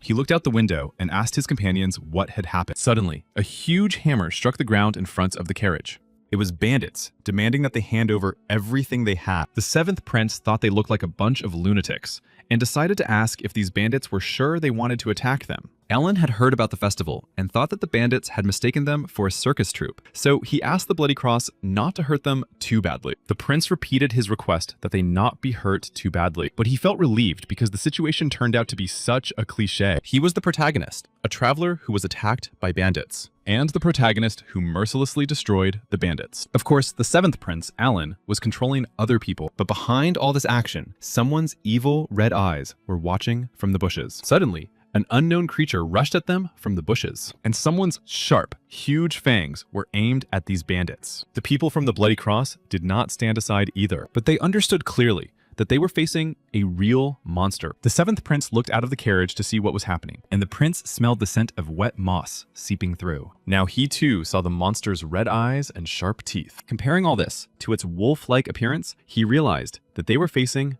a werewolf. It was just a creature. They were usually weak in physical strength, but at the same time, they were very contagious. So first, they had to deal with the main monster. The 7th prince ordered everyone to urgently prepare for battle, Alan did not know how strong the enemy was and did not want to overexert himself, as he had only recently recovered. Luan was worried that Alan was going to leave unaccompanied, so he gave him a blood cross, even though it was only a vacation. They were not only going as an escort, but also on their own business, as they had something to do at Hilda's estate. Luan also prepared different carriages for Alan and Raphael, in case they felt uncomfortable traveling together. The seventh prince shouted to the archbishop that they were being attacked by a werewolf. Alan knew that the archbishop did not like him, but he asked him to separate his personal feelings from his work. At that moment, the carriage door flew towards the werewolf. The heavy door flew from the carriage and hit the werewolf squarely in the head. The archbishop tried to neutralize the werewolf. He explained that these undead creatures were half human, half beast. Archbishop Raphael Astoria struck the ground with his staff. He said he would grant eternal peace to all the monsters present. The seventh prince was worried that other werewolves would come running at the sound of howling, but that's exactly what happened, and other undead creatures were already rushing towards them. They all had to fight them to be able to stop them. Archbishop Raphael restored everyone with his power, but it seemed that the seventh prince didn't need to worry too much. When the archbishop said he had something to do, he was probably talking about hunting werewolves, and Alice was here to help the victims. And then the prince realized that he would probably have to work here too. He was still hoping to rest and wanted to push these thoughts away, but the werewolves wouldn't let him. And the seventh prince, Alan, also had to get his gun. An arrow was already flying toward the werewolf, aimed at him, and this arrow hit its target precisely, striking it. Seeing this arrow, the seventh prince did not understand where it came from. Then, someone in the crowd shouted that there were more werewolves ahead. They were Green Cross horsemen, armed with bows and arrows. At that moment, all the werewolves suddenly stopped for some reason. They began to run away from someone very quickly, hiding in the forest. The Green Cross horsemen warned that it was not worth following them because the forest was the territory of those monsters. And of course, it was not worth getting involved in a losing battle. Jumping off her horse, the rider of the Green Cross greeted the archbishop and said that they hadn't seen each other in a long time. Approaching the seventh prince, Alan, she said the same thing. She said she had heard the news and that he had indeed changed a lot in those 6 months. She decided to ask the seventh prince about his memory loss. The girl decided to reintroduce herself to the seventh prince. It was Hilda, and she was happy to welcome Alan to her territory. She suggested they talk about the rest at the castle. On the way to Hilda's castle, the prince saw that there were no signs of life on the streets, and even the shop doors were closed. As Luan had said, there could be beautiful women in this place, but all the inhabitants of the territory kept their doors closed, so Alan couldn't even see their faces. There were many attractions here, but each of them was decorated with the bodies of werewolves. Could it be that Luan meant hunting werewolves when he said hunting season? The seventh prince wanted to figure out what kind of place this was. Because of this, he was very angry and offended by the first prince. He told him about the festival, but here you could only see a bloody festival. Alan saved his life, but Luang betrayed him. The seventh prince wanted to return to the imperial palace as soon as possible and deal with his brother, because werewolves were different from vampires. Hilda explained that they were the final form of an inanimate beast that had been absorbing mana for a long time. They were very intelligent and possessed incredible physical strength. There were times when vampires tamed them with magic and walked with them as if they were pets. But the werewolves here had already formed their own packs. If magic was used against them, they would only become stronger. But Alan noticed that those werewolves did not even understand language. This was because they were creatures, and Hilda was talking about the parents of werewolves. The seventh prince asked why she was telling him all this, but Hilda was sure that he had come here specifically to help. After all, according to the Holy Emperor's letter, the seventh prince had come here specifically to help. Now he understood that the Holy Emperor and the first prince had deceived him a little. Alan explained to her that everything had been decided without him, and that he had come here to enjoy the festival, not to hunt. The seventh prince offered to leave her the Red Cross to help her. In fact, the festival was supposed to take place the following week, but it was cancelled because of the werewolves. So it turned out that Luan hadn't completely lied to Alan. Hilda laughed and asked him not to be angry with the first prince, because he had done so because everyone wanted to see Alan's talent. Although it was impossible to hold the festival now, she still decided to help him with everything else, but the seventh prince did not understand what she meant. Hilda invited a certain Bolg to enter the room. He was a skilled blacksmith who worked for the imperial palace. Hilda had heard that Alan wanted to find a suitable weapon here, and Bolg was the perfect person for the job. job. Even though Alan was her half-brother, she had no intention of sending him into danger. While he was waiting for the weapon, she asked him to stay inside the citadel, and Hilda couldn't believe that there was someone in the Empire who understood her so well. Completely baffled, the 7th Prince thanked Hilda. Blorg asked the 7th Prince if he had a main weapon. The 7th Prince puzzled him greatly by saying that he used a shovel. In fact, he didn't know which weapon suited him best. He just used his shovel because he had been digging for 6 months while in exile. Then Blorg asked him to show his hands, and after looking at them, he replied that this hand was not trained for weapons at all. It wasn't that Blorg couldn't make a shovel, but perhaps it would not be effective enough if used alone. He decided to think about what would suit the 7th Prince best. Hilda suggested finding a weapon that suited Alan's personality, and she asked Bolg to call the servants. She wanted to ask them to clean up the training ground. Hilda hadn't fought with her younger brother in a very long time, and even missed it. The 7th Prince just listened silently to Hilda's suggestion. But after thinking for a moment, he said he would like to decline, because he had come here just to relax. But Hilda promised not to be boring, and if he really didn't want to fight, then she would only defend herself. But it would really be more comfortable if the 7th Prince could find a weapon that suited him. So he asked Hilda to take care of it, and they all went to the local training ground. There, the 7th Prince first tried out a sharp spear. Then, during their training, they used a large mace. Then, Hilda and Alan moved on to using a sharp sword. Hilda advised Alan to try harder,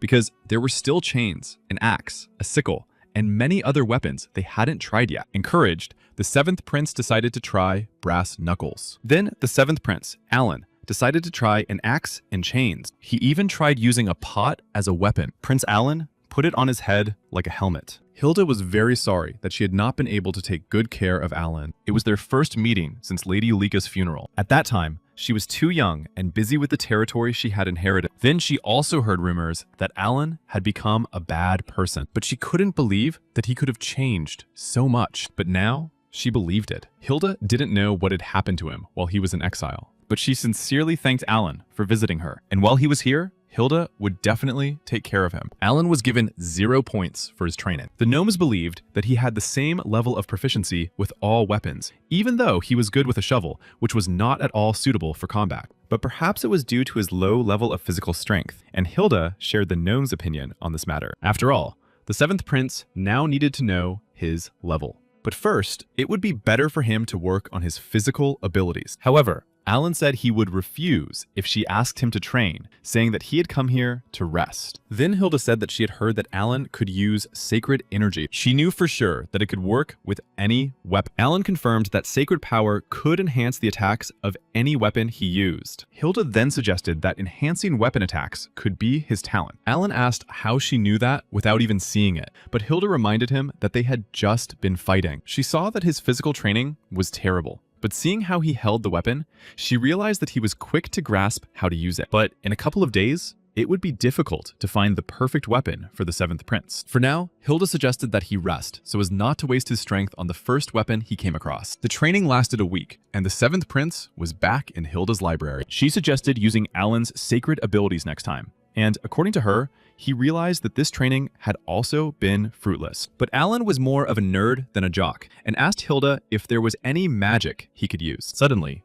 Alice appeared behind him with a book in her hands. He remembered that this girl had come here with the Archbishop. The prince decided to ask how the Archbishop was doing, and Alice replied that he was currently with the werewolves. And again, a very awkward pause hung between them. The 7th Prince had no idea what to talk about with Alice. Thinking that the prince didn't want to talk to her, she was about to leave, but she decided to ask him if he was looking for enhanced magic. But this was not a conversation about the resurrection that had taken place last time, and Alice replied that she could help the 7th Prince a little. She gave Alan the first book, which interested him greatly. Alice really enjoyed watching the 7th Prince study literature. While observing him, she didn't notice what had happened to her. Suddenly, through a haze, she heard someone calling her name. It was the Archbishop, who had been worried about her since morning. He asked how she managed to fall asleep in the library. Without going into details, she replied that she had been having so much fun studying that she didn't notice how time had flown by. The Archbishop compared her to himself and was very pleased that she loved books so much. Suddenly,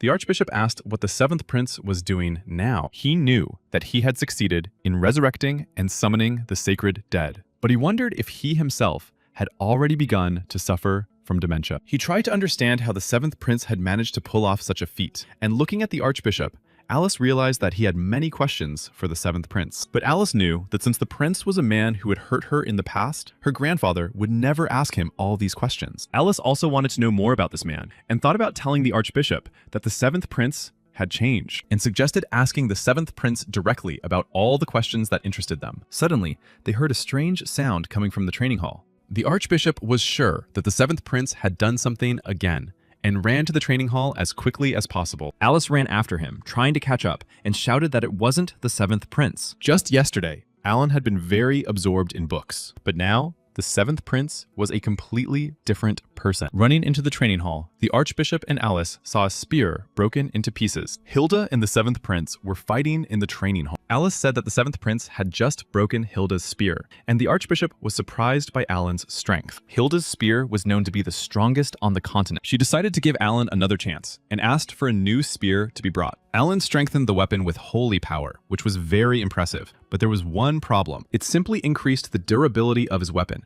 and he could just randomly hit different targets and get the same result. He made a good strike, and he needed to try something else. But it was difficult for Alan to get used to a different weapon. The 7th prince hoped there was some way, but when he looked to the side, he noticed someone. Alice was standing in the doorway, looking at him questioningly. Alan agreed, but this time he had to be more serious, because this time, Hilda had decided to fight with all her might. And this time, the 7th prince went on the attack, taking a spear in his hands. And he began to remember what Alice had told him last night. Her words were that sacred power was connected to the energy of life. It could strengthen weapons, but it would react more to his body than to the weapon. And so Alan didn't need to focus solely on weapons. He needed to try to use his power freely, so as not to depend on weapons. The 7th prince completely unclenched his hand, releasing the spear from it. The spear fell to the ground, its tip striking the earth. Hilda was confused and did not understand why he had dropped his spear. The 7th prince did not know exactly how to cast a spell there,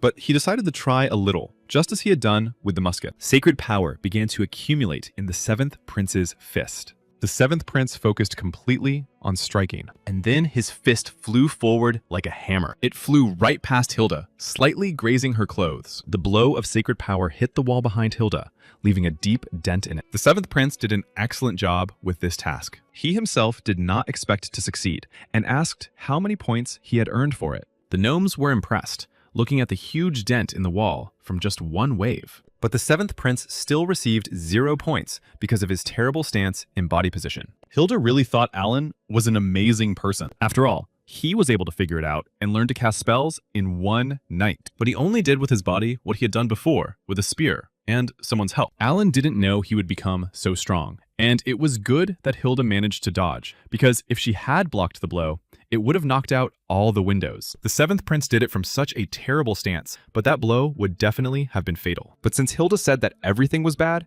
it meant that he really had no skills in close combat and weapon handling. But you had to look at it from another angle, because Alan's good attitude was important. It turned out that his lack of talent in weaponry meant that he could use any weapon. Hilda asked Alan to get a good night's rest so they could continue tomorrow, but the 7th prince decided to examine all the weapons first. The archbishop saw that the 7th prince was really very interested in everything. Before, he was sure that Alan was a scoundrel because he was trash that no one could save. Suddenly, Alice said that she would return the blanket her grandfather had lent her, but it turned out that he hadn't given her anything. The archbishop thought she had been in it before he arrived. Then the girl realized that perhaps the prince had covered her with the blanket that day, but she didn't tell her grandfather about it, saying that she had forgotten how she had taken it with her yesterday because it was cold outside. The loud ringing of bells could be heard everywhere outside. The 7th prince couldn't understand what was happening early in the morning. When he saw the horsemen, he realized that Hilda was going into battle. It turned out that a group of werewolves had attacked the mines, so Hilda and the archbishop went together. The werewolves couldn't get through here, so Alice helped the locals hide. The 7th prince decided that he just needed to sit quietly and safely in the castle. But the gnomes who arrived said that the situation was very serious. Then, one of the gnomes asked what had happened to the training ground. Alan apologized and replied that he had been training when it happened. The gnome asked what exactly the 7th prince had been training this time. The gnome was also interested in where all the weapons from the range had gone. Now that Alan knew he could increase the durability of any weapon, he decided not to miss this chance and put everything in his inventory. The 7th prince asked the dwarf about making muskets, but it turned out that they had one such musket in stock. However, the dwarf was in no hurry to give it to him, and the prince thought that he considered him a bad person because he had destroyed their training hall. But then the dwarf decided to give the musket to the seventh prince after all. The capabilities of the musket they had created were equivalent to those of a decorative weapon, but everything was about to change when Alan used it. The seventh prince was surprised that everyone already knew about this. That was why the dwarf wanted to set one condition for the prince. He was ready to give Alan any musket he wanted, but the seventh prince had to try it out right away. The seventh prince realized that the dwarf wanted him to participate in the battle, but Hilda and the archbishop were going there, and it seems like there was nothing to worry about. But as it turned out, the werewolf attacks had been quite unusual in recent days. Yes, their numbers were strange, and it seemed as if they were following someone's orders. Perhaps they had a very strong and intelligent leader. That is why everyone, without exception, was being called to battle. The Red Cross would be a great help in the battle, but they would not move until the prince gave them the order. They said that their main goal was to protect the seventh prince. And that was true, because they had come here specifically to protect Alan. But the inhabitants were in danger, and Hilda was worried that they might lose. Yes, the gnomes in the mines were also in danger, and the gnome asked the seventh prince to send the Red Cross with them to battle. The dwarf wanted to say something else to Alan, but before he could, the bells began to ring. They were under heavy attack, and the werewolves were already running towards the fortress. The werewolves ignored the soldiers and rushed straight towards the village. It seemed that their leader was in control of their minds. The dwarf begged the seventh prince to at least protect the village, but the seventh prince only wanted to find a better place to hide. Meanwhile, a huge number of werewolves were already very close. The villagers ran in terror, trying to find somewhere to hide. Alice tried to calm them down, telling them that the soldiers would protect them. But suddenly, Alice saw a wounded local child nearby. He was being carried by other residents during the evacuation, and Alice decided to help him. But the boy's eyes suddenly filled with real horror. Terrified, he only managed to say one word to Alice: run. At that moment, she did not yet know that the enemy was so close. Turning around, she saw huge werewolves flying towards her from above. At that very moment, she experienced genuine animal fear, but she managed to pull herself together and stopped the werewolf with her hand. Then she threw it to the ground with all her strength, as if it were a sack. A local woman and a child watched this from nearby. Alice slammed the werewolf's face into the ground for daring to attack this peaceful village. As the archbishop's granddaughter, she could not allow them to do so. The soldiers warned her that the werewolves were getting closer, and she ordered everyone to stand behind her. Her grandfather had taught her basic fighting techniques, but she had never tried to use them on monsters, so she wasn't sure if she could protect everyone. But now was not the time to be afraid or weak. Alice knew that she had to protect them all at all costs. But suddenly, something flashed brightly in the sunlight on the tower. As Alice ran to attack the werewolf, a beam of divine power struck her. Looking around, she realized it was a magical attack, but it was unclear who had done it. The only person capable of attacking at such long distances with such great power was the seventh prince. In his hands was a musket made by gnomes in the mines. It was an excellent and very high-quality product. The seventh prince temporarily strengthened his weapon using divine energy and activating the skill through and through. Under such circumstances, the werewolves had little chance of survival. The prince's shots from his musket immediately blew their heads off. In a matter of moments, a real battlefield unfolded here. And the seventh prince, Alan, realized that the first prince, Luong, had told the truth. After all, the seventh prince really enjoyed this trip. By order of the seventh prince, the Red Cross also participated in the battle. This year's werewolf hunting season was more than successful. The gnome was surprised that the seventh prince was able to do all this in such a short time. The prince really liked the musket because it used less divine power and added new skills. But then, the Red Cross reported that there were even more werewolves. Alan ordered them to stop the werewolves that were coming this way, while he evacuated the villagers. It seemed that the seventh prince's popularity among monsters was growing. Looking at Alan, the dwarf thought that even though he sometimes talked nonsense, by making a deal with him, he had made the best decision of his life. After all, no one expected the seventh prince to be so talented. The dwarf really hoped that everything was fine with Princess Hilda and his brothers. But at that time, things in the mines were not as good as they would have liked. Some of the gnomes had been taken prisoner by the most cunning werewolves. Hilda assumed that the werewolves wanted to take the hostages, but the leader of the werewolves had no intention of taking these hostages. The true goal of the chief werewolf was to negotiate with Hilda. It was Red Moon, the elder of the werewolves in Hilda's territory. And after they took the civilians hostage, Hilda couldn't trust him. But Red Moon insisted that she listen to his terms, and then he would release the people. For some reason, the main condition of the werewolves this time was Hilda herself. But the others were not going to give up their princess just like that. Because too many outsiders had gotten involved in this conversation, Red Moon grabbed the gnome by the head, and he lifted the small and defenseless gnome very high in front of the huge werewolf. Red Moon asked them to watch their language because they were different from those vampires. And even though they were monsters, they had honor, and the werewolf threw the dwarf Bolg right to the ground like a doll. Red Moon told the princess to choose because he had returned the hostages safe and sound. The archbishop assured her that if Hilda went with him, it was unclear what would happen to the territory, but she reminded him that Raphael and her brother Alan were still in the territory, and Hilda agreed to the terms offered by the werewolf. She thought that she herself was a more valuable hostage, but the real reason for this incident was peace and freedom. Vampires had always been the main enemies of werewolves. The werewolves wanted to free themselves from serving these vampires, and since the Holy Empire wanted to destroy all vampires, the werewolf suggested that Hilda join forces and form an alliance. Thus, the werewolf explained the main reason for his demands to the princess. Red Moon considered this a very tempting offer. The dust from the seventh prince's musket spread throughout the village. Alan stood on the tower and looked down at the bodies of his fallen enemies. Red Cross reported to the prince that all the monsters in the village had been destroyed.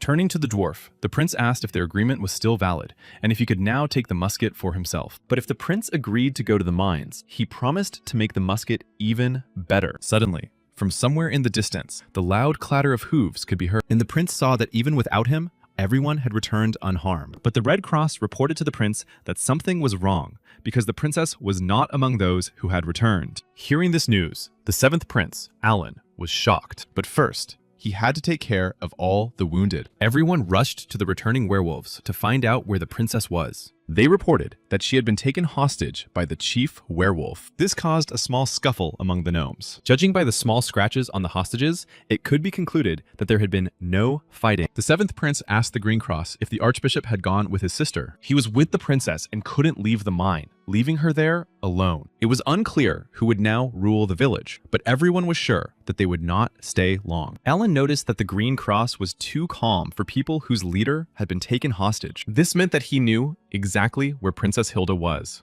They said they would wait there and then leave together later. But the seventh prince, Alan, could have refused to go with them. But if he did, the Green Cross would beg him. In the end, the seventh prince went with them, but he didn't understand why no one except the gnomes was very concerned. It turned out that the gnomes had strong ties to Princess Hilda, but the Green Cross also believed in her powers. Moreover, she was with the archbishop, so there should be no problem. Thinking for a moment, the seventh prince said that the old man did indeed look strong, but the Green Cross reacted to these words as if the prince had indeed lost his memory. The gnomes did not care about the world outside their territory, so they were probably unaware of this. Archbishop Raphael Astoria published many books. Among these books were quite a few historical ones. This was because he was a great hero who fought alongside the Holy Emperor against the Demon King. The seventh prince knew that the archbishop was strong, but he did not think he was that strong. And for him, these werewolves were like newborn puppies. At that moment, the werewolf admired how Princess Hilda was tied up. But she did not lose heart and asked if that was all he was going to do. But the werewolf asked her not to be angry with him, for he had been watching her for a long time. While she was destroying his creatures, this side of her personality was the most beautiful. He even wanted to bite her so that she would become one of his creatures. But as he had said before, it was all for the sake of peace and freedom. But the werewolf had to restrain himself while he was negotiating with the Holy Empire. Hilda no longer had to accompany the old man, and if she agreed to join forces, he would give her command of a powerful army of werewolves. But there was one important condition for complete unification. The chief werewolf intended to make Hilda his wife. He promised to always be by her side, even on his deathbed. And after her life as a princess came to an end, he would give her the life of a werewolf. After these words, the archbishop could no longer restrain himself, and the chains that bound him flew in different directions. Seeing that the archbishop had managed to free himself, the werewolf was puzzled. Apparently, this werewolf did not know the archbishop, because he had not left the castle for years. Raphael was pleased to realize that he still had enough strength, even after so much time had passed. It was unclear why the emperor had kept the archbishop hidden in the castle for so many years. Unable to bear it any longer, the werewolf shouted for them to stop talking. The werewolf did not know what trick the archbishop had used to free himself, but he could not allow him to look down on him. He was sure he could easily tear her to pieces. But suddenly, the werewolf was illuminated by the brightest light of divine power. Hilda said that surely he could easily deal with such simple children as they were. After all, they had not received a single injury during all this time. Throwing off her shackles, Hilda reminded him that they had saved everyone. They had even gotten a chance to get rid of the pack that threatened her domain. It was also very good that the princes had come here in person. Now the werewolf could feel their sacred power. They were filled with it, as if they were about to explode. Left without weapons, Hilda suggested that the archbishop use magic, while she worked with her fists. The werewolf thought that even if his opponents were members of the imperial family, they were just a girl and an old man. So the werewolf decided to make a run for it, hoping they wouldn't catch up with him. Hilda told the archbishop that they should hurry, but the archbishop expected something like this from this animal. After all, the werewolf could sense the approaching danger. A cluster of sacred power formed in the archbishop's hand. Archbishop Raphael Astoria directed it precisely at the werewolf. The werewolf still hoped to escape from the representatives of the imperial palace by running away. But the archbishop's magical power did not allow them to get far. The magical power struck the werewolf, and now he could not move. The magic was so strong because the archbishop did not cast a spell. He decided to begin praying to the goddess Gaia, and Princess Hilda asked him to convey her thanks on her behalf. Princess Hilda even felt a little sorry to say goodbye to the werewolf, because she was already beginning to like him. But the Red Moon did not quite understand what the princess was talking about. The werewolf thought that Hilda liked his proposal, but in fact, she needed stuffed animals to decorate her castle. The gnomes they had released were actually good blacksmiths. If Hilda had left the werewolf alive and allowed the gnomes to skin him, the sacred emperor would surely have appreciated their stuffed animals. Princess Hilda's words drove the werewolf into an indescribable rage, but the magical power used against him quickly subdued him. It was so powerful that it burned holes in his fur and flesh. For this reason, the chief werewolf decided to flee. Princess Hilda suggested quickly clearing the area. With a single blow of her hand, she neutralized the approaching werewolf. She wanted to send His Majesty to a couple of butchered animals. The seventh prince did not understand why he had to be taken to the werewolves. Hilda could handle everything herself. His presence was necessary to guarantee success in battle and for his experience. Hilda felt guilty, so Alan's participation in the current battle could greatly help him. And all this was done for the benefit of the seventh prince. Since Hilda herself wished it, the Green Cross would do everything in their power. Princess Hilda came here for the first time when she was 12 years old. She saved the gnomes by freeing them from lifelong slavery. The Green Cross joined her later, after she had grown up. At that time, Princess Hilda was already different from the rest. Princess Hilda became a real family for the Green Cross and the gnomes. The Green Cross was known for its surveillance and detection skills, and now Alan understood how much time they spent with Hilda. Suddenly, they all noticed someone ahead of them. It was the chief werewolf, running to find a place to regain his strength so he could attack again. Suddenly, he saw another group preparing to attack. He thought this was an opportunity to eat human flesh. But then, the werewolf decided that they should not be underestimated. First, he needed to escape far away from his enemies. Taking aim, the seventh prince decided that this was one of the hostages who had escaped from his sister. The werewolf Red Moon wanted to get the seventh prince. At that very moment, a deafening musket shot rang out. Everything around him was again illuminated by the bright light of magical power. And before the werewolf's eyes stood Princess Hilda again. The chief werewolf simply hated the imperial family. And at that moment, his body was pierced by a powerful charge of magical power. This charge hit the chief werewolf right in the head. But the chief werewolf, Red Moon, only snarled at this blow. He was fine even after this blow, probably because he was one of the parents. Or perhaps the bullets were too weak, because in this world, a musket bullet simply dissolved if the target was more than 100 meters away. But thanks to his divine aura, the seventh prince could shoot at long distances. And the seventh prince, Alan, decided to shoot again. But suddenly, the werewolf parent turned around and started to run away. It seemed that he had called his creatures to escape, while they distracted the enemy. But it would be difficult to catch the main werewolf if he fled into the forest. Then the seventh prince had an interesting idea. He decided to split up with the others and pursue the parent. The Red Cross also decided to split up. Half of them stayed where they were, and the other half followed the seventh prince. Turning around, Alan saw that they were following him. But the more eyes, the better. With such a weak parent, it was a great opportunity to practice his skills. And the seventh prince activated a new skill, Flood of Doom. He shouted loudly at the werewolf to stay where he was. Alan had heard that werewolves considered themselves warriors of honor, but this werewolf was running away from them because he was very scared. Seeing this, the seventh prince realized that this werewolf had no honor and needed protection. The werewolf knew that even if he managed to escape, he would still go to the other world when the seventh prince used his weapon. So he decided to take Alan with him to hell. Alan Elphos ordered the Red Cross to close their eyes and ears. He had an idea and asked them to follow his rules. Alan asked if the Red Cross really didn't believe him at all. The seventh prince showed them the enormous power he possessed. His willpower saved them, and they believed in everything he did. In reality, Alan's will was not that strong, but their loyalty to the imperial family was very useful. And once the Red Cross began to carry out the seventh prince's orders, Alan began to carry out his plan. There were still many things he wanted to try on this werewolf. The werewolf realized that they wanted to use him as a guinea pig. At that moment, the other werewolves began to attack the seventh prince. Their sharp claws were already very close, and Alan needed to calm down. If he remained calm, he would be able to wield his weapon properly and would definitely not lose. Skeletons began to appear from the holy water spilled on the ground. The skeletal hands reached straight for the werewolves. Skeletons began to emerge from the holy water from all sides. And the most interesting thing was that weapons appeared in the hands of these skeletons. Prince Alan himself had no talent for wielding weapons, but these mortals could boldly hold weapons for the seventh prince. After all, he was a necromancer who controlled the dead and activated the skill Soldiers of Doom. The seventh prince also activated the skills Sacred Aura and Piercing Effect, and magical power began to destroy one werewolf after another. The chief werewolf couldn't believe that holy water had appeared here out of nowhere. Now even skeletons were coming out of the ground and possessed sacred power. The werewolf thought Alan was talking nonsense when he said he wanted to test something on him, but what was happening around them now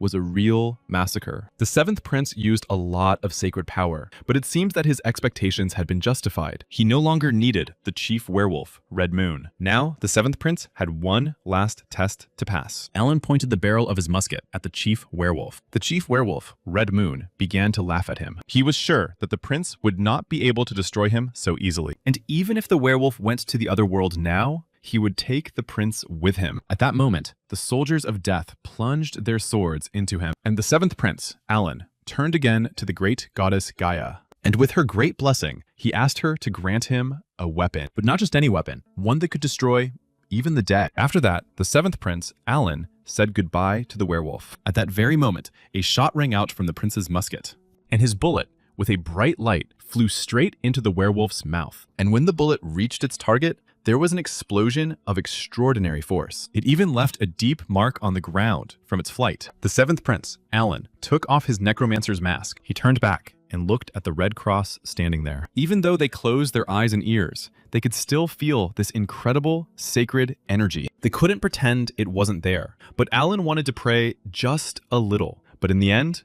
he destroyed everything. Now, he himself didn't know how to explain it all to the others. Now the people from the Red Cross could open their eyes, but they shouldn't be too surprised. Everything around them was destroyed because the seventh prince had almost burned down the entire forest. The Red Cross wanted to say that it was the work of a werewolf, but the sacred power they felt did not come from him. The prince said he knew nothing, and that the main thing was that he had caught him, and now they had to go back. And he ordered the Red Cross to lead him. They wanted to make it back before dark. The archbishop couldn't believe his eyes, for he saw the sacred dead again, but they were not at all like those he had seen in the imperial palace. These sacred dead were an army that could wield weapons. The archbishop could not understand how the seventh prince was able to combine two opposing forces. But after thinking about it for a while, he began to guess the reasons for this. Perhaps it was all because of the presence of Aslan's blood. The kingdom of Aslan is a southern empire that worships the god of death. This was also the reason why Alan and Luana Ulicia's mother was betrayed. Not only because she was a commoner,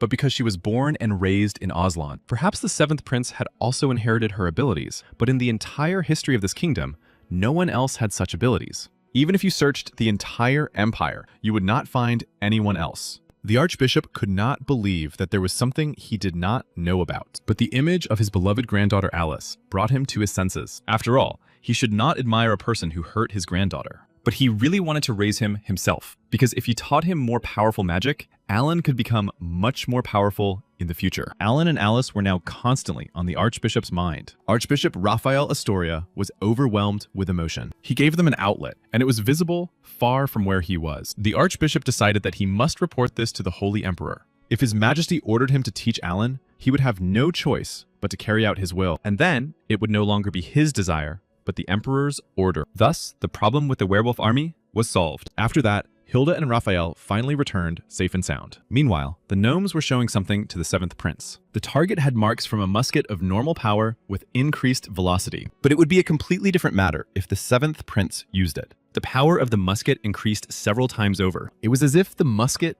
had a life of its own. Finally, the weapon was similar to the one Alan knew. If he used his sacred power, the musket changed its structure. But if he had to pray to gain sacred power, the attack had to be prepared in advance. The 7th prince thought about using the soldiers of doom as a shield. One of the gnomes suggested considering the use of armor. But at that moment, Alan was informed that Princess Hilda was requesting a meeting with him. The gnomes decided to send Alan the new armor as a gift. A grand festival was prepared for Princess Hilda. She thanked everyone present for their excellent work. Princess Hilda happily drained her glass of wine, and with that, she marked the beginning of the bloody festival. And the very first weapon of this festival flew towards its target. The 7th prince noted that the festival had been specially prepared with tomato juice instead of real blood, and he remembered the tomato festival from his past life. It seems that the guys from the Red and Green Cross were also enjoying the festival, but for some reason, they did not take off their robes, even at such an event. And then a large, ripe tomato flew at the 7th prince. Turning around, he saw that it was none other than Alice who had thrown it. The ripe tomato hit the 7th prince, Alan, right in the face. Seeing what she had done, the girl began to apologize to him. She said that she was just playing with the children and did not mean to hit the prince. After tasting the tomato juice running down his face, the prince appreciated its taste and told Alice that it was no big deal. And judging by what he had done in the past, getting hit in the face with a tomato was well deserved. Taking advantage of the moment, the girl decided to continue the conversation. She suggested that the 7th prince have a drink and talk with her. She really wanted to learn more about the resurrection and the magic he had used, but he had nothing to tell her, because he had done it based on her knowledge and ideas. He had invested a lot of sacred power, then caught the soul that was about to leave the body and brought it back, while the archbishop watched their conversation. It turned out that all this happened thanks to Alice's own knowledge. Alan had also heard that she had healed his brother, the 1st prince. The prince took a mug of drink for each of them and handed one to Alice. He proposed a toast to the wonderful doctor who had not given up until the very end. Alice gladly took the mug offered by the 7th prince. She thanked him for his help in the castle on Hild's territory. They stood in the middle of the street while everyone around them drank to Princess Hilda, Prince Alan, and the Archbishop. Sometimes it wasn't bad to be so smart. And now the prince missed those he had left behind a little. He remembered Charlotte and Harmond and hoped that they were all right. Meanwhile, Charlotte had just finished her battle, but not everyone was happy with her results. The teacher called her a puppy named Herrez, and it was Oscar Bald himself, the vice commander of the Golden Cross. He ordered Charlotte Herrez to get up and follow him. It was the Holy Emperor who had introduced Charlotte and Oscar not long ago. At that time, he was farming in Humite and enjoying his extended vacation. Oscar fought against the Legion of Aemon alongside the Emperor. He was the very man who was called the King of Swords. Charlotte was simply amazed by such an acquaintance. The Holy Emperor wanted to teach Charlotte martial arts. He really hoped that it would be a good lesson for her. Oscar noticed that Charlotte had become stronger during this time, but he couldn't understand what she really wanted. Charlotte was very persistent, even though she had a name that Oscar thought didn't suit her. But Charlotte clearly told him then that she wanted to have power. She needed power to serve the 7th prince faithfully. She was alive thanks to him, so she was ready to sacrifice her life if he asked her to. Oscar asked her what she would do if the prince asked her to take his life. At that moment, Charlotte was at a loss, not knowing what to say to him. Oscar called her weakness simply naive. He reminded her that if the imperial family gave them an order, they were obliged to carry it out, even if her order was to take the life of her master. Their word was law, so there was no need to doubt it. But she never doubted it. But Charlotte had one thing. She could never hurt His Majesty. Oscar thought this was foolish, as he was sure she understood what he was talking about. He promised to make her a true member of the royal family. He ordered Charlotte Herrez to attack him again and again. Charlotte got to her feet and picked up her sharp sword again. At that moment, Luan was relaxing in his room with two beautiful women. But suddenly they heard a loud noise that grew louder and louder. The door burst open and Alan appeared in the doorway. He said that he was finally home and pointed a musket at his brother. He came to him as soon as he returned, wanting to settle the score with him. Luan suggested talking first, but Alan didn't want to listen to anything and fired a shot. The sacred power was supposed to benefit him, but he didn't expect to get a bullet like that. Luan thought it was too much to shoot his own brother like that. Alan was boiling with indignation and shouted at Luan not to be a crybaby because his body would no longer melt due to the sacred power. In fact, he only felt a little pain because he had been hit by a bullet and highly concentrated sacred energy. Luan admitted that he made mistakes, just like Alan, and now they were even. The seventh prince told the first prince that he was going to hide somewhere in the castle for a while. Luan didn't quite understand why this was necessary and suggested that Alan take a longer walk around the capital instead. But the seventh prince refused because he didn't know what was happening with the archbishop. On the way back, he kept bringing up the same conversation with him. He kept offering the seventh prince Alan to learn magic from him, but the seventh prince refused this offer every time. Alan was very tired of him, so he wanted to hide for a while, but Luan explained that Raphael was behaving this way because he wanted him as a student. After all, he was the best magical researcher, and Luan thought it would be a good idea to learn from him, but Alan refused. He was sure that no matter where he hid, the archbishop would find him. Alan unwittingly overheard Luan's conversation and learned that the most urgent matter at the moment was the Black Order. The first prince asked the seventh prince if he knew anything about the Black Order. They'd been found in the same place where the witch Morgana had been captured, but this time they'd been found in Humite. And the emperor began to pay more attention to this issue because the area was the closest population center. From the moment the necromancers had been cornered, it had become a big problem. Alan gained a lot of useful knowledge about necromancy from the book he got after dealing with Morgana. Alan asked what Luan was going to do after the necromancers were caught with the remaining books and tools. The first prince explained that it was not allowed to bring such things into the castle, so they would be destroyed, or they would be stored in the basements of the Humita Academy. The seventh prince's imagination painted different pictures of the situation inside the castle, with the archbishop gone mad. And the situation inside Humita was imagined in a completely different way. Alan decided to make a proposal to the first prince, Luan. He asked his brother to arrange a long vacation for him. In return, the first prince promised to take care of the Black Order for him. The Black Order's movements were detected in the territory of Humita.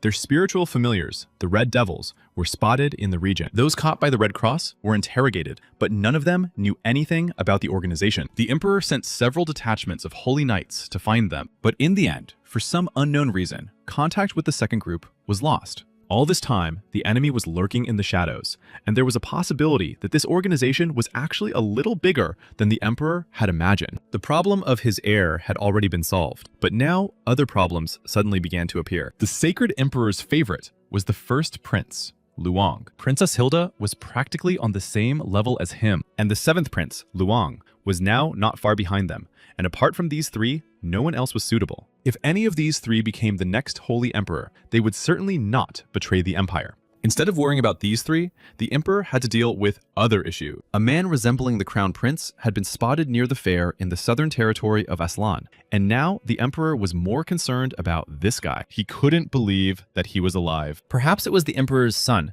who had disappeared without a trace after the battle with the Aslan Empire. The emperor was informed that there were suspicious movements in Aslan, and it was unclear why he had appeared in the south at such a time. After the monsters were wiped out, people began to go crazy. The emperor did not understand why he had to work so hard at his age. The crown prince disappeared immediately after inheriting the throne, so he had no opportunity to transfer his duty. The emperor was indignant that the crown prince could not even be a good son for a little while, and if he was alive, he should at least have appeared before his fall. At that moment, Luan entered the hall to ask if everything was all right with the emperor. He had come precisely because of the papers that the emperor had given him with the servants. The first prince wanted to send Alan to Humit on a matter concerning the Black Order. Alan wanted to go there himself, saying that he needed the Black Order to repay him a debt. The emperor guessed that he was referring to the time when he nearly died because of the witch Morgana, and it all made sense if he wanted revenge. The archbishop reported to the emperor that the seventh prince commanded the sacred dead. This justified Gaia's power. If the emperor gave the order to the archbishop, he would have no choice but to deal with the seventh prince personally. And somehow, it all turned into a sinister and incredible story. Its protagonists were undead bodies with the sacred power of Gaia, and its power could terrify even Judas, who was the god of destruction. Necromancy was a taboo power that was only used in the south, but it was likely that it could now be used in the Holy Kingdom. The emperor asked if Alan had requested anything, but Lu Wang replied that he had only asked about books. He also asked what would happen to the items left behind by the necromancers after the battle. The emperor told the first prince to leave Alan alone. He added that the unusual movements in the Aslan Empire seemed to be connected to the Black Order. If the seventh prince could stop them, it could be fun. But he knew nothing about the complexity of this mission. He had only read the first page of the documents he had been given, and Alan had accepted the mission without knowing anything about it. The emperor ordered the seventh prince to be sent away before he found out everything. The first prince agreed with the emperor and set about carrying out his order. 3 weeks later, the seventh prince was already on his way to Humit. Only now did he realize that he had been deceived, because he had started reading the documents after leaving the castle. Harmon said that it was time for the prince to accept all this because they had been on the road for 10 days. He also asked if it was okay that he was accompanying Alan alone, and Alan emotionally replied that of course it wasn't, because he didn't know anything when he left. But perhaps it was even better this way, because the knight already knew about the first prince's powers, and it was better for the prince to use them without the fanatics from the Red Cross. But Harmon asked him not to be so harsh on the Red Cross, because they were people who would do anything for those who gave them orders. The Holy Emperor personally handed Alan the control of the Inquisitors of Heresy. Alan heard that 3 archbishops were involved in reviewing his decision, and that he had full authority in cases involving evil. But he didn't think that would help them find the missing groups of knights and deal with the Black Order. In the papers, the seventh prince found information about the Red Devils, but Harmon explained that they were much weaker than the Vampire Duke. The Red Devils are familiar spirits used by the Black Order, and these devils are known for stealing children in the past. Harmon asked Alan if he knew the story about how the Red Devil would steal him if he was a capricious child, but Alan had never heard of such a thing. The Red Devils had fat bodies and thick beards, wore red clothes, walked on rooftops, and carried bags for stealing children. After hearing these descriptions, Alan's imagination conjured up an image of Santa Claus and wondered if he could do such a thing. Alan understood that the Red Devils were incredibly strong, but they posed no threat to them. However, according to the Holy Knight's stories, they were difficult to catch. Despite wearing bright clothes, they were very good at hiding. Even a trained Holy Knight could miss them. Alan wondered if they smelled like other monsters, but it would be inconvenient to keep the status window open all the time. He suggested to Hammond that they consider using bait. The document said that they usually stole children under the age of 16. The Holy Knight assumed that the prince wanted him to use a defenseless child as bait. Well, the prince suggested looking at the person standing in front of him. He asked what Harmon thought about a 16-year-old boy sitting here alone in the middle of the night. It sounded very tempting. Meanwhile, they were already being watched from the roof of a neighboring building. Posters had been put up around the city, warning people to beware of the Red Devils and to report anything that happened to children to the guards immediately. Walking down 7th Street, the prince could smell the Red Devils. They were weak, so the smell was faint. Alan said they would follow them, so he suggested that Harmon go to the intern and scout out the situation. Although the Holy Knight was sure that it would be better for them to follow together, Alan assured him that these weaklings would not be able to defeat him. Still, Hammond asked the 7th prince to be careful, so they parted ways with him on the street in 2 different directions. Alan assumes that he would be able to find them faster than expected, and as soon as he smelled them and they appeared, he would increase the distance between them. Sensing their presence, Alan looked around carefully. He was able to spot one of the Red Devils on the roof of a building. He assumed that the Red Devil was using magic to hide his presence, because he would have missed him if he hadn't sharpened his vision. Alan quickly opened the door to the house and apologized for the intrusion, shouting that there was a Red Devil here. But he was too late, and 2 lifeless bodies were already lying on the floor. The 7th prince realized that the Red Devil had already stolen the child. Looking out the window, he saw him holding a full bag over his shoulder. Although the child was screaming, no sound could be heard. Perhaps the devil had used magic to block the sound. The Red Devil wanted to attack the prince, striking him with his long knife. But the prince deftly dodged and pointed the barrel of his musket at the devil. Without hesitation, he pulled the trigger, firing a bullet imbued with holy power at the devil. His first task was to free the stolen child from the sack. The boy wanted to know who he was, but the prince said he would explain everything later, and that the child should close his eyes for now. At that moment, behind the prince, the boy's parents began to rise from the floor. Apparently, the Red Devils also affected their victims. If the condition of these people progressed, there would be no point in treating or reviving that. At that moment, Harmond entered the room and said that he had agreed on help from the guards. But looking around the room, he realized that the 7th prince had already caught the devil but was a little too late. The prince was upset that he had not managed to save the adults, but thanks to him, the child had been saved. The devils were definitely the very creatures that specialized in stealing and killing people, and now the reason why the Black Order had summoned them was clear. In Humite, only the guards could be used as official protection. Since this place was close to the border of the Aslan Empire, the Golden Cross was located on the outskirts. The 7th Prince did not understand why everything was so bad here if the Sacred Emperor's direct group was located here. Harmond explained that they needed to keep a constant watch on the Aslan Empire, and the incident with the Red Devils had happened very recently. The knight said he could send a letter to the Golden Cross and request support, but the prince refused. It would be better if the 7th Prince dealt with all this himself. He asked the Holy Knight to give him a sword. The Red Devils were created to follow the commands of the Black Order, so there must be some kind of magic trick behind them. The prince began to cut up the creature's body himself, and the Holy Knight reminded him that he should behave like a member of the royal family. But there was no time for that, and the 7th Prince found what he expected to see there after all. After extracting the devil's heart, he said he could feel the necromancer's magic inside him. The 7th Prince wanted to expel it using sacred power. Alan explained to Hammond that he wanted to rework the Red Devil, but if others found out about it, they would have big problems. Suddenly, in a pop-up window, Alan saw that he had generated a new Encouraged, the 7th Prince said that there was no time to waste.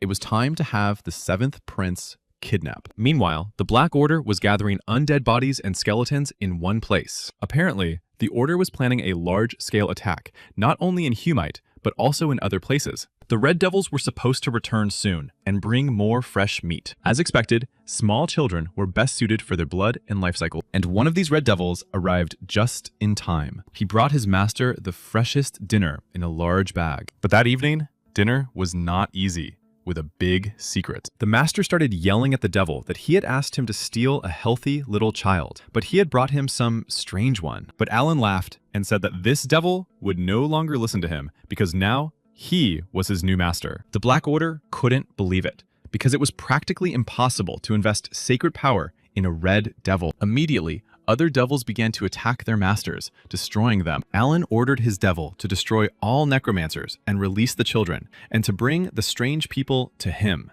While they were carrying out his orders, the prince began to study the literature on the shelves of the Black Order. They had collected many books, and some of them were the results of research that might somehow help the prince. Suddenly, one folder caught the 7th Prince's attention. Taking it from the shelf, he realized that it was a plan for chaos. The guard Humida came to verify the information that the prince had told the truth. All the missing children had indeed returned home, and the goddess Gaia had helped them. The children told the guard that they had been locked up in some kind of prison, and then someone had freed them. The guard asked the boy what his savior looked like, whether he resembled a little uncle, and the boy replied that he looked like a red devil. But he wasn't wearing red clothes, which meant he wasn't a devil. They were angels, the opposites of red devil. And it turned out that all these children had been saved by blue angels. And Harmond realized that His Highness's plan had worked perfectly. From around the corner, Harwood waved the same blue devil and called him to follow. And he brought him to the 7th Prince, who at that time was sorting through the books and manuscripts of the Black Organ. The Holy Knight said that the prince had done a good job, because everything except this house looked like ordinary houses. But Alan said that the Black Order had thought everything through to the smallest detail. The members of the Black Order were supposed to attack the area for which they were responsible and create misunderstanding, chaos, and sow terror among the people. It seemed that they were going to terrorize the entire empire. Their real goal was not written here, so the prince called the Holy Knight. The 7th Prince called on those who were still alive to answer his questions, because it seemed that they still did not understand what they had gotten themselves into. He knew that one of the Black Order members had simply held his breath and was still alive. He began to ask the survivors questions about other areas, the true number of missing sacred knights, and the others. The surviving members of the Black Order said they would answer questions only if the prince promised to let them live. But the 7th Prince had completely different thoughts on the matter. He asked Harmond how the kidnapped children were doing, and Harmond said that the guards were looking for the children's homes, but some of the children had not yet returned home. And then Ellen realized that necromancers were using the lives of others to cast spells, just as they had tamed the Red Devils and hidden this place. Therefore, they needed a great deal of magical power. Alan grabbed one of the representatives of the Black Order by the hair and asked him directly if they had devoured those children. The 7th Prince assumed that they could be kidnapping not only children, but also young people and the elderly. The criminal from the Black Order begged for mercy, but Alan asked if he had heard those children when they also begged him. And with all his strength, he threw him onto the mountain of dead bodies, promising that he would not let them go just like that. He promised to use them until their lives were extinguished. He ordered Harmond to drag the survivors of the Black Order to the palace so that the Inquisitors could take care of them there. They begged him not to do this, but the prince knew that soon they would all go to the other world, and all that was left for them was to become zombies. Harmond was worried about the Blue Devils because they could reveal that the prince controlled the dead with his power. But the prince didn't care anymore because the archbishop already knew about it. It would be difficult to explain or find an alibi, but the emperor had already noticed everything. However, judging by his silence, he decided to watch Alan. Therefore, it was necessary to act quickly and deploy several groups in the capital. He asked the Holy Knight to tell the Emperor that his leave needed to be extended. The seventh prince continued the interrogation and promised to send anyone who answered the question of where the rest of their people from Humita were hiding to the other world without suffering. Other groups of the Black Order received information that their allies in the western part of Humita had been defeated. Groups of holy knights and priests appeared in other major cities. News also came from the border that the Divine Army had been sent out. This was the ace up the Holy Emperor's sleeve. The Black Order was still trying to hold back the Golden Cross, but now the Divine Army had joined them. They couldn't deal with them like ordinary holy knights, and now it would be quite difficult to carry out their plan. And since the Divine Army was located near the border, it seemed that Aslan's side was already aware of the news. It seems that the imperial family had sensed something, and they would not be able to come out of the shadows again. And all this happened because of the ubiquitous seventh prince, Alan. They thought he was just a simple boy who had been abandoned in the north, but he suddenly showed up here and began to ruin their plans. And it is quite possible that they should have gotten rid of him earlier. But the great Aslan could not simply make a mistake like that. He went out to take care of it himself and asked everyone to tell their people that the time could be postponed, but everything was going according to plan. He took responsibility for the fall of Humit, and since the seventh prince had found their hiding place, he decided to go to Humit with them in order to find the seventh prince himself and destroy him. Even though it was just a clone, no one thought he would show up in person. His only chance to avoid the hide-and-seek was ruined, and naturally, he had no choice but to come in person. And here, they had already decided to come up with a new, cunning plan. They needed to gather new proposals and bring even more chaos to the Sacred Kingdom. But suddenly, the Black Order realized that they had an uninvited guest. The glass ball only reacted when someone with strong magical or sacred power came here. It was Oscar from the Golden Cross, and it would be bad if they encountered him. All necromancers were ordered to leave the building, and the sacred knights had to be sent to check it out. All of this could be useful for their plan, but now they had to survive and then continue what they had started. Oscar was an unusual opponent, and instead of sending the holy knights, he came himself. But the Black Order realized they had made a mistake and that it was not the Golden Cross. The man they had been talking about recently had come to them, the one who had exposed all the vampires and destroyed all the werewolves. Rumors from Humita had just reached the Black Order, and this man had already managed to find them, and it seems that he had no intention of letting them live, for it was the very powerful seventh prince, Alan Elphas. He was curious to know why it was necessary to send so many people to the other world. It was all the work of the Red Devils, but they were only working for themselves. It turned out that it was the Black Order that needed these lives. They were the ones who turned all the holy knights into corpses. Perhaps they did it after hearing about Alan's holy meters, or to bring more chaos to the Holy Empire. But whatever the reason, it wasn't that difficult to deal with a necromancer if he was weaker than you. But after the holy knights became dead, they could not be healed or revived, but it was possible to help them take revenge. And now it was their turn. And the seventh prince led them all, with a huge army following him. The Black Order understood that they would not be left alive and would be sent to the other world in the most cruel way. But they had to pay for what they had done, and Alan Elphas ordered the dead to destroy them. And this army rushed to carry out the seventh prince's order, while their opponents begged for mercy. Alan caught up with one of the representatives of the Black Order, but he muttered through clenched teeth that no matter how hard he tried to stop them, God would always save. But Alan thought differently and believed that asking for forgiveness after destroying so many innocent lives was wrong. He fired a bullet charged with sacred power, and this blessing from the Lord would send them to hell. The entire building was illuminated from within by a bright divine light. After learning of the Black Order's plan for chaos, the The Holy Empire responded by sending all its forces. Groups were sent not only to each of the cities, but the Divine Army also took up positions at the borders in case the Black Order and Aslan joined forces. Knight Harmond sent the remaining necromancers to the capital, and since the Red Cross was responsible for interrogating the Black Order, more became known. Aslan's men, captured near the border, had some connection to their superiors. Although the Humit case was closed, the Empire was still dissatisfied. Amidst all this commotion, Alan came to relax in the Academy library, but he was approached by the brother under whose jurisdiction Humit and Aslan fell. He wanted to talk to the 7th Prince, Alan, about something. Alan reminded him that he had to be quiet in the library and asked him not to talk to him. But Alan's brother was very annoying and persistent. He had heard that the 7th Prince had caused a commotion on his estate, but Alan corrected him, saying that he had not caused a commotion, but had cleansed it. He had done so with the permission of the Holy Emperor, but his brother insisted that such a decision should have been made by him. He considered Alan's way of solving problems very strange, and mentioned the Blue Angels. After all, they were kind of like the Red Devils, but Alan let them go because they were helping the villagers. Alan reminded him that he had received them from necromancers and asked if there was any other news. Under the current circumstances, the Holy Emperor believed that the Black Order and the Aslan Empire had joined forces. After all, the border had already hinted at a possible confrontation. Aslan says he has no connection with the Black Order, but the Holy Emperor will not believe this without proof. Therefore, the Aslan Empire sent its envoy to explain. They had to reach Humit within a month. Now there was no point in hiding their strength. There was no time to stop the rumors, but there would be times when they would have to use their strength. Although Aslan said he had no connection to the Black Order,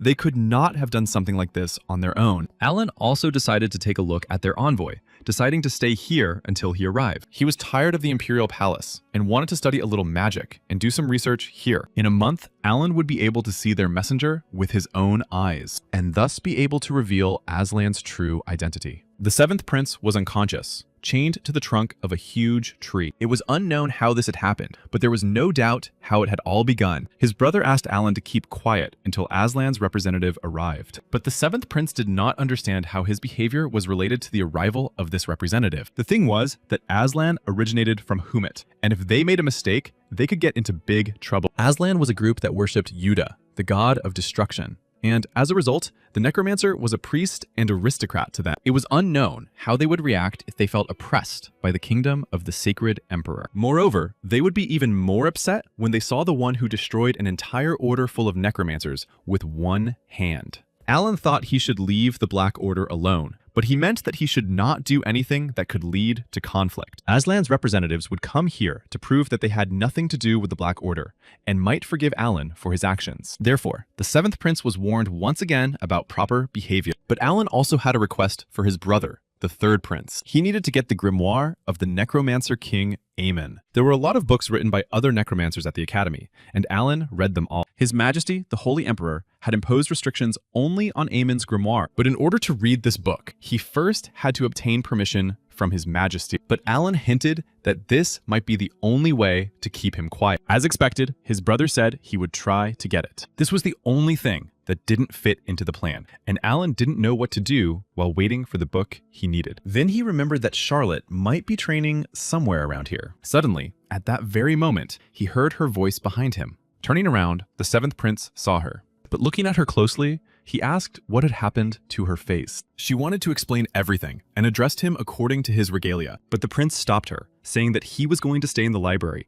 and it would be problematic if someone recognized him. He asked her to call him Geron Lefang, the son of Lord Ginaldo Rionia. As Alan expected, Charlotte was very quick to understand. But when he heard her new surname, Alan was confused, and Charlotte explained that it had been given to her by the Holy Emperor. Alan had already seen this surname when he was studying the imperial family. It belonged to a family that had been destroyed by the Necromancer King 50 years ago. After the divine armies of the Red Cross, Green Cross, Sacred Cross, and Imperial Cross, there was a 6th force. Alan returned to the scars on Charlotte's face, thinking that they were somehow related to her new surname. But Charlotte brushed her hand across her face and said it was nonsense. Alan thought that someone at the academy was bothering her, or that it was Grill, but Charlotte immediately defended him, saying that Grill was a caring father. Except for training, She only went to classes, so she never spoke normally with anyone at the academy. Alan asked why she hadn't treated her wound if she had been injured during training, since a bottle of holy water could heal it. But Charlotte lowered her eyes and replied that she was already used to the pain. After all,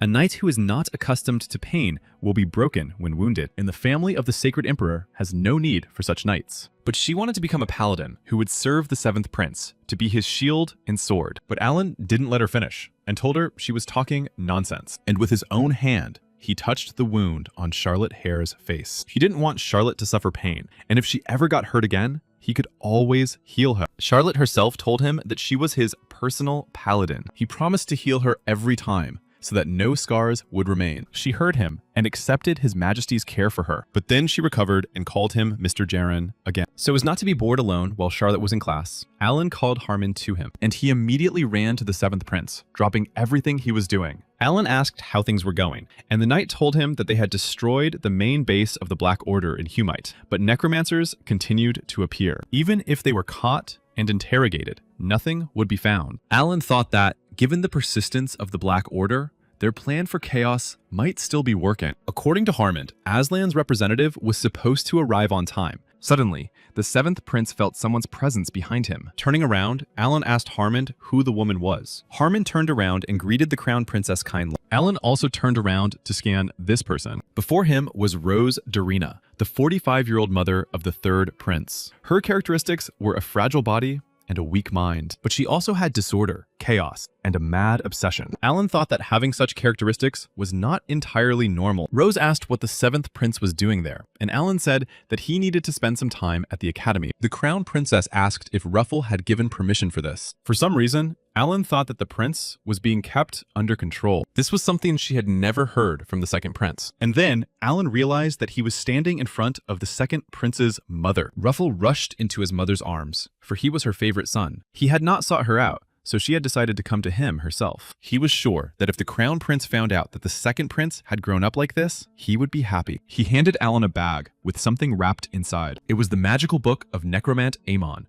which had been retrieved from the Academy's basement. He asked Alan to keep his promise too, and he would see his mother off, as it was time for her to leave. Ruffle himself went to escort his mother to the carriage. Alan asked Harmond why the 3rd Prince, Ruffle, was called the 2nd Prince, but the aristocrats kept silent about this and did not spread the story. The 2nd wife of the heir to the throne, Rose, had no problems giving birth to children after her marriage. During pregnancy, the umbilical cord wrapped around the baby's neck, and he was born dead. The Crown Prince was saddened and awarded the dead child the title of 2nd Prince. Rose herself could not get over such a terrible shock. She found similarities between her child and every little thing, and named everything after the 2nd Prince. Seeing this, the Crown Prince decided to have another child. That child was Ruffle, but Rose pretended that he was the 2nd Prince. However, there was another, even bigger problem in this situation. Before the 3rd Prince was born, Rose did something she shouldn't have done. Namely, she resurrected the 2nd Prince. Upon hearing this news from Harmond, Alan was perplexed, but Alan had heard that he was the first to resurrect a human being, so it turned out that the 2nd Prince was possibly undead. This should not have happened in a lively city, and it was reported that necromancers had bewitched the Crown Princess and that a purge had been carried out. But Alan saw that her characteristics stated that Rose was possessed and confused. Sitting in the carriage, Rose said that Alan looked healthy, but it would be nice if he disappeared along with Ulydia. She didn't like any of this and considered her son naive and useless. Ruffle's mind was filled with thoughts that he must never lose to his brother and must make a splash with the Crown Prince. Rose believed that then the Crown Prince would look at her again. Dorina Rose cried as she made her way to the border zone of Aslan. At the same time, Charlotte continued training with Oscar. He praised her for holding her own in battle. Oscar asked Charlotte if she had finally come to her senses. After all, not only he, but also His Majesty had been unable to achieve at her age what she had. She was a follower of the Golden Cross, and that spoke volumes. But Charlotte did not like it and had no intention of swearing allegiance to His Majesty. Oscar was very angry after hearing Charlotte's words. After all, she was already a follower of the Golden Cross and should be ready to die for His Majesty and obey any orders. However it may be, she knew that she should not do this, and only one person in the world could tell her what to do. That person was Alan Elphos, the 7th Prince of the Holy Kingdom, and only him did Charlotte consider her true king. Oscar asked her if she would be in the Golden Cross if she were not loyal to His Highness. She really wanted to help the 7th prince. Oscar thought this was nonsense because she did not exist solely for the emperor. Charlotte wanted to make him successful, and that was her true desire. Oscar asked if she understood what she was saying. Charlotte did not answer him and continued to stand silently. He replied that it was not funny and that everything in the world was going its own way. But after her words, Charlotte could not remain in the Golden Cross. Oscar threw a small black box right into her hands. So Charlotte Herreys was expelled from the Golden Cross. Next was the forgotten 6th force of His Majesty, led by the Harrys. In this black box lay the sword of the Order of the Golden Cross. This sword had once been used by the Harry family. Oscar thought to use it as a decoration if the owner did not appear. Oscar gave it to Charlotte so that she could do everything possible and protect those who were truly dear to her, if that was the reason for her existence. Shortly after these events, the very ambassador of Aslan arrived. Seeing Humit, he considered it simply a place for gods to live. There was a fortress wall, soft trees, grass, and a fresh breeze. It was truly a blessed land, but now was not the time to be envious, for there was fire in their eyes. Ruffle came out to personally greet the messenger. Aslan's ambassador introduced himself as Chaim, and it was a great honor for him to meet the 3rd prince. He had heard a lot about him, and for Ruffle, it was a pleasant surprise. The ambassador wanted Prince Ruffle to take care of them personally. Announcements about a welcome banquet for the ambassador from Aslan were posted throughout the city. Charlotte explained to Alan that this was a tradition for receiving foreign ambassadors. Aslan was an enemy country, and this announcement was frank, even asking the royal children to attend. According to Charlotte, it seemed that a really big banquet was being organized. At that moment, several young men entered the gate next to them. When they saw Alan, they started pointing at him like savages. In a very polite manner, they tried to find out what family he was from. After all, it was their first time seeing Alan on Humida's territory. Charlotte reminded them that they were the children of the Count and Marquis, and remembered that she had called them annoying. They thought he was from the outskirts, because it was difficult to believe that he was a prince. Alan suggested that Charlotte simply ignore these kids. But the young men did not let up and continued to tease Alan. One of them wanted to grab the 7th prince by his clothes, but he received a powerful rebuff from Charlotte, which was the last thing he expected. And from her powerful push, he flew very far to the side. The rest stood with their mouths agape, not understanding what was happening. Apparently, they didn't know about the rumors that were spreading, and they didn't know that bad children are always taken away by elves. Their appearance was very unexpected for everyone gathered there. The boys were very frightened, mistaking them for red devils. Alan corrected them, saying that they were blue devils and should not be confused with red ones. He asked them to hand them over to security so that Harmond could take care of it. Charlotte reminded him that the 7th prince had promised the 3rd prince that if he didn't get caught, no one would find out. The blue devils wanted to strip the boys naked and put them on display in the square. That was enough for their moral education. Alan suggested that Charlotte go have a snack with him. Suddenly, the 3rd prince shouted, asking if the 7th prince was responsible for the incident in the square. Turning around, Alan asked him not to make noise in the library. He asked his brother to calm down and talk about it somewhere else. The ambassador was very angry about this stunt, and Ruffle didn't know how to fix it. Then Alan thought about what would happen if the Necromancer were hanged in the square. The 3rd prince, in tears, tried to understand who else could have done such a thing if not Alan. After all, only a madman could commit such a crazy act. While Charlotte was in class, Alan met with Harmond. The heads of the royal family were hanging in the square, but when the ambassador was received, there was no announcement of a battle or anything like that. They also checked the garrison, and there were no witnesses to the incident. Harmond also checked with the 7th prince to see if he had anything to do with it, just in case. But Alan thought that maybe Aslan had done it, maybe to create a reason for battle. According to Ruffle, the ambassador was indeed angry, but there was no reason to call for internal division before the battle. If it wasn't Alan or Aslan who did it, then a 3rd party was involved. Suddenly, the 7th prince smelled something different from before. This time, it was the unmistakable smell of death. It seemed that the enemy had spotted the 7th prince and was watching him. These thoughts made Prince Alan feel very scared, so the one he sensed was a real angel of death. The 7th prince, Alan, quickly took out his musket and fired. Harmond asked what he was doing, but Alan knew that the enemy was dangerous. After all, in this situation, the Holy Knight Harmond didn't even know him, and the 7th prince himself realized too late what was happening. Alan turned to Gaia and asked her to grant grace to the believers. The bullet, charged with sacred power, flew towards the angel, but it could not harm him as he was under protection. Harmon tried to understand what was happening and who this madman was. In the angel's hands was the scepter of King Amon, which enhanced the bearer's enchanting magic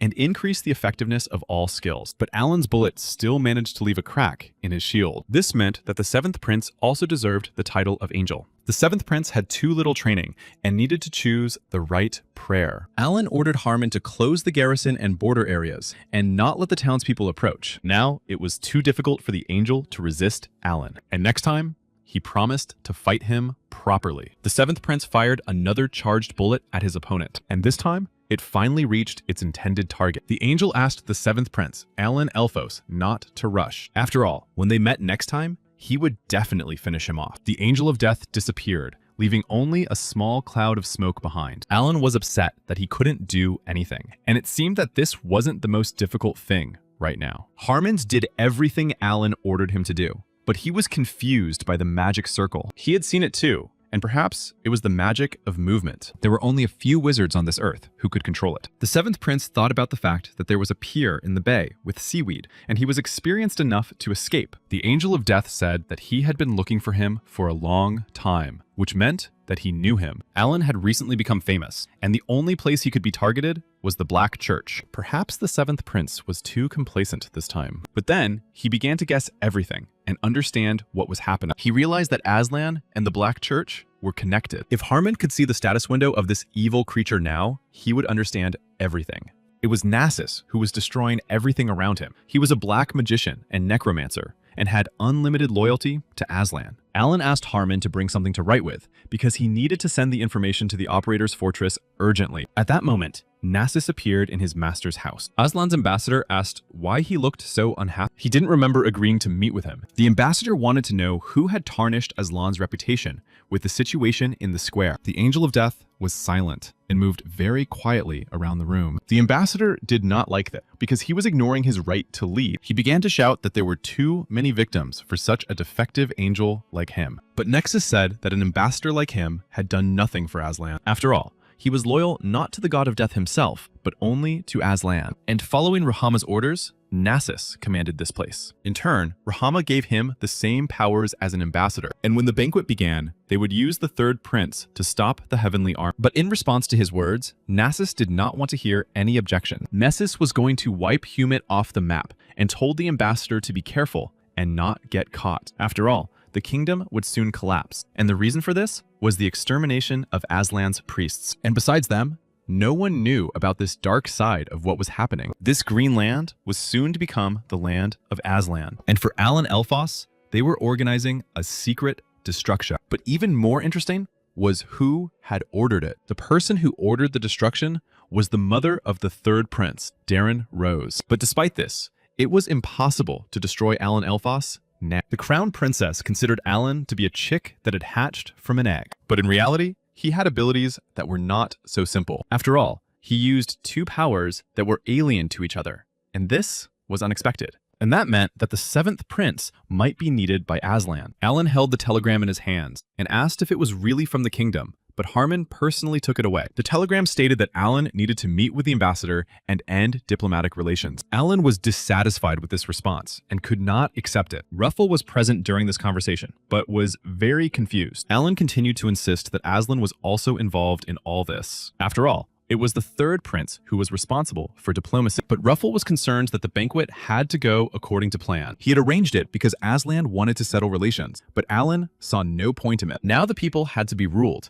and the 3rd prince asked that no confusion be caused. Ruffle asked Alan not to worry too much about it. The vice captain of the Golden Cross, Oscar, was here, and he was very strong. He was a man who had communicated with the first vampires face to face. So Alan didn't need to worry about the Lich. But among those Alan was worried about, the Lich was not one of them. He had fought many battles, and he could defeat the Lich, but not the people. Alan didn't want to participate in a losing cause, but this was on a different level. Ruffle knew that Alan didn't like it, but it was a common cause. But for the 7th prince, everything that was happening wasn't even funny, and he told the 3rd prince to mind his own business. Alan decided to use the powers of the Inquisitor given to him by the Emperor. Ruffle wanted to object, but Alan had already given the order to Harmon. He had to immediately deploy the army on the border with Aslan. Hearing this, the 3rd prince, Ruffle, was simply perplexed, and if problems arose, he could ask Luana and Hilda for help. After all, these two were definitely on the side of the 7th Prince, Alan. It was necessary to gather all the armed forces, the Red and Yellow Cross Corps of Gnomes, and send a note to Gennard in the North Room. But the 7th Prince did not want a battle, and all this was done to avoid it. They had to make sure that if Aslan attacked, he wouldn't even scratch the fortress wall. Until now, it seemed that they were living in harmony, but now Alan was not going to follow Aslan around, and everything had to be passed on to the ambassador. And if Ruffle wanted peace, he had to keep a low profile. Before the full assembly, Alan asked Harmond to summon Oscar. There was no time to delay now, and they had to move quickly. Soon, the army of Holy Knights entered Humit. Behind them, shoulder to shoulder, came the Red and Green Cross. The unit of gnomes from the mines was not left behind either. The Golden Cross also came to the aid of the 3rd Prince at that hour. As they marched past the castle, Aslan's hands began to shake. He did not understand what was happening, because they had been talking about something completely different. The ambassador began to ask the 3rd Prince if the states were not going to hold a welcome banquet. But Ruffle explained that, unfortunately, the 7th Prince was now in power. Ruffle tried to dissuade him from all this, but he did not listen. Aslan's ambassador realized that they were talking about the 7th Prince, Alan Elphos. He had many different titles, and Haim thought this was an exaggeration. Aslan's ambassador did not know what would happen to their grand plans now. He shouted at the 3rd Prince, Ruffle, that the banquet could not take place, but then he apologized to him, saying that he had overreacted, and he asked the 3rd Prince, Ruffle, for a favor. Aslan's ambassador wanted them to leave him this golden cross, and if Ruffle agreed to this favor, a pleasant surprise awaited him. The Holy Emperor tapped his finger on the chair and asked his interlocutor not to lie to him. After all, because of him, he had given too short an answer to the 7th Prince. The Emperor's involuntary interlocutor was the vampire Count Famor. No matter how great a vampire he was, he could not penetrate the Holy Empire alone. Therefore, the Emperor asked the Count who was behind it all. Shaking, Count Fomor revealed that it was all the work of Darina Rose. The Emperor ordered the Red Cross to stop the interrogation for the day. He asked that Luana be informed that he would be heading the Imperial Palace for a while. The Holy Emperor was going to pass the sentence himself. At that very moment, the welcome banquet for the 2 states began. Looking out from the balcony,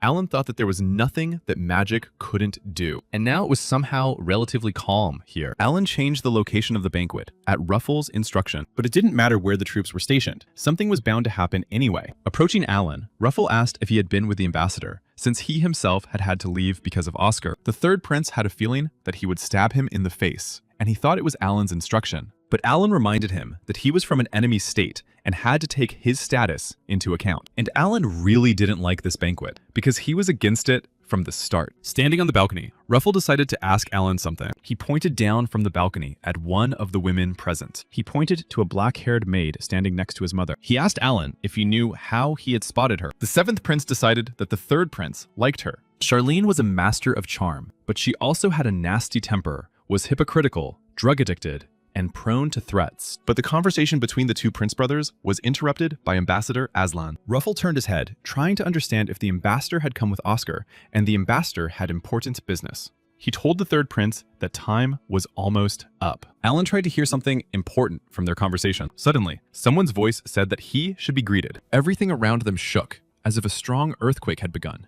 The floor beneath their feet began to crack and fall apart. Nessus appeared, saying that his time had finally come. Charlotte Harry stood at her post in her new chainmail. This chainmail, made by gnomes, was given to her by the Sacred Emperor, and Harmon confirmed that even at a glance, it was clear that it was good. This showed how much the Emperor valued young Charlotte. Harmond noticed that she had risen high enough to become captain of the White Cross, while Harmond remained deputy paladin. Suddenly, they felt the ground beneath their feet begin to vibrate. Immediately, everything around them began to collapse, and stones flew from all sides. A huge, terrifying chimera emerged from under the ground. Harmond immediately ordered everyone to prepare for evacuation. Suddenly, images of rooms and a magic circle began to appear on the floor. There were too many of them, and the Holy Knight guessed that the banquet had been arranged to corner everyone. Charlotte was now also convinced that the 7th Prince was right. She asked Harmond what their plan was now, and he told her not to worry. The first thing she needed to do now was to evacuate Yen Chi Men. The huge chimera, surrounded by other evil creatures,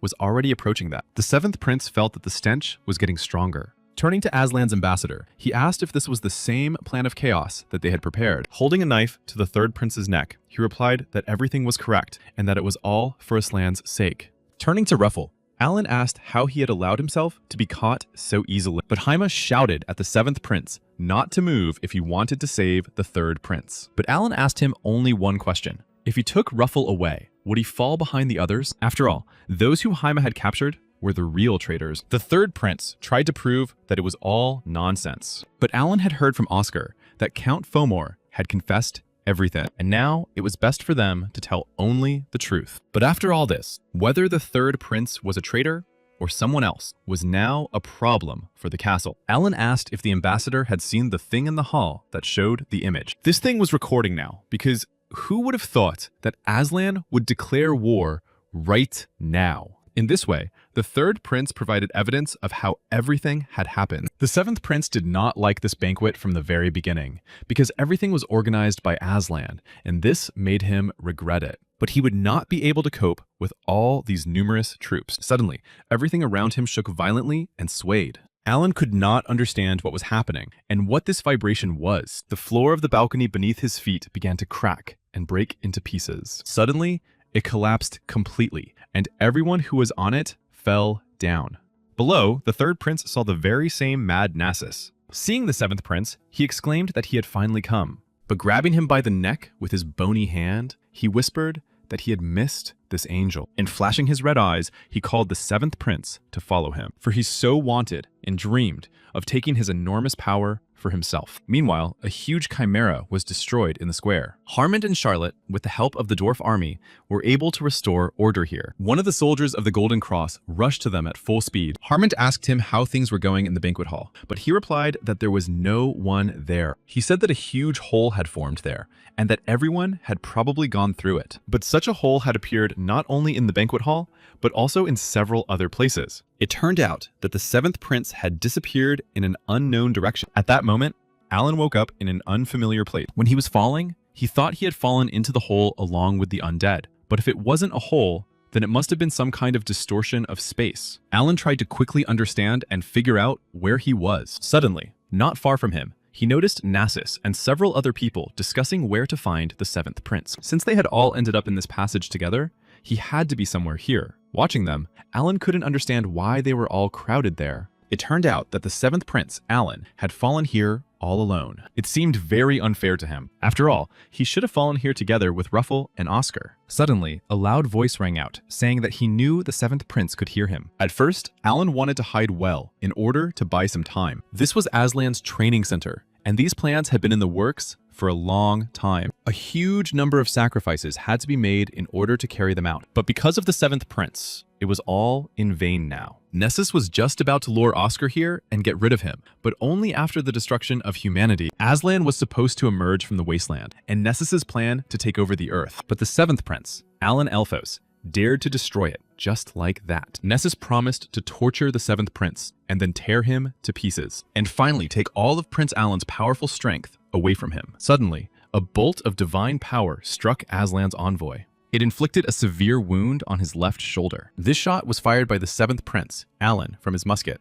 People like Nexus treated humans like insects, and it was unclear why he always blamed others. Putting on his Necromancer's mask, Alan took out his trump card. The 7th prince doubted that they would be able to tear him to pieces as promised. Seeing Alan with the relic in his hands, Nexus was very surprised. After all, it was simply impossible for someone who used holy power to have the relic of the king of necromancers. Nessus was shocked at how the 7th prince could use it so calmly. But the 7th prince himself was an entire army and the heir to Gaia. Moreover, all these undead possessed enormous power. After the vampire, the next most powerful was a certain Rich. The 7th prince activated the Holy Knight skill to destroy all the undead. But the power and ego of these undead were simply beyond compare. And these undead crossed swords with the sword of holy power. But as expected, Alan Elphos's enemies failed. This meant that the 7th prince could be the one Aslan needed. He was in power, but this power was not for Aslan's sake, but for destruction. The ambassador understood that they could not compete with Alan,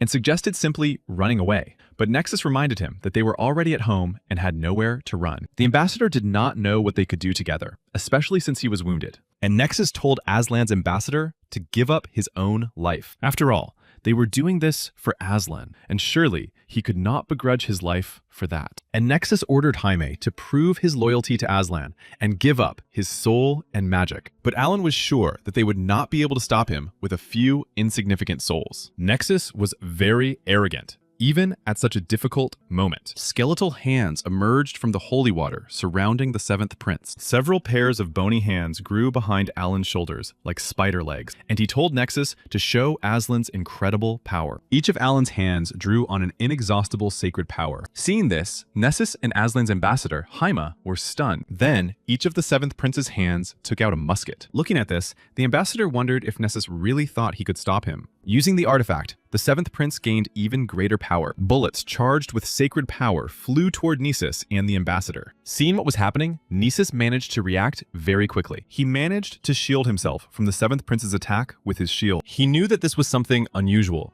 but he could not understand how such different powers could possess such might. He decided to destroy the seventh prince using all his strength. After all, the seventh prince was the one who posed a threat to Aslan. The seventh prince asked mockingly what he could do to him. The undead decided to give up his soul to put him in his place. Even if Nessus did not become the seventh prince, Raham would destroy him. The undead Nessus turned to the seventh prince, Alan, again. She told him to fall asleep quickly, but only with her. Alan thought about how many innocent souls had fallen victim to him. It was very unpleasant for him to admit it, but that was exactly how it was. But for one ability, he could be called the Reaper of Death. Because of the seventh prince, their entire plan failed, and in the end, Aslan took everything for himself. And now, the time had come for Nexus to lead him to his doom. The seventh prince, Alan Elphos, shouted the name of this undead creature. Without fear, he stood face to face with his enemy. He ordered Nexus to stop spouting his incomprehensible nonsense. His plan to control Alan's demise was not meant to be, for his demise was in his own hands. The seventh prince was not afraid and challenged the undead Nessus. But Nessus considered it all a bluff because humans were limited by their bodies. But that did not apply to him because he never got tired. The seventh prince decided that Nessus was too sinful to simply die. He had a special necromancer's method for such purposes. His favorite tool,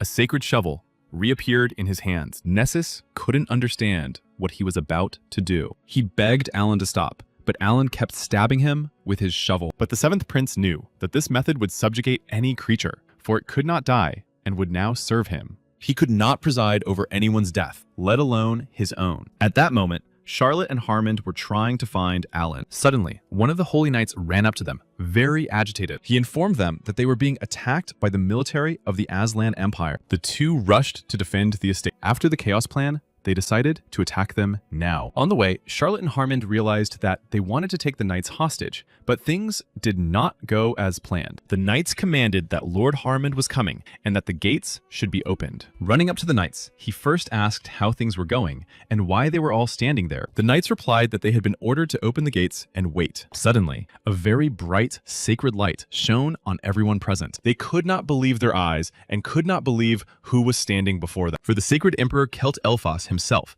had arrived in Humit. He immediately began to destroy his enemies with his unimaginable power. He struck down his opponents without even letting them get close to him. Suddenly, one of his opponents decided to attack him from behind. But sensing this, the emperor managed to grab his sword with his hand. He managed to do this even though his opponent attacked from a blind spot. But such minor opponents were a waste of his time. The emperor destroyed him with a single touch of his weapon. But ahead lay what the emperor had to achieve. Looking at his hand, he saw a wound from an enemy sword. These battles were painful for him, and he thought he was beginning to grow old. The sacred emperor could not find his loyal Oscar anywhere, and the seventh prince had also disappeared somewhere, and he had not seen him. None of the knights could tell him where they were. The traitors had disgraced his name, and they had all disappeared somewhere. The emperor did not know how to get rid of his indignation, but Aslan started it all. If they wanted this battle, he would give it to them, and after the battle, he would give all the honor to the courtiers of this palace. The emperor ordered the knights to bring Ruhama's head right now. The knights immediately set about carrying out his order. Alan had not yet regained consciousness, I did not know what else had happened. Then he remembered that he had unleashed a barrage of blows on Lich, which had drained him of his strength. Alan could not remember anything else, and it was not surprising that he had fainted, but he could not understand what kind of tree it was, and who had tied him up. Suddenly,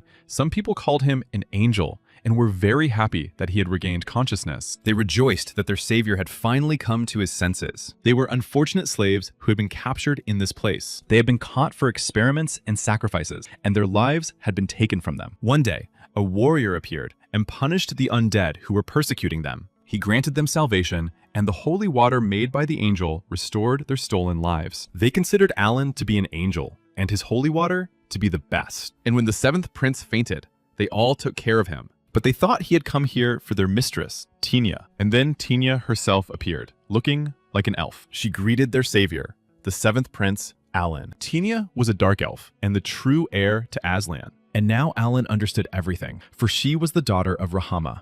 The seventh prince asked where he could find a way out of where he was. But as it turned out, leaving now was very dangerous for everyone. Alan had no idea that a huge battle was raging around him. He was horrified to learn that about 3 months had passed since he lost consciousness. Meanwhile, a traveler was following a map and now did not know where he was. This man had been searching everywhere for his son, but so far without success. The traveler asked the dragon if it knew anything about him, but it did not answer. The search for his son proved to be very difficult for him. The seventh prince had been unconscious for 3 months. He asked how he had been cared for all this time and found out that he had been washed with holy water. Perhaps this helped to some extent, but it was unlikely that it was the only reason for his recovery. When Alan fought in Nasus, there were no such large trees there. It turned out that it was the power of an elf named Tinia. Emperor Aslana Rahama had a large number of children. Among them all, the dark elf Tinia was the 30th, but he had only one wife, although it was hard to believe. All his children were the children of slaves, born not out of love, but only for experiments. He mixed the blood of different races because he wanted to have a powerful child to realize his ideas. Tinia never liked Rakama,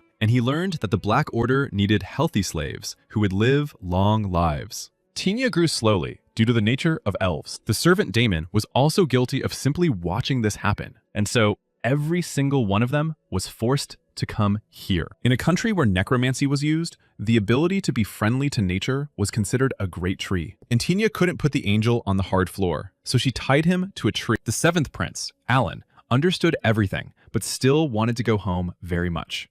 He began to explain that he was not an angel at all, but an ordinary human being. But the people had seen the miracle with their own eyes, and now it was difficult to dissuade them. Alan apologized to Tinia and explained that he had somewhere to return to. Then all these people, led by the Dark Elf, asked to go with him. They couldn't live in this place for long because, first of all, it was the headquarters of the Black Order, and they would definitely send someone here.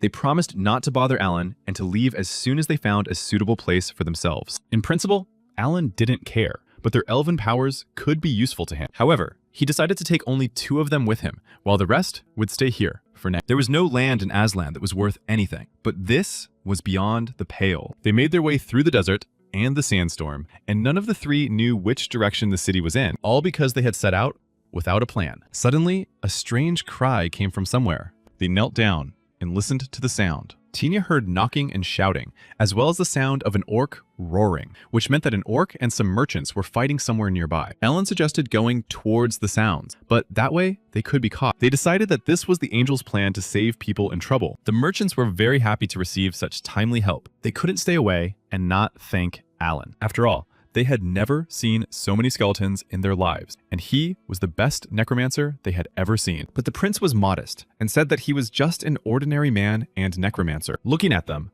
Alan thought that they would never guess that the prince of a prosperous kingdom was walking among them. Suddenly, an unknown young boy quietly entered their tent. The others explained to him that the 7th prince had been assigned to them from above. This boy considered himself an amazing and talented alchemist. His name was Hans, and his specialties were alchemy and incredible experience. And he was also talkative and lucky. After assessing his characteristics, Alan was very pleased with this encounter. He suggested that Hans talk to him alone, without prying eyes. The merchants hinted to the alchemist that Alan must be from a noble family, Pushing him towards the seventh prince, they hurried outside. Tinya asked if they needed to leave, and Alan left it up to them. While Alan was talking, Tinya asked him to take one skeleton. She wanted to see the sacred bones and touch them at least once. He suggested that she go about her business in the corner so that no one would see her. Seeing them run to the skeleton, the alchemist asked what was going on. In turn, Alan asked him if he knew how to distinguish magical power from holy power. Without letting him answer, the seventh prince asked if he knew who he was. Outside, a battle was raging, and Aslan was pushing back the sacred emperor. Aslan, in desperation, used the hostages, the crown princess and the prince, to delay the battle in any way possible. If the hostages were returned unharmed, the question of a truce would be considered. But until then, Aslan would not give any answer, and Aslan's incomprehensible behavior continued, and rumors began to spread. The battle dragged on, citing the non-existent hostages, and there were also rumors of attempts to find the real princes. The alchemist Hans could not even imagine that Alan was the crown prince. He thought that Alan believed there was no chance left. Thanks to the alchemist Hans, everything fell into place. Alan wanted to bury him in the desert, because Hans now knew his identity. But Hans asked for mercy and began to take something out of his bag. He offered Prince Alan a real dragon scale. Alan was extremely surprised by such an unusual gift, but Hans promised to take him to the dragon's lair, which was full of treasures. Sitting on the sand under the moon, Tinya asked the skeleton if he felt hungry. He shook his head, and Tinya asked what kept him alive. The skeleton wrote the words, "Holy Power," in the sand with his bony finger. As expected, the angel's body moved, not by magic, but by holy power, and Tinya asked if he had a soul. The angel began to think deeply and did not answer her. Then he wrote in the sand again that he did not, and Tinya wondered how his self-awareness could exist. The skeleton wrote that it moved of its own free will, because all holy power, mana, and magic have their own will. But Tinya did not understand him, because she only had a superficial understanding. All of the angels undead had self-awareness, so it turned out that it was born of free will. But the undead controlled by necromancers with magic never had self-awareness. Tinya saw how priests blessed water, turning it into holy water. But the consciousness of holy water out of nothing was strange. The angel's abilities were not just a unique phenomenon, they contradicted the natural order of things. It was as if this power was not from our world, but from some completely different one. It was like using the divine power of creation. Tinya believed that Lord Alan was truly a real angel in the flesh. Suddenly, a man appeared on the street and called Tinya to come back. Entering the tent, she asked Alan how the conversation had gone. The seventh prince replied briefly that it had been a useful conversation. The alchemist told him that there was a dragon's lair in the north. Hans corrected him, saying that it was a lair where a dragon once lived. The alchemist said that it was full of gold and treasures, and even brought back a dragon scale from there. He went there with his group of mercenaries, and Tinya began to guess what kind of place it was. If it was the ancient tomb of Aslan, then there really could be dragon scales there. They had heard stories about a dragon guarding the tomb, and Alan wondered if Aslan had even tamed a dragon. But it was an ancient story, and now it was difficult to say how true it was. Alan had the idea to go there and see for himself. After all, this place could serve as an excellent base for Tinya and the others, and the seventh prince ordered the alchemist to take them all there. But there was one important condition for Hans in this matter. If he lied, Alan promised to bury him in the same place, but Hans swore to do everything to serve him. Hans learned about this place from the man who sold him the scales. He was hungry and fainted right on the street. After that, since he had nothing else, he gave what he could and told everything he knew, saying that it might be useful. And the stranger's words did not seem like a lie to Hans, although his claim that he had destroyed the dragon right in its lair seems like blasphemy to him. When they found the lair, he began to talk about how he was really telling the truth, but he was talking about a place where the dragon used to live, and now it was no longer there, because they were living in a completely different century. But suddenly, the walls around them shook strangely and violently. A huge shadow appeared on the floor in front of them, covering everything below. A huge black dragon was flying under the ceiling of the ancient tomb. It turned out that it had not only lived here before, but still lived here. Huge, bright flames spewed from the dragon's mouth. Everything that was happening in the ancient tomb seemed like pure madness. Alan considered himself crazy for believing that guy. He managed to put on his necromancer's mask to stop the monster with his sacred power. Opening its huge mouth,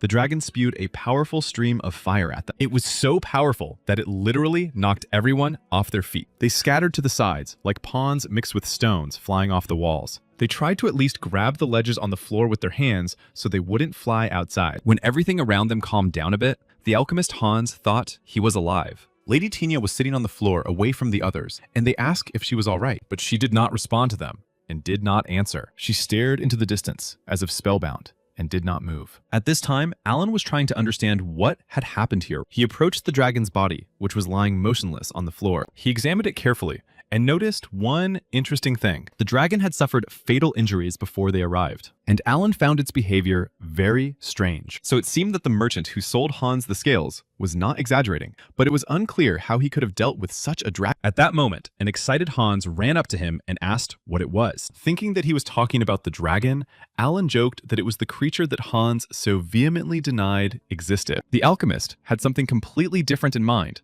and pointed to the side. He was referring to the huge creature standing in front of Lady Tina. This creature was a huge skeleton that had emerged from the spilled holy water. Seeing it, Alan was also confused because he did not know what it was. It was some kind of incredible, huge thing in the form of a skeleton. Alan thought that he was to blame for this because who else could have summoned so much holy energy? The huge skeleton silently stared at them, and the others asked Alan to do something about it. But suddenly, this enormous skeleton began to speak to them. It called itself the Lord of Destruction and the Giver of Life. Before them stood the very real King of White Bones, Don O'Donhaja. Hearing this, Alan was completely baffled, as he had not expected to see anything like this. But fortunately, this huge angel did not look hostile. Alan remembered that he had only stretched out his hand to block the attack, and it turned out that he had summoned him. He asked the huge angel sitting nearby about this. He wanted to know how freely it could move and whether it could leave the lake. But the angel didn't know either, so they decided to figure it out as they went along. The King of White Bones, Don O'Donhaja,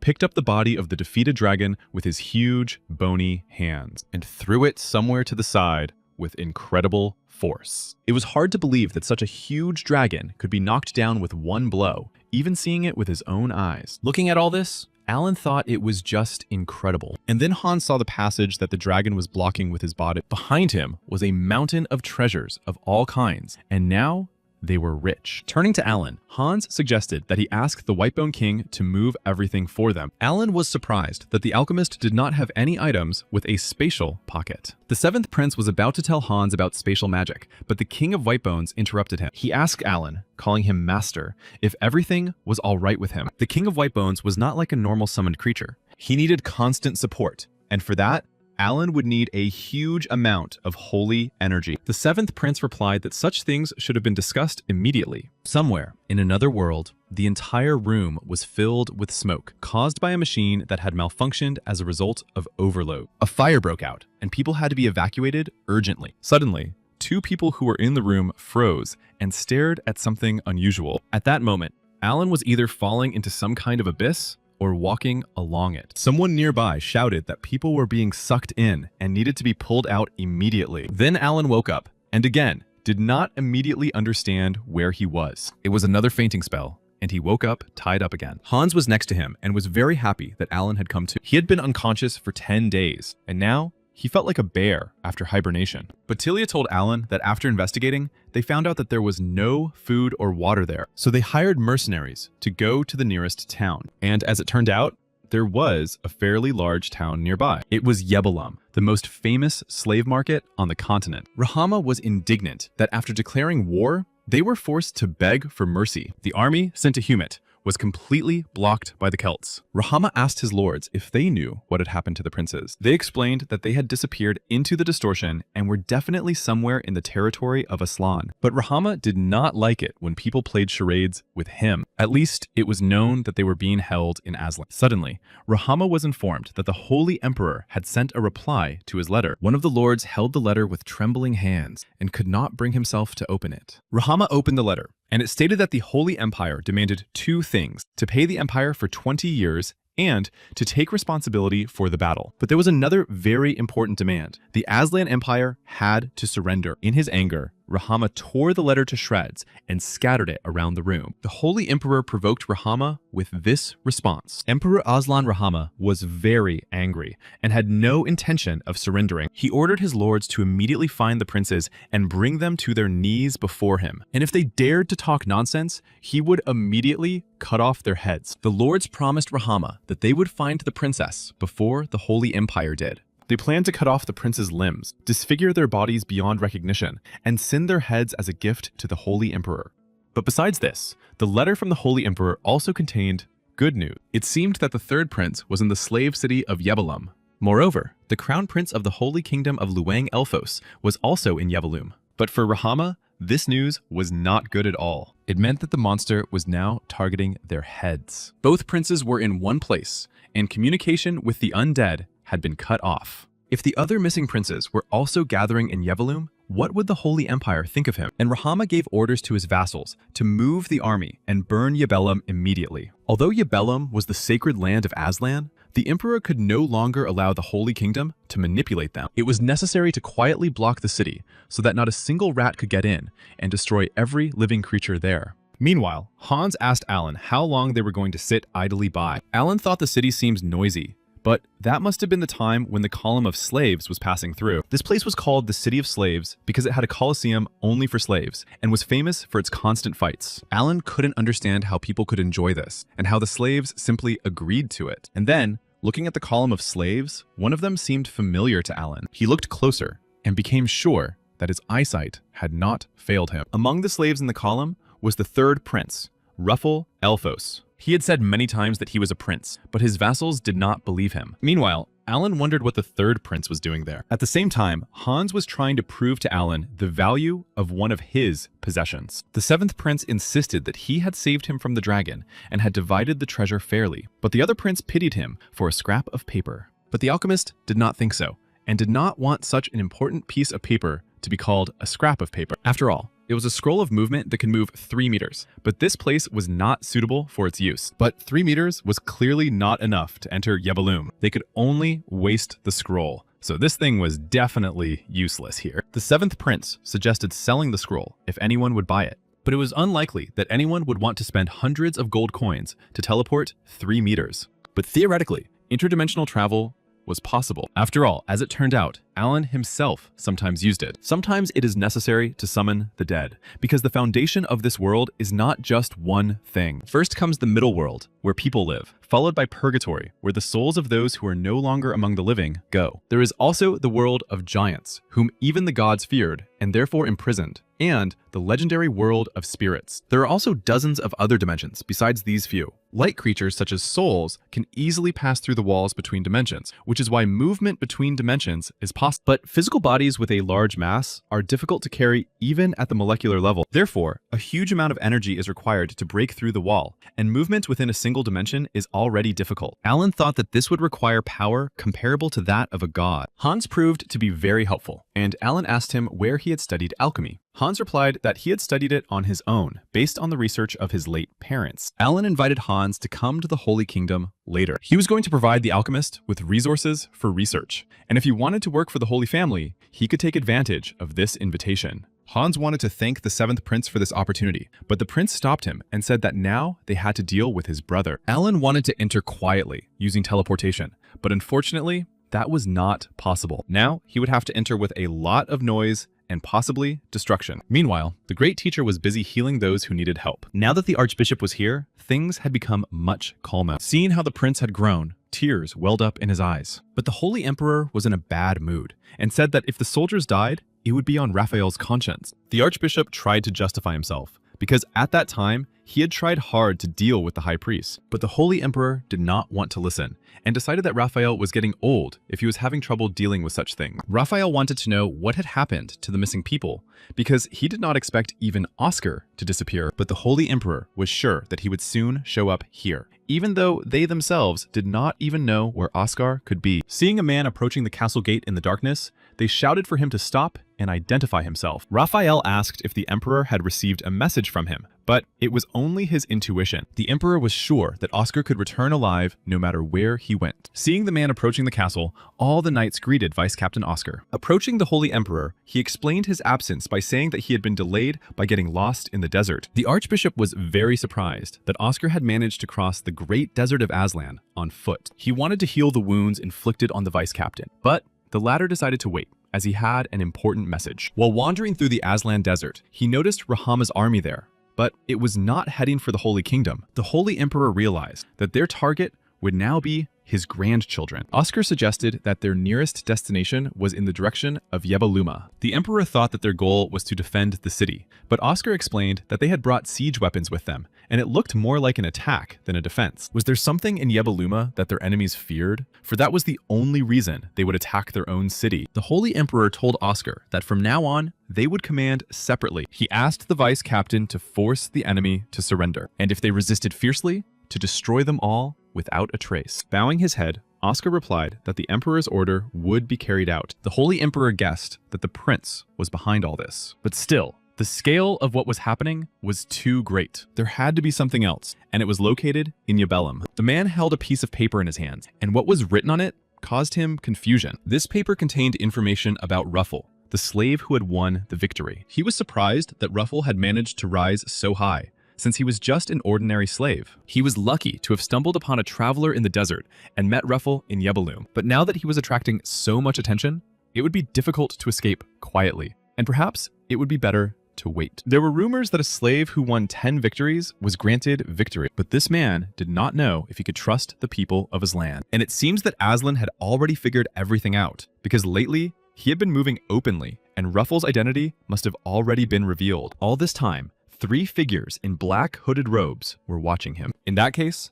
the crown prince decided to go for broke. Immediately, skeletons of vicious dogs rushed at him, trying to tear him apart. But he was ready for something like this, and they did not scare him. The crown prince used his power to fend off this powerful attack. The vassals heard a noise coming from the residential areas. Suddenly, they saw uninvited guests approaching them. The vassals thought they were travelers, but Alan told them that they had business in the fortress. They were not guests of the Lord, and had come here to see Alan's brother, but now he was among the slaves, and the guards thought he was talking nonsense and was possibly insane. Alan insisted that despite his suspicious appearance, he had a fairly high status. He was none other than the 7th prince of the Holy Royal Family, Alan Elphos. But the guards pointed at him and said that he had chosen the wrong excuse to play the fool. The guards decided to simply sell these uninvited guests, as they were already beginning to annoy them. But Alan did not give up, and was indignant at how they dared to go against the royal family. He decided to put on a special show for the guards, but they were not particularly frightened by it. Alan asked if they had ever heard of magic, which was what they called it in his village. Before that, Alan and his companions had managed to find an underground tunnel. But Tina warned him that it was better not to touch anything, because it was the protection of this place. And by his actions, Alan could awaken the one who was Aslan's method for destroying the invaders. But Alan was not used to backing down, and did everything as he needed to. Now, he politely asked the guards to focus on the show. He asked if they could see anything behind him. Looking closely, they replied that there was no one there but him. Alan raised his hand, and a bright divine light appeared. He asked the guards who was standing behind them. The guards were puzzled, because there were huge, sinister mummies standing behind them. Prince Alan called it magic that created something out of nothing. After all, he had recently acquired a fresh army of mummies. The guards shouted at Alan to stop, and Hans, watching this, wondered what else the prince had in his arsenal besides skeletons and mummies. But then, the jokes stopped, and Alan activated his sacred skill, improving his equipment and acquiring the skill of dispersion. He fired a musket that struck everything at a great distance. When he was done, he called his companions to continue on. The vassals, amazed by such power, began to guess that this was the creature from the rumors. They had never seen so many undead against countless sacred bullets. The vassals ran to report to Raham that an angel from the rumors had appeared. Hearing this, Ruffle began to guess that they were talking about Alan. Sitting in his cell, with tears in his eyes, he thought that Alan could not save a traitor. The 3rd prince guessed that Alan had also traveled through time, and wondered if he was all right. Ruffle would have been happy if Alan had seen his debut in the Colosseum. After all, he had demonstrated the basic fencing skills of the Holy Kingdom there. Ruffle shouted at the guards to get him out of the cell, because he had said many times that he was not a slave. When they saw him, the guards realized that this was the one Lord Rahama had told them to bring, and although he was a strong fighter, there was nothing they could do. One of the guards decided to deal with the other slaves himself, and asked that Ruffle be taken to the imperial palace. He was forcibly dragged out of the cell, and Ruffle resisted and tried to get them to explain what they wanted to do with him. Suddenly, the wall next to the cell began to partially collapse, and stones flew from above, landing directly on the guards.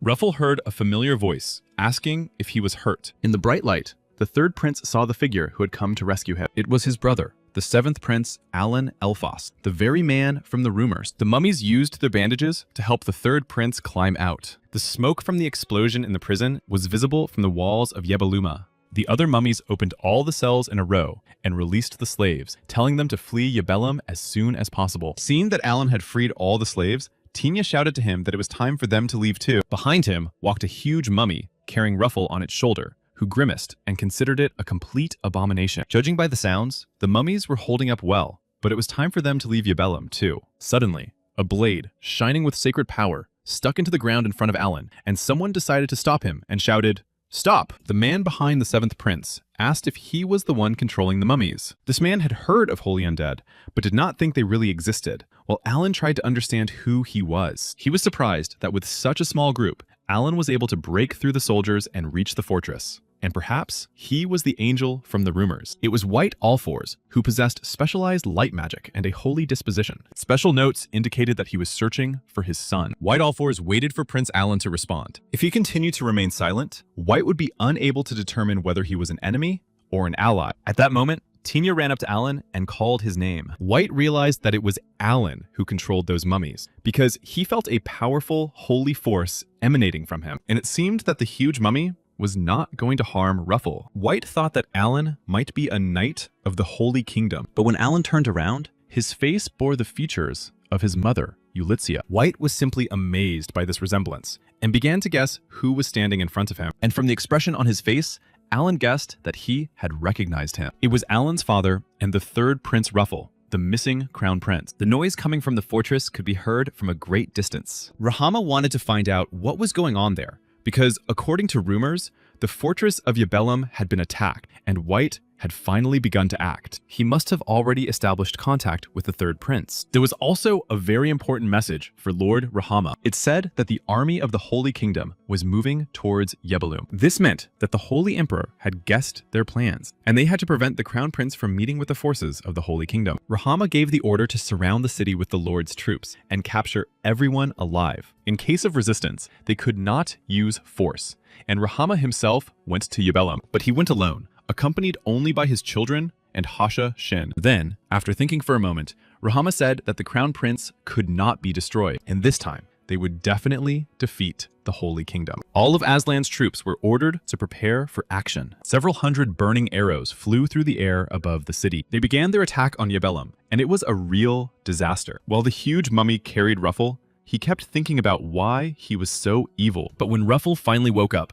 Alan told him to get down. White was touched by how sweetly his son slept on the mummy. But when Ruffle saw him, he couldn't believe his eyes, that it was his father standing in front of him. Hans also remembered him, because it was thanks to White that he had survived back then. His biological father was the true master of the prince's body. Even when his wife Ulidia died, the child was on the verge of survival. Because of the curse, he did not appear at the imperial palace. Alan knew that White was looking for his son, but it was unclear who exactly he was talking about, since he and Ruffle had disappeared quite recently. Suddenly, the sound of a trumpet rang out, but this sound was different from that of the Holy Kingdom. Tinya realized that it was the sound of the trumpet of Aslan's empire, and it was not sounding for no reason. It was the army of Emperor Rahama, but it was unclear why they would attack their own city. However, White had one rather interesting idea about this. He assumed that all this could be happening because of his presence. After all, he was the son of the Holy Emperor and also had a legitimate claim to the throne. I think they already understood who Ruffle was. And Aslan probably thought they were gathering forces, but Alan didn't see anything funny about that. Hans had a trading license, and he suggested that if they hurried, they could leave. But that would certainly not work, because if Aslan was ready to attack his city, it meant he intended to kill everyone here. And Aslan's people would certainly not care about Hans's trading status. But White asked everyone not to worry. He was ready to be bait for Aslan. Alan was very surprised by this decision. Aslan had come specifically for White. Maybe he was never a good father, but he could fight. And if the Emperor attacked his vassal, he would have to flee immediately.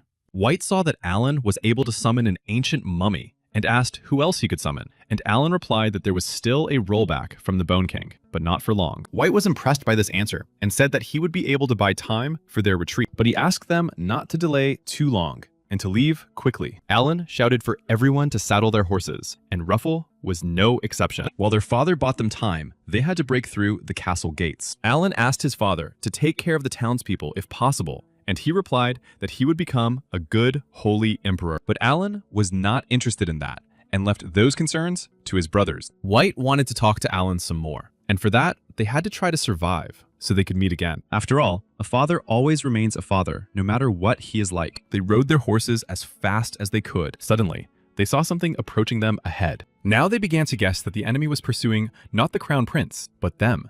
When she saw them, Tina realized that they were mercenaries and that they were very fast. They were all Rahama's children from other mixed marriages, and even on foot, they somehow managed to catch up with the fugitives, and they began to attack the fugitives with their magical powers. The seventh prince, Alan, began to attack the enemy in response. He released a huge mummy from the sky directly onto the enemy. The enemy was ordered to ignore it and focus on the human, which was bad, because now Alan couldn't distract them any further. Suddenly, he saw that one of the enemy's magic projectiles had hit Tina and Damon. Alan wanted to summon another mummy to distract the enemy, but Hans shouted to him that it would be completely useless. Suddenly, the third prince saw something ahead and shouted. It was Aslan's war elephant, with Rahama's vassals riding on it. They decided to simply crush the crown princes with the elephant, and Ruffle begged Alan for help. You're already doing everything you can. The summoned ones and the bandaged mummies constructed a magic circle.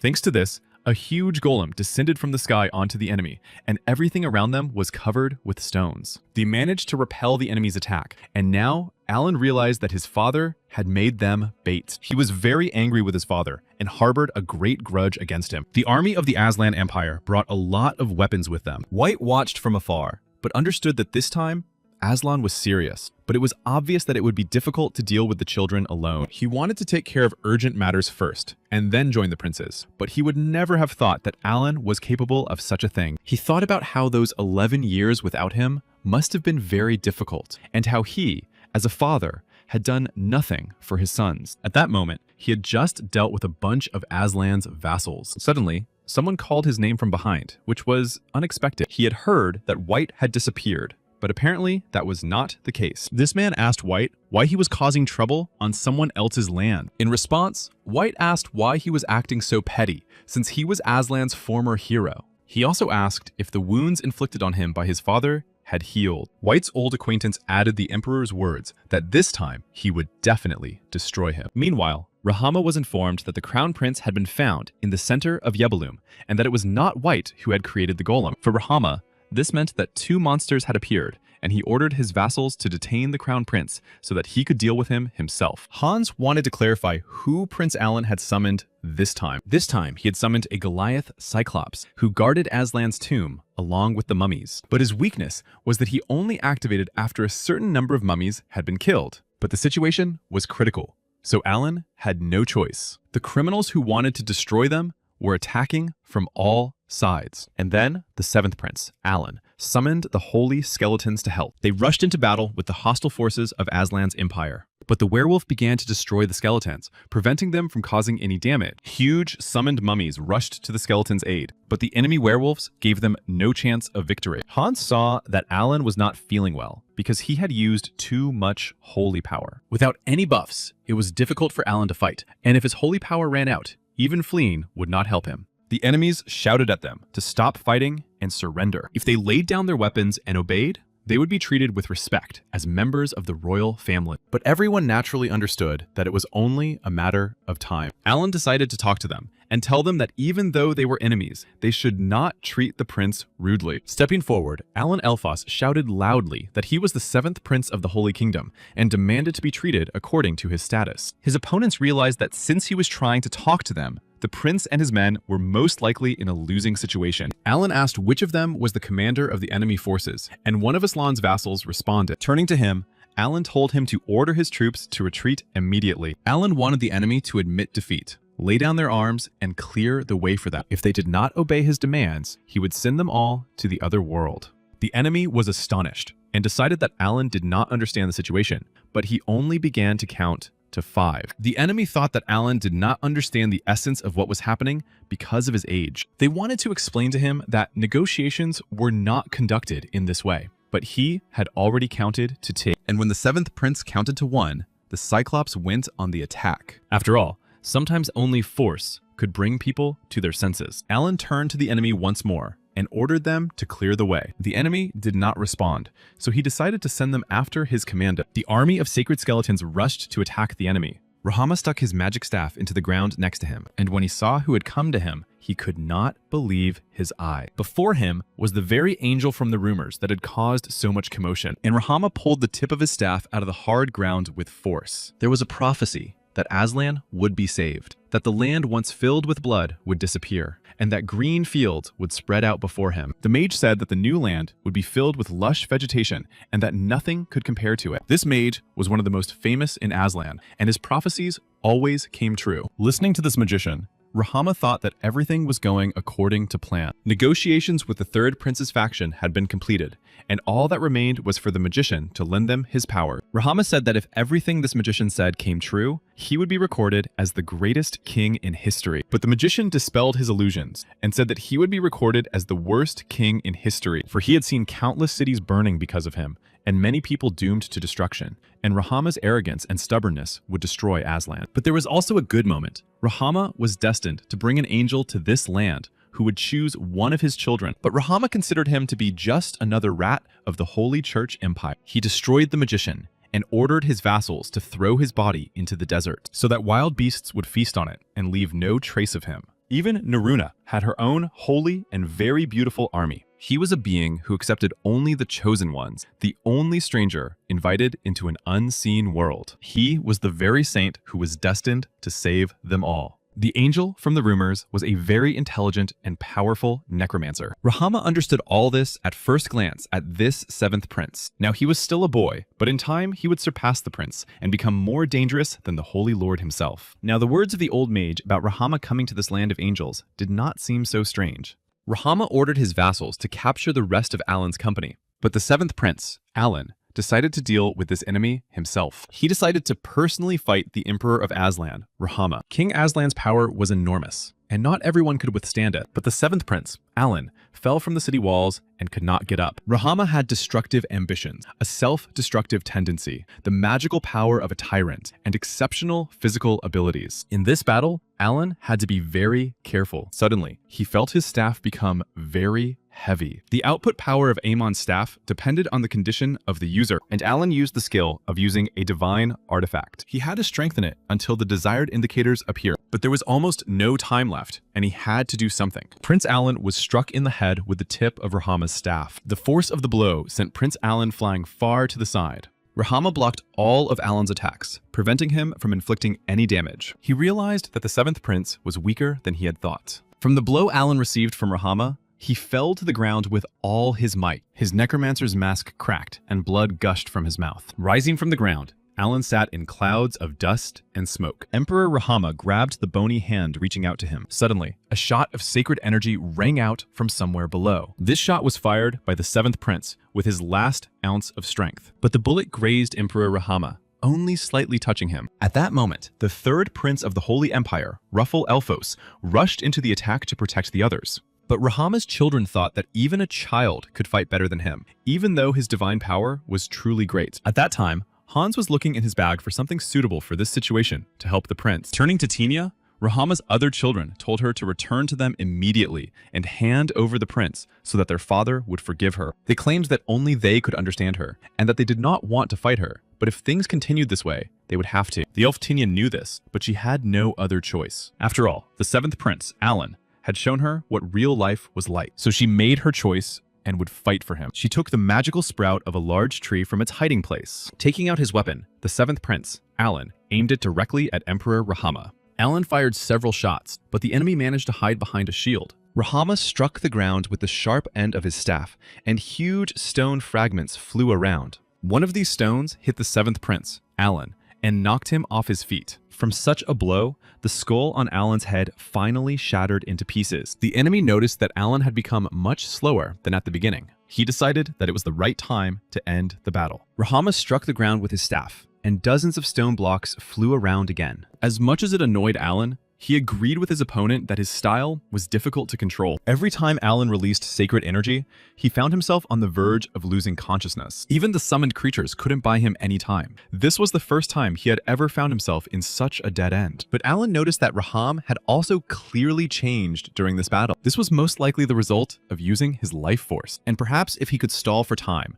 Alan would be able to come up with something to win. Suddenly, Alan heard Ruhama turn to the apostles of the deity and ask them to bring sacrifices. And the seventh prince saw his opponent absorb the life force of others. Alan didn't know what to do because it was no longer possible to just stall for time. And in an instant, the tip of Ruhama's staff was right in front of the seventh prince's face. But he did not have time to strike the seventh prince, and his staff stuck into a tree. Ruhama was surprised that Alan had first summoned the undead and now the trees. Alan heard the voice of the tree saying that the children wanted to protect him. A moment before, Hans hastily used a house bomb to buy time. But when the smoke cleared a little, they still didn't understand where something like that had come from. But it was all the work of the dark elf Tinia, who wanted to help Alan. She sat by a large tree and was mesmerized. It was simply incredible that a dark elf had summoned a spirit instead of a high elf. She used mana and enormous sacred power at the same time. It seemed that the seventh prince had caused a change in her, and now mana and sacred power could be combined. Tinia rummaged through her bag and took out one thing. It was a seed from a tree grown in the Black Order's hideout. She just wanted to repay Alan for all his kindness. The elf Tinia was able to analyze Hans's warp principles, as well as all the summoned creatures of the seventh prince, Alan.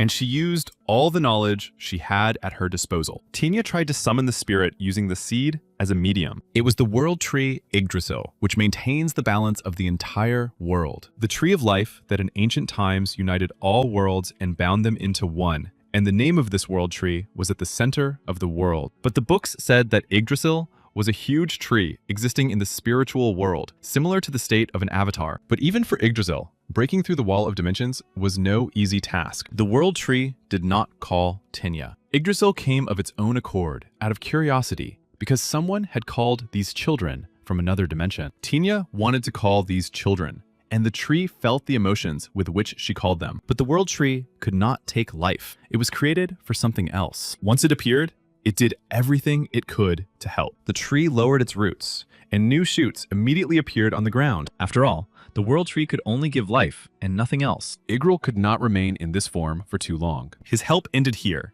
and now Tinia had to go and do what she really wanted. This had all been decided long ago, and nothing could be changed. And the seventh prince, Alan, heard a voice that promised to help him. They were friends and contractors, so they decided to help. The body of the seventh prince, Alan, began to slowly recover. This barren land now had to change its appearance, and green fields had to appear. This land would become a place greener and brighter than any other. Rahama tried to understand whether this tree was helping with the restoration, because in that case, he was at a disadvantage, and he shouted to the Hamashina to bring sacrifices as soon as possible. But Rahama could not understand what they were all doing, and why they were not bringing him their life force. All of Rahama's children suddenly began to behave very strangely, and the main reason for this was the world tree, which had a great influence on them. For this tree was indeed very, very unusual. The Ains were creatures of nature who served the spirits from birth and protected the world tree. And even though they were trained by Rahama as slaves, as long as they had Ain's blood from their mother, they could not reject the world tree before them. And now Tinia understood that their father Rahama would be defeated. But Rahama did not understand how a discarded slave dared to mock him. He threatened to destroy them all, leaving no trace of them. He ran along the roots of the tree, trying to reach the seventh prince. But dealing with the power of the spirits was more difficult than Rahama thought. Although he considered Prince Alan to be nothing more than a pathetic insect. The part where endowed weapons with properties was very interesting. Alan realized that Rahama was so nervous because he had no life left. Rahama and the seventh prince crossed their magic staffs, but the power of the spirits was also directed against Emperor Rahama. The world tree began to engulf his hands, turning them into a strong trunk. And the spirits began to envelop the entire Emperor Aslan Rahama. Emperor Rahama asked Alan if he knew who was standing before him. He was fighting with his last ounce of strength, but he still had no intention of giving up. The seventh prince, Alan, realized that Rahama was preparing his final attack, and there was no better moment than now for Prince Alan. He shouted loudly at Rahama to go to the other world, and their magic staffs rushed towards each other again, and they clashed in their final, decisive battle of this fight. Rahama couldn't believe what had happened, because it was the end for him. Before rebooting,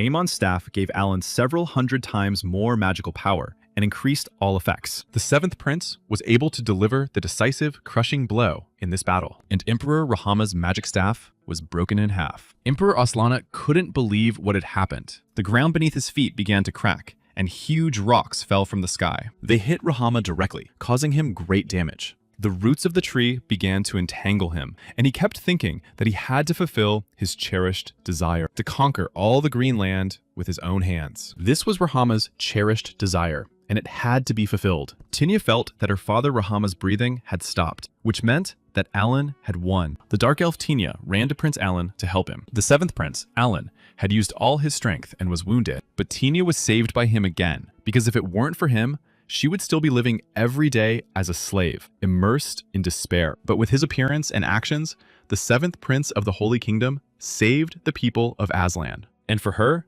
Alan was someone much better and greater than an angel. Tinya thanked him for giving hope to this place filled with only destruction. The 3rd Prince, Ruffle, was surprised that Alan was able to defeat Raham. He treated him like a brother who mocked women and wasted his time senselessly. Suddenly, a loud sound came from Aslan's army. At first, everyone thought that even after the death of their leader, they were going to continue the battle, but that was not the case, and the signal for the enemy army to retreat sounded. The 3rd Prince, Ruffle, could not believe what he saw in the distance. It was his father's army, and now it was truly the end. Horsemen in hooded cloaks rushed forward with sharp scythes on their shoulders, and now the prince was definitely saved. Among the warriors was Charlotte, her face bearing the marks of battle, and next to her rode Commander Oscar, alert and full of strength. Perhaps this was the moment when one generation gave way to another. White's son, who was only a newborn, had defeated the leader of the nations. But that was not enough to chalk it all up to a miracle or coincidence. Alan's growth rate exceeded that of ordinary people. He was developing much faster than the one considered the strongest in history. White had heard recent rumors about a method of identifying vampires. And if this was also part of Alan's actions, then his help would be extremely necessary in the search for the child. Aslan's army fled because the White Reaper of the Holy Kingdom was approaching. Charlotte crushed everyone with her sword and left her enemies no chance. Oscar was a little worried because it was her first mission, but there was no point in that. Charlotte couldn't stop herself when it came to the 7th Prince. Charlotte rushed to meet Prince Alan at the speed of light. She had been looking for him for so long and really hoped she wasn't too late. Charlotte was ready to punish herself for this infidelity and stay with Alan for the rest of her life. She crushed everyone who stood in her way to the 7th Prince and was not going to repeat her demands twice. Tinya asked her brothers to give way to Charlotte. They also guessed that these were acquaintances of the 7th Prince. Stopping her horse, Charlotte dismounted and headed towards the prince lying on the ground. The head of the House of Marquis Harais and the commander of the Order of the White Cross arrived. It was the first holy knight of the 7th Prince, Alan Elphos. Charlotte Harais greeted Lord Alan Elphos. She realized that he was still overexerting himself, but now it was time to return, for His Majesty had worked very hard. Now Hans understood that Alan and Ruffle were indeed princes of the Holy Kingdom. Ruffle introduced himself to Hans in accordance with his regalia, but then the Holy Knight's sharp sword was at Ruffle's throat, and he said that the 3rd Prince would be interrogated as a traitor. He would have to confess everything about the disappearance of the 2nd Empress, Rosa Darina. The 3rd Prince, Ruffle, understood everything and obeyed the Holy Knight. The alchemist Hans was very surprised that Ruffle turned out to be a traitor. For young Tinya, this was also shocking news. The 7th Prince, Alan Elphos, finally began to come to his senses. The roots of the world tree began to entwine everything around them, giving new life. The vassals gathered in the hall of Aslan's palace and waited to see what would happen to them next. They were told that the noble holy prince Alan Elphos was entering. For the 7th Prince, Alan, this was a very heavy burden. The vassals did not understand how this could be possible because the victors had gone too far, and not all of them correctly understood the situation. Next, the new empress of the Aslan Empire, Tinya, entered the hall. Prince Alan understood that it would be noisy here for some time. After all, in Aslan, all cultures and norms were oriented towards men. No one would be happy to hear the news that a woman had taken the throne, and for Tinia's sake, they had to clearly show them the greatness of the Holy Kingdom. Now, they were barely holding back their anger, because their position did not allow them to say anything. Because all this was done in the name of Emperor Celt Elphos. The king believed that if Tinia inherited the throne, it would be much easier to control Aslan through her. When the king's power weakens, the status of the ministers increases, and soon a situation will arise in Aslan where the vassals will watch each other. To this end, the king destroyed all the Rahama clans except the Hasashins, and by promoting Tinia, he killed 2 birds with 1 stone. Now the vassals will fear him, but it seems that someone was dissatisfied. But there was nothing to be done, and such was the fate of the losers. And if the vassals had any complaints, they could come to Alan at any time. After all, the emperor had a rather nasty temper, but Alan considered his methods to be correct. The new empress, Tinia Aslan, welcomed the 7th prince, Alan Elphos. In response, Alan said that he was also very happy about this meeting. Now it was time to get down to business, but this was definitely not his thing. Alan was very tired of such worries. Charlotte confirmed that His Highness had worked hard today, but that was his role. It felt like it was difficult for him to move, but that was because he had been lying down for a long time. Oscar was uneasy because this teacher was wandering in the desert. Alan asked Oscar where his father and brother were, and he replied that they were being held in Aslan's royal palace. The 3rd prince, Ruffle, had been arrested for treason against the imperial court, but for the crown prince, 11 years was too short a sentence. Alan asked if he could see them because he was leaving soon. When he saw Alan, White broke into a smile, calling him his favorite son and wanting to hug him. But Alan pushed his hand away and asked where his brother was, and he was sleeping in his room. It seemed that the journey had been quite difficult for him. His father asked Alan why he had not returned, since the coronation should have been over by now. White thought that his son, Prince Alan, now wanted to be with him. Ruffle's sentence was confirmed, and he would be tortured so severely that death might be the best option. Alan decided to ask his father what he had been doing all this time. When Alan's mother died and his brother Luan was barely alive, his father was nowhere to be found, which was the height of irresponsibility. White replied that he had been traveling around the world. He visited the kingdom of Ram Irans and many other countries, but White did not enjoy traveling. He spent all that time searching. Alan asked his father who he had been looking for so long, and he replied that it was Ruffle. White spent 11 years searching for this child, but in the end, he couldn't find him. And now, Alan was needed more than ever, but he thought his father was talking nonsense. The Ruffle that Alan knew was now sleeping in bed, and the 7th prince decided that his father had spent so many years searching for someone who didn't need it. But there was another Ruffle, the 2nd prince, and it was him that White was looking for, not the 3rd prince. Alan had heard something about this story, but he never thought it could be true. White told him that this child had died in the womb, and that he had personally buried this little lump in the ground. It was very difficult for his father at the time, and he and his wife cried every day, and time dragged on painfully slowly for them. But only until this child was resurrected from the dead. It was said that the crown princess had resurrected the dead child. But something didn't add up. Prince Alan asked why his father hadn't dealt with it right away, but he couldn't destroy a child who hadn't yet seen the light of day. And while he was agonizing over it for several days, one of the archbishops offered to help. He said that if White couldn't do it himself, he could take care of it. The archbishop said that everything was fine, and that he was just an old man who was ready to retire, and that he would be happy to help his majesty. The father understood that he had to deal with all this himself. Sleepless nights took their toll,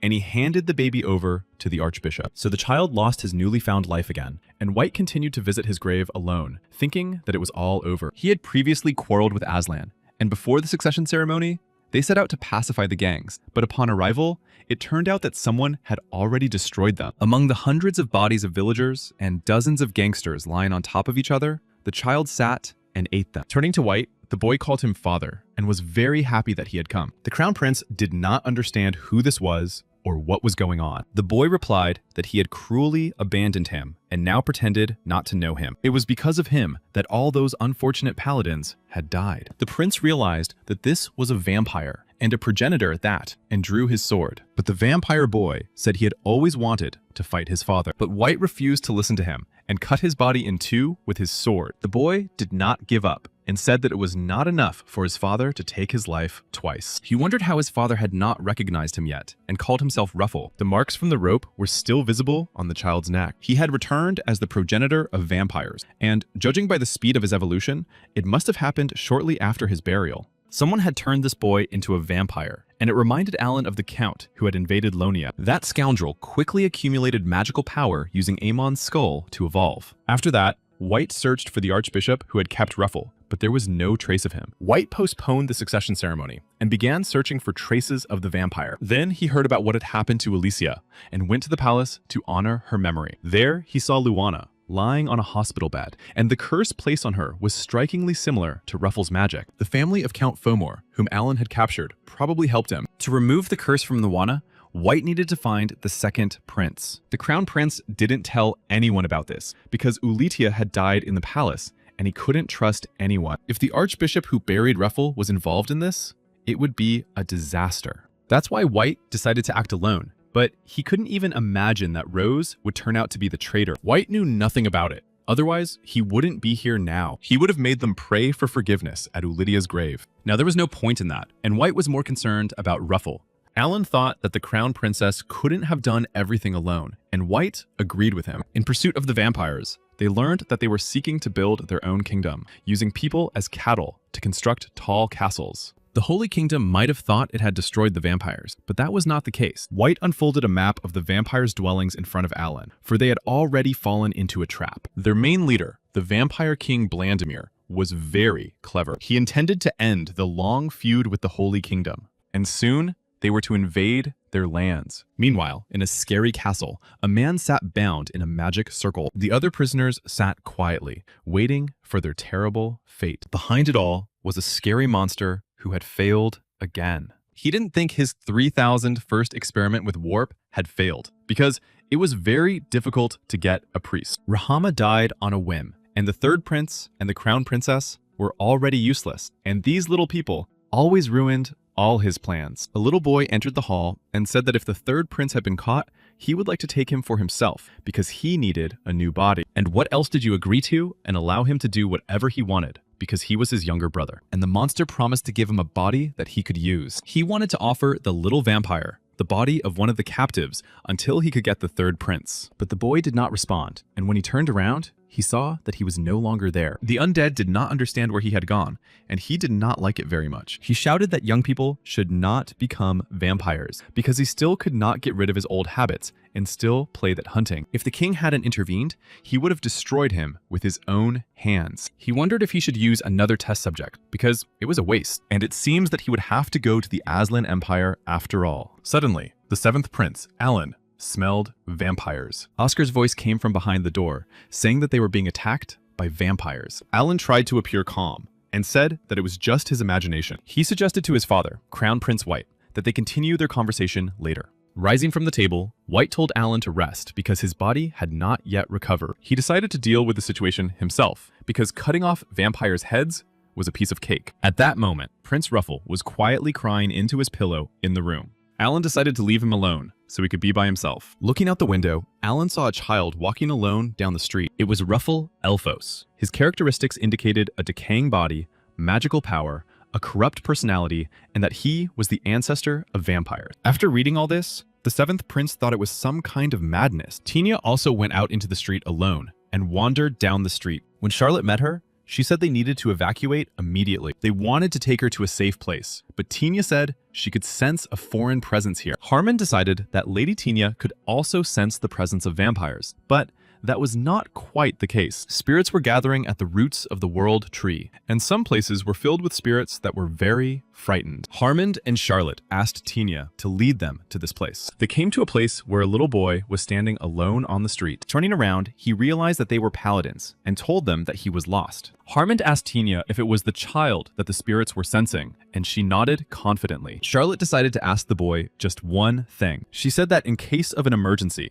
a code had been given to everyone in the city and asked him to say it. But it was a test, and no code had ever existed. And Charlotte rushed to attack this little vampire. He realized that he had been found out and was ready to defend himself to the last. Until that moment, the vampire Ruffle had never heard of Charlotte. At that moment, Charlotte shouted to Harmon D to take care of Lady Tina. The little vampire deftly dodged Charlotte's sharp sword, but Charlotte still managed to cut off his very sharp fangs. He mocked her, saying how far she could go. But then, the dark elf Tina intervened in their fierce battle. She shouted that such behavior was unacceptable in her country, and Tina decided to stop the vampires by any means necessary, and the wooden golem entered the fray. The vampire Ruffle thought he would just have to deal with Oscar and White, but there were more obstacles than that. The little vampire was very annoyed, not only that these insignificant creatures were not afraid of him, but also that they behaved very arrogantly, but also by the enormous holy power he sensed nearby. At first, he thought it was Oscar or White, but it was much more than them. In any case, he couldn't bring in those who were connected to the Holy Kingdom, and whoever came, he would destroy them all before they could get close. And the vampire attacked the wooden golem with his magical power.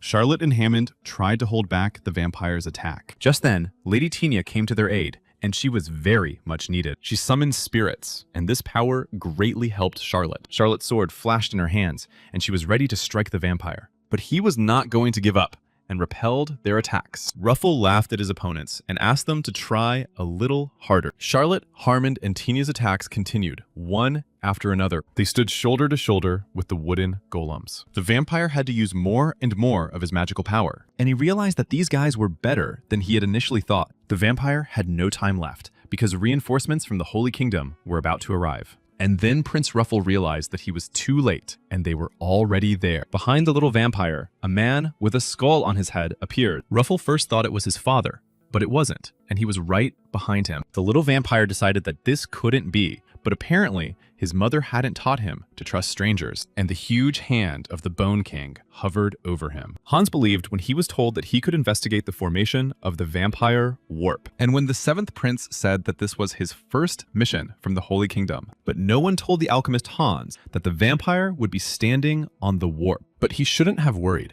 because if it weren't for his highness, they would all have died already. Crown Prince White saw the seventh prince's enormous summoned creature. It was the very same Bone King who had subjugated even a dragon with his power. Looking at him, White thought it was some kind of nonsense. Before him was the Bone King, made of holy power. And their enemies, the vampires, kept coming. One of them used a very great magical power, and an ancient vampire lord appeared before them. Crown Prince White shouted at him, asking what he wanted after all. And the vampire lord suddenly cried out that he understood and knew what it was. He realized that everything that was happening was simply a real anomaly. It was a real contradiction, and a form where holy power and magic harmonized perfectly. In the hands of the Bone King, they saw the motionless body of the third prince, Ruffle. The ancient vampire liked the ability to subjugate both vampires and the mother of snakes. After all, right now, this greatness was right before their eyes. It was an enormous power, capable of overcoming dimensions, and the ancient vampire was ready to make it his own. It was unclear how they were going to deal with such a huge monster. Meanwhile, the vampires remained in this world.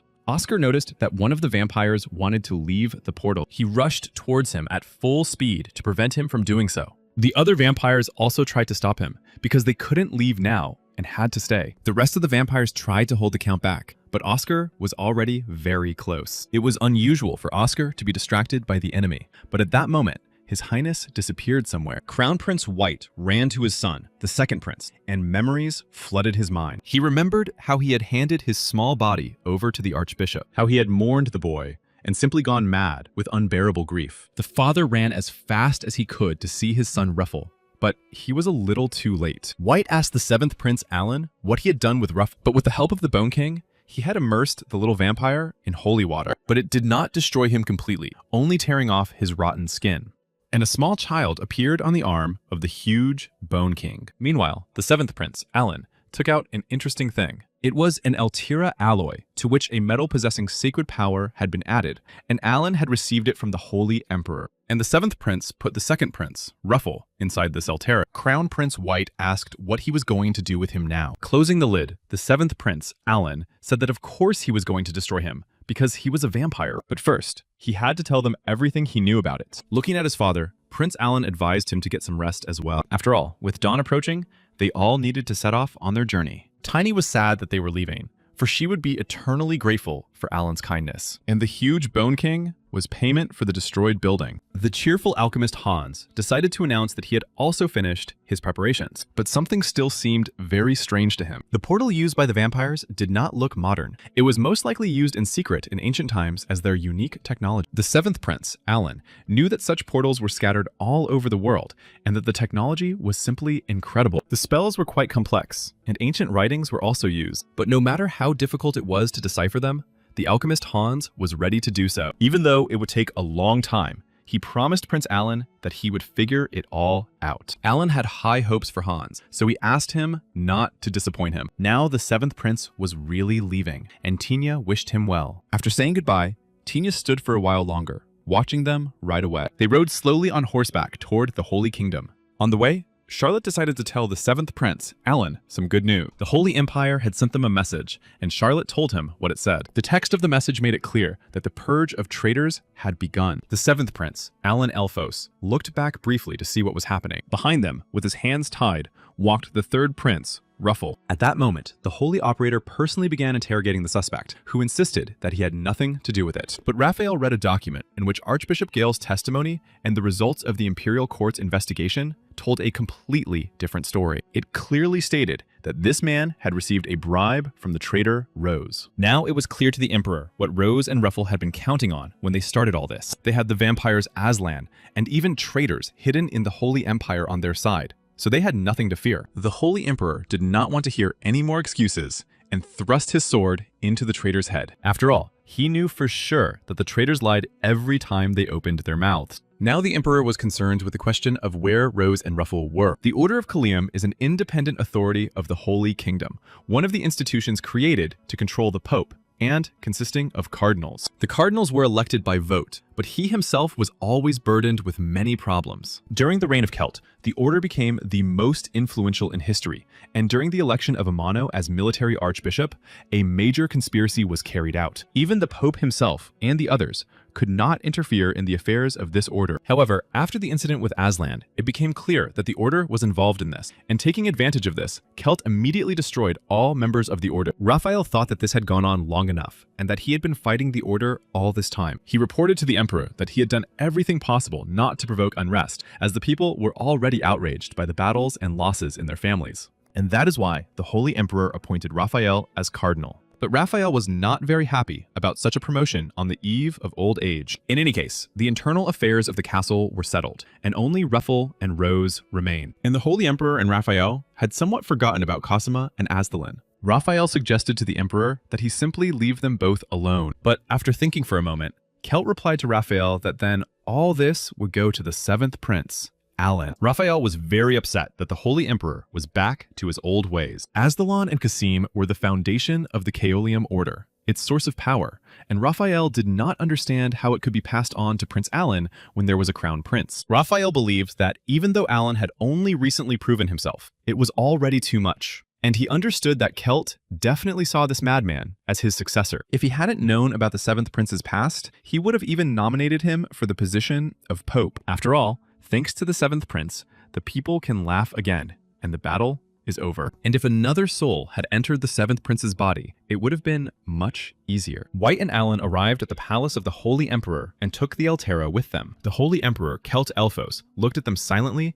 and intently. From inside the Altera came the cries of the little vampire Ruffle, begging to be let out. The Holy Emperor was very happy that Alan and White had returned safe and sound. Hearing this voice, Celt asked the seventh prince what was inside the Altera. Inside was the second prince, Ruffle, who had become an ancient vampire. The Holy Emperor asked Alan what he was going to do with him, and Alan replied that he would hand the vampire over to the Red Cross. Hearing this, the second prince began to scream, fearing the torture of the Red Cross, and told Alan not to do it. Meanwhile, White stood silently nearby, glancing sideways at Alan and the Altera in his hands. The Holy Emperor also informs them that a hearing would soon take place, as everyone knew that Alan had fought a major battle. At this hearing, Alan's abilities and potential as the seventh prince would be discussed, so he had to prepare for it in advance. Handing the Altera to the servants, Alan realized that everyone just wanted to hear everything from his own mouth, and wondered if he could mention that he was a necromancer. At that moment, Father White asked him if he could bring his brother Ruffle back to life. He had heard that the seventh prince had managed to perform a resurrection,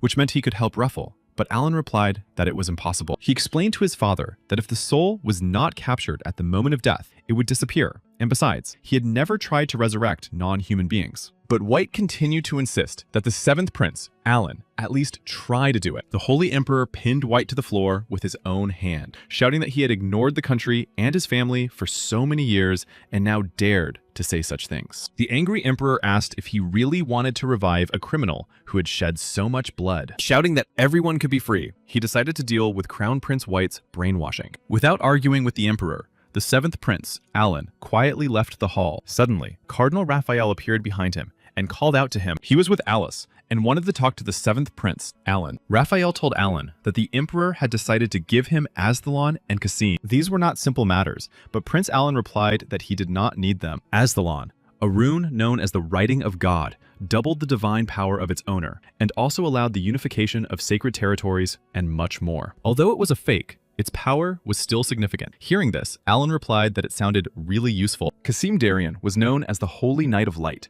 and could have become the heir to the Master Swordsman, but he was accused of vampirism and took the lives of 300 citizens. Hearing this, Alan asked Raphael what he should do with such scum. Grumbling, Raphael replied that he was used to using such rotten and disgusting things, but he also had to understand how powerful this support was. He really hoped that the seventh prince would not disappoint the Holy Emperor. And after finishing his speech, he decided to take his leave with Alice. But as soon as they were about to get up, Alan grabbed Alice's hand and asked her to wait. Not understanding what was going on, Alice looked at the seventh prince in confusion. Seeing that the seventh prince, Alan, dared to touch his granddaughter, Raphael flew into a rage. He yelled at Alan, who immediately let go of Alice's hand. The seventh prince, Alan, began to apologize and said that it was inconsiderate of him. Addressing Raphael according to his regalia, Alan explained that he needed to talk to Alice and asked to be left alone with her. Cardinal Raphael thought for a moment and looked questioningly at the seventh prince. But then he looked at his granddaughter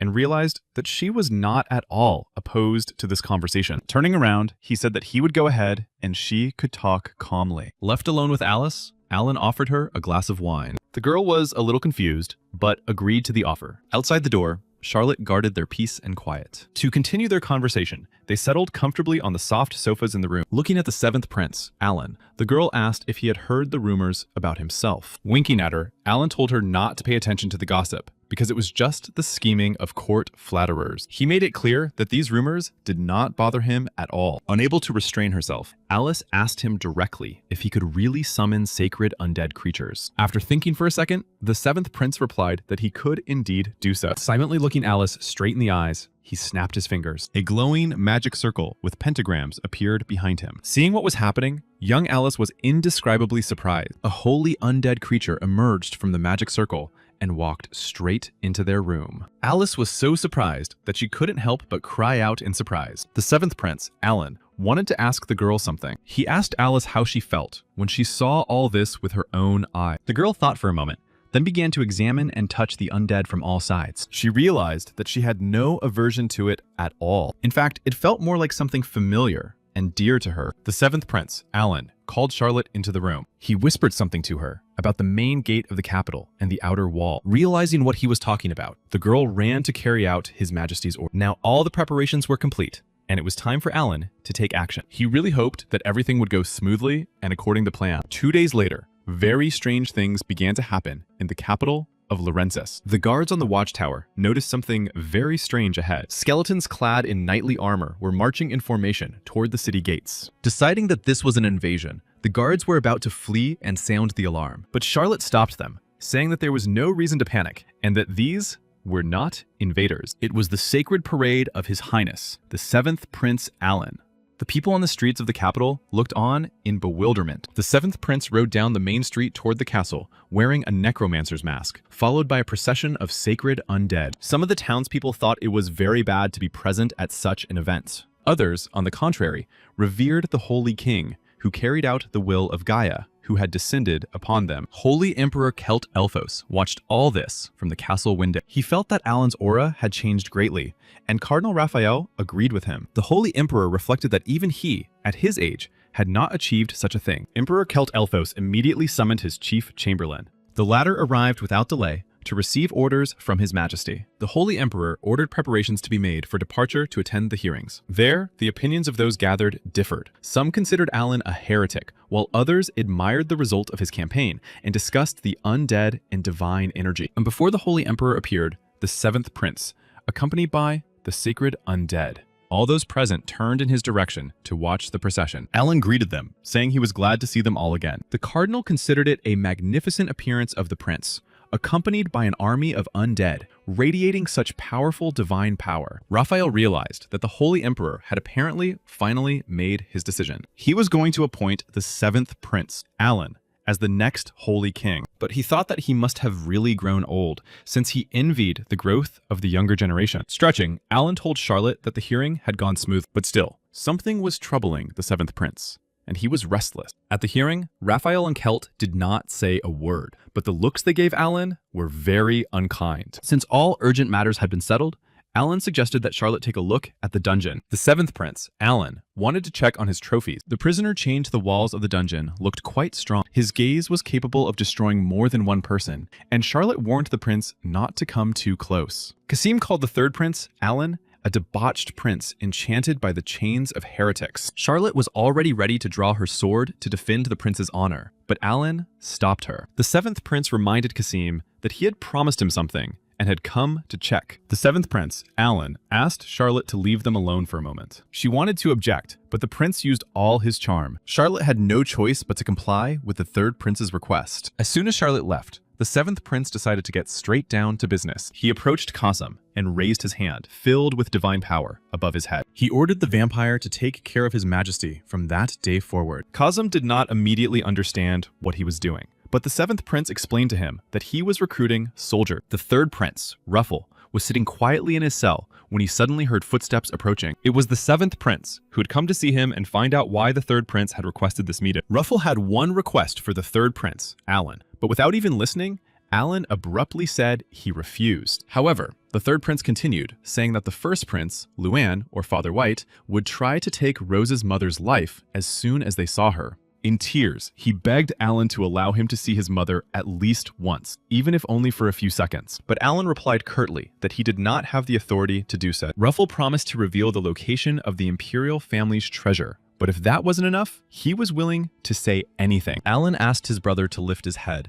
as he understood his feelings perfectly. He asked the third prince to tell him more about this treasure. Charlotte asked if Alan really believed the information he had received from a traitor. But the seventh prince, Alan, decided that it was unlikely to be a trap. Looking at Charlotte, Alan said that even if it was a trap, she would always protect him. And Charlotte was indeed always ready to risk her life for him. The seventh prince, Alan, told Charlotte that he was going to meet with the crown princess, and at that moment, a white fog began to gather around them. While he was busy, Charlotte had to eliminate the source of the fog. It was an old vampire who had been watching the seventh prince and dreamed of destroying them all in the end. But suddenly, Charlotte appeared behind him and asked what the vampire's position in the hierarchy was. He was a ram, but Charlotte only sighed discontentedly when she heard this. She had hoped that he would at least be a count, and that it would be a good experience for her. The vampire baron was annoyed that this girl considered him nothing more than a sparring partner. But seeing what an incredible aura she possessed, he gave her the right to strike first. Entering the library, the seventh prince, Alan, saw a guest there and told her it was time to return. He also added that the third prince, Ruffle, was very worried about her. Rose was sitting at the table and invited Prince Alan to have tea with her. Rose poured herself some more tea into her mug and took a small sip. Alan decided to make it clear in advance that this place had already become his territory. Soon, he would deal with all the vampires in the vicinity of this place. Therefore, her resistance was completely pointless. The seventh prince, Alan, asked if she realized that she was now standing before him as a crown princess accused of treason. Rose sat silently, her eyes downcast, and Alan decided to ask her one question. He wanted to know why the vampires were protecting her, and Rose's answer was truly absurd. The crown princess of the country had given the vampires the wealth she had obtained by exploiting the people. She had also forced her maid to bear a child by the third prince, Ruffle. She then gave the child to the vampires in an attempt to pass on the blood of the holy imperial hand to them. Alan understood that no matter how sick she had now gone too far. He no longer wanted to listen to these disgusting things and told Rose that they would be sent to the Holy Empire. Suddenly, the library door flew open and White appeared in the doorway. He ran in shouting, trying to stop the third prince, Alan. Crown Prince White wanted to prevent His Majesty from arresting Rose. Charlotte reacted quickly, and in a second, her sword flashed at his throat. Charlotte asked why White was so fiercely defending a traitor. Seeing him, Rose said that since she was destined to die, she wanted the person she loved to take her life. She began to ask White to squeeze her neck as tightly as he loved her and slowly take her life. Rose wanted him to remember her every second and to be with her at least in this way. But Crown Prince White now looked at her with pity and remained silent. She was not the Rose he knew and loved before, for she had gone mad. He told Alan that he had made a mistake and asked him to take this criminal away. Driven even more mad, Rose began to scream that he couldn't do that because he had taken Ruffles' life and couldn't abandon them like that. The seventh prince came to the third Prince Ruffles' cell once again. Looking at him, he said that he had become even more emaciated. Alan informed him that his sentence would be carried out tomorrow. The third prince, Ruffle, understood that now everything would definitely be over. Alan asked his brother how he felt, but he was unable to answer the question. Alan would no longer be able to hear him, no matter what he said. So he wanted to give him one last gift, even though it was illegal. The third prince, Ruffle, looked up at him in complete bewilderment. He began to sob, tears of happiness streaming down his face at the miracle he had witnessed. For his mother was standing before him, and he stretched out his trembling hands to her. He couldn't believe that he was able to see her before his death. He regretted everything and asked her to forgive him. His mother always looked not at him, but at his dead brother. And even in this last moment before his death, she did not look at him, which was a little hurtful. The sharp blade of the raised guillotine glinted brightly in the morning sun. But even at that moment, Rose continued to think only of the second prince. The third prince rushed to her, but it was too late, and the sentence was carried out. Next, Prince Ruffle was to be executed. He had been sentenced to the highest punishment, but by the mercy of the Holy Emperor, he was pardoned. He woke up in a cart that was taking him away from the Holy Empire. Ruffle had to thank the prince for the rest of his life because he had risked a lot to save him, and asked to convey the message that his brother should now live his own life, and that this was his last gift. Ruffle could not hold back his tears and cried heavily for the rest of the journey. Emperor Kelt Elphos sat on his throne and coughed loudly. At that moment, the seventh prince, Alan Elphos, entered the reception hall. The Holy Emperor greeted him joyfully, asking what had brought his beloved grandson to him. Bowing, the seventh Prince Alan said that he had come to him with a request. The Emperor was delighted that he had finally decided to inherit the throne, but Raphael interrupted him, saying that it was too early. The Emperor offered his place to his own grandson, and did not understand why Raphael continued to interfere. But the seventh Prince, Alan, went to ask the Holy Emperor for leave. He was thinking of going on a trip for a month and a half. After thinking about it, the Emperor decided that he probably hadn't had a chance to rest lately. But he was a little disappointed that Alan had come to him just for that. The Emperor replied that he didn't need permission for something like that, and that he could just go. But he decided to ask if Alan already knew where he wanted to go on this trip. Smiling, Alan replied that there was a city he would like to visit, and that place was none other than the magical kingdom of Iran. Somewhere in the dungeons of Iran, everything was ready for a terrible ritual. The people gathered there praised Amen, and the eldest among them commanded the ritual to begin. But at that moment, Alice appeared behind him like a bolt from the blue. Everyone gathered there was shocked and did not understand who she was or where she came from. But Alice used the holy power she had been given against them. She bound them all as if with steel chains so that they could not move. The next moment, Prince Alan and the alchemist Hans appeared in the dungeon. Alice did not understand where Charlotte had gone and why she had to deal with all this. But Prince Alan replied that this was a good opportunity for Alice, and she no longer needed to hide the fact that she was truly a saint. She realized that the seventh prince, Alan, knew something that no one else in the Holy Empire knew. But the only one who can recognize a saint is another saint. Not long ago, they all went to a small village in Iran, but they didn't have enough information about this place. And the seventh prince, Alan, didn't know where to start. Then Alice said she knew a good place to find out more. She knew that most information passed through the guild at least once, but there was a small problem with contacting the guild, because the story of the second prince of the Holy Empire conspiring with vampires had been made public. And the same prince was also behind the incident with the Aslan Empire. So it turned out that they had become quite famous, and couldn't just contact the guild. But then, the alchemist Hans had an interesting idea about this, and putting it into practice, they turned to the administrator at one of the guild branches. A knight clad in full plate armor entered the guild and introduced himself as Alan Lupus. He was wearing magical equipment that attracted a lot of attention. The administrator asked him what his purpose was for coming to the guild branch. The seventh prince, Alan, replied that he would like to register and seek adventure. The girl behind the counter asked him to fill out a registration form. The head of the guild branch asked if he had a noble title, and Alan hesitated, but said that his family had fallen. However, for a fallen house, his equipment was quite impressive. Alan replied that although his family had fallen, it did not mean that he had no money. The guild leader asked where he had come from, and Alan replied that he was from the Kingdom of Rum. Looking behind Alan, the guild leader asked if his companions were also going to register. Alan replied that they would, and they began the registration process at the tree rank. The young Alice's beauty drove all the men present in the guild office crazy. Alice did not like such attention and wanted to leave as soon as possible. The alchemist Hans asked Alan's third prince how everything went and if it was successful. Alan replied that everything went well and he received the wood rank. They decided to get serious, and after a few days, everyone was talking about them. There were rumors that they had caught a minotaur and a double ogre, and that a girl following him was supposedly the princess of the kingdom of Iten. This was not surprising, as she looked so unusual, and it seemed that it was time for a hero to be born. They ate the best food and drank the best drinks in local taverns. They thoroughly enjoyed the results of their hard work. Alice asked Alan when the next request would begin. But the seventh prince, Alan, suggested that you take a little break and enjoy life. Alice understood that life in the palace was quite suffocating for him. On the way here, young Alice took care of the seventh prince's safety as best she could. The seventh prince, Alan,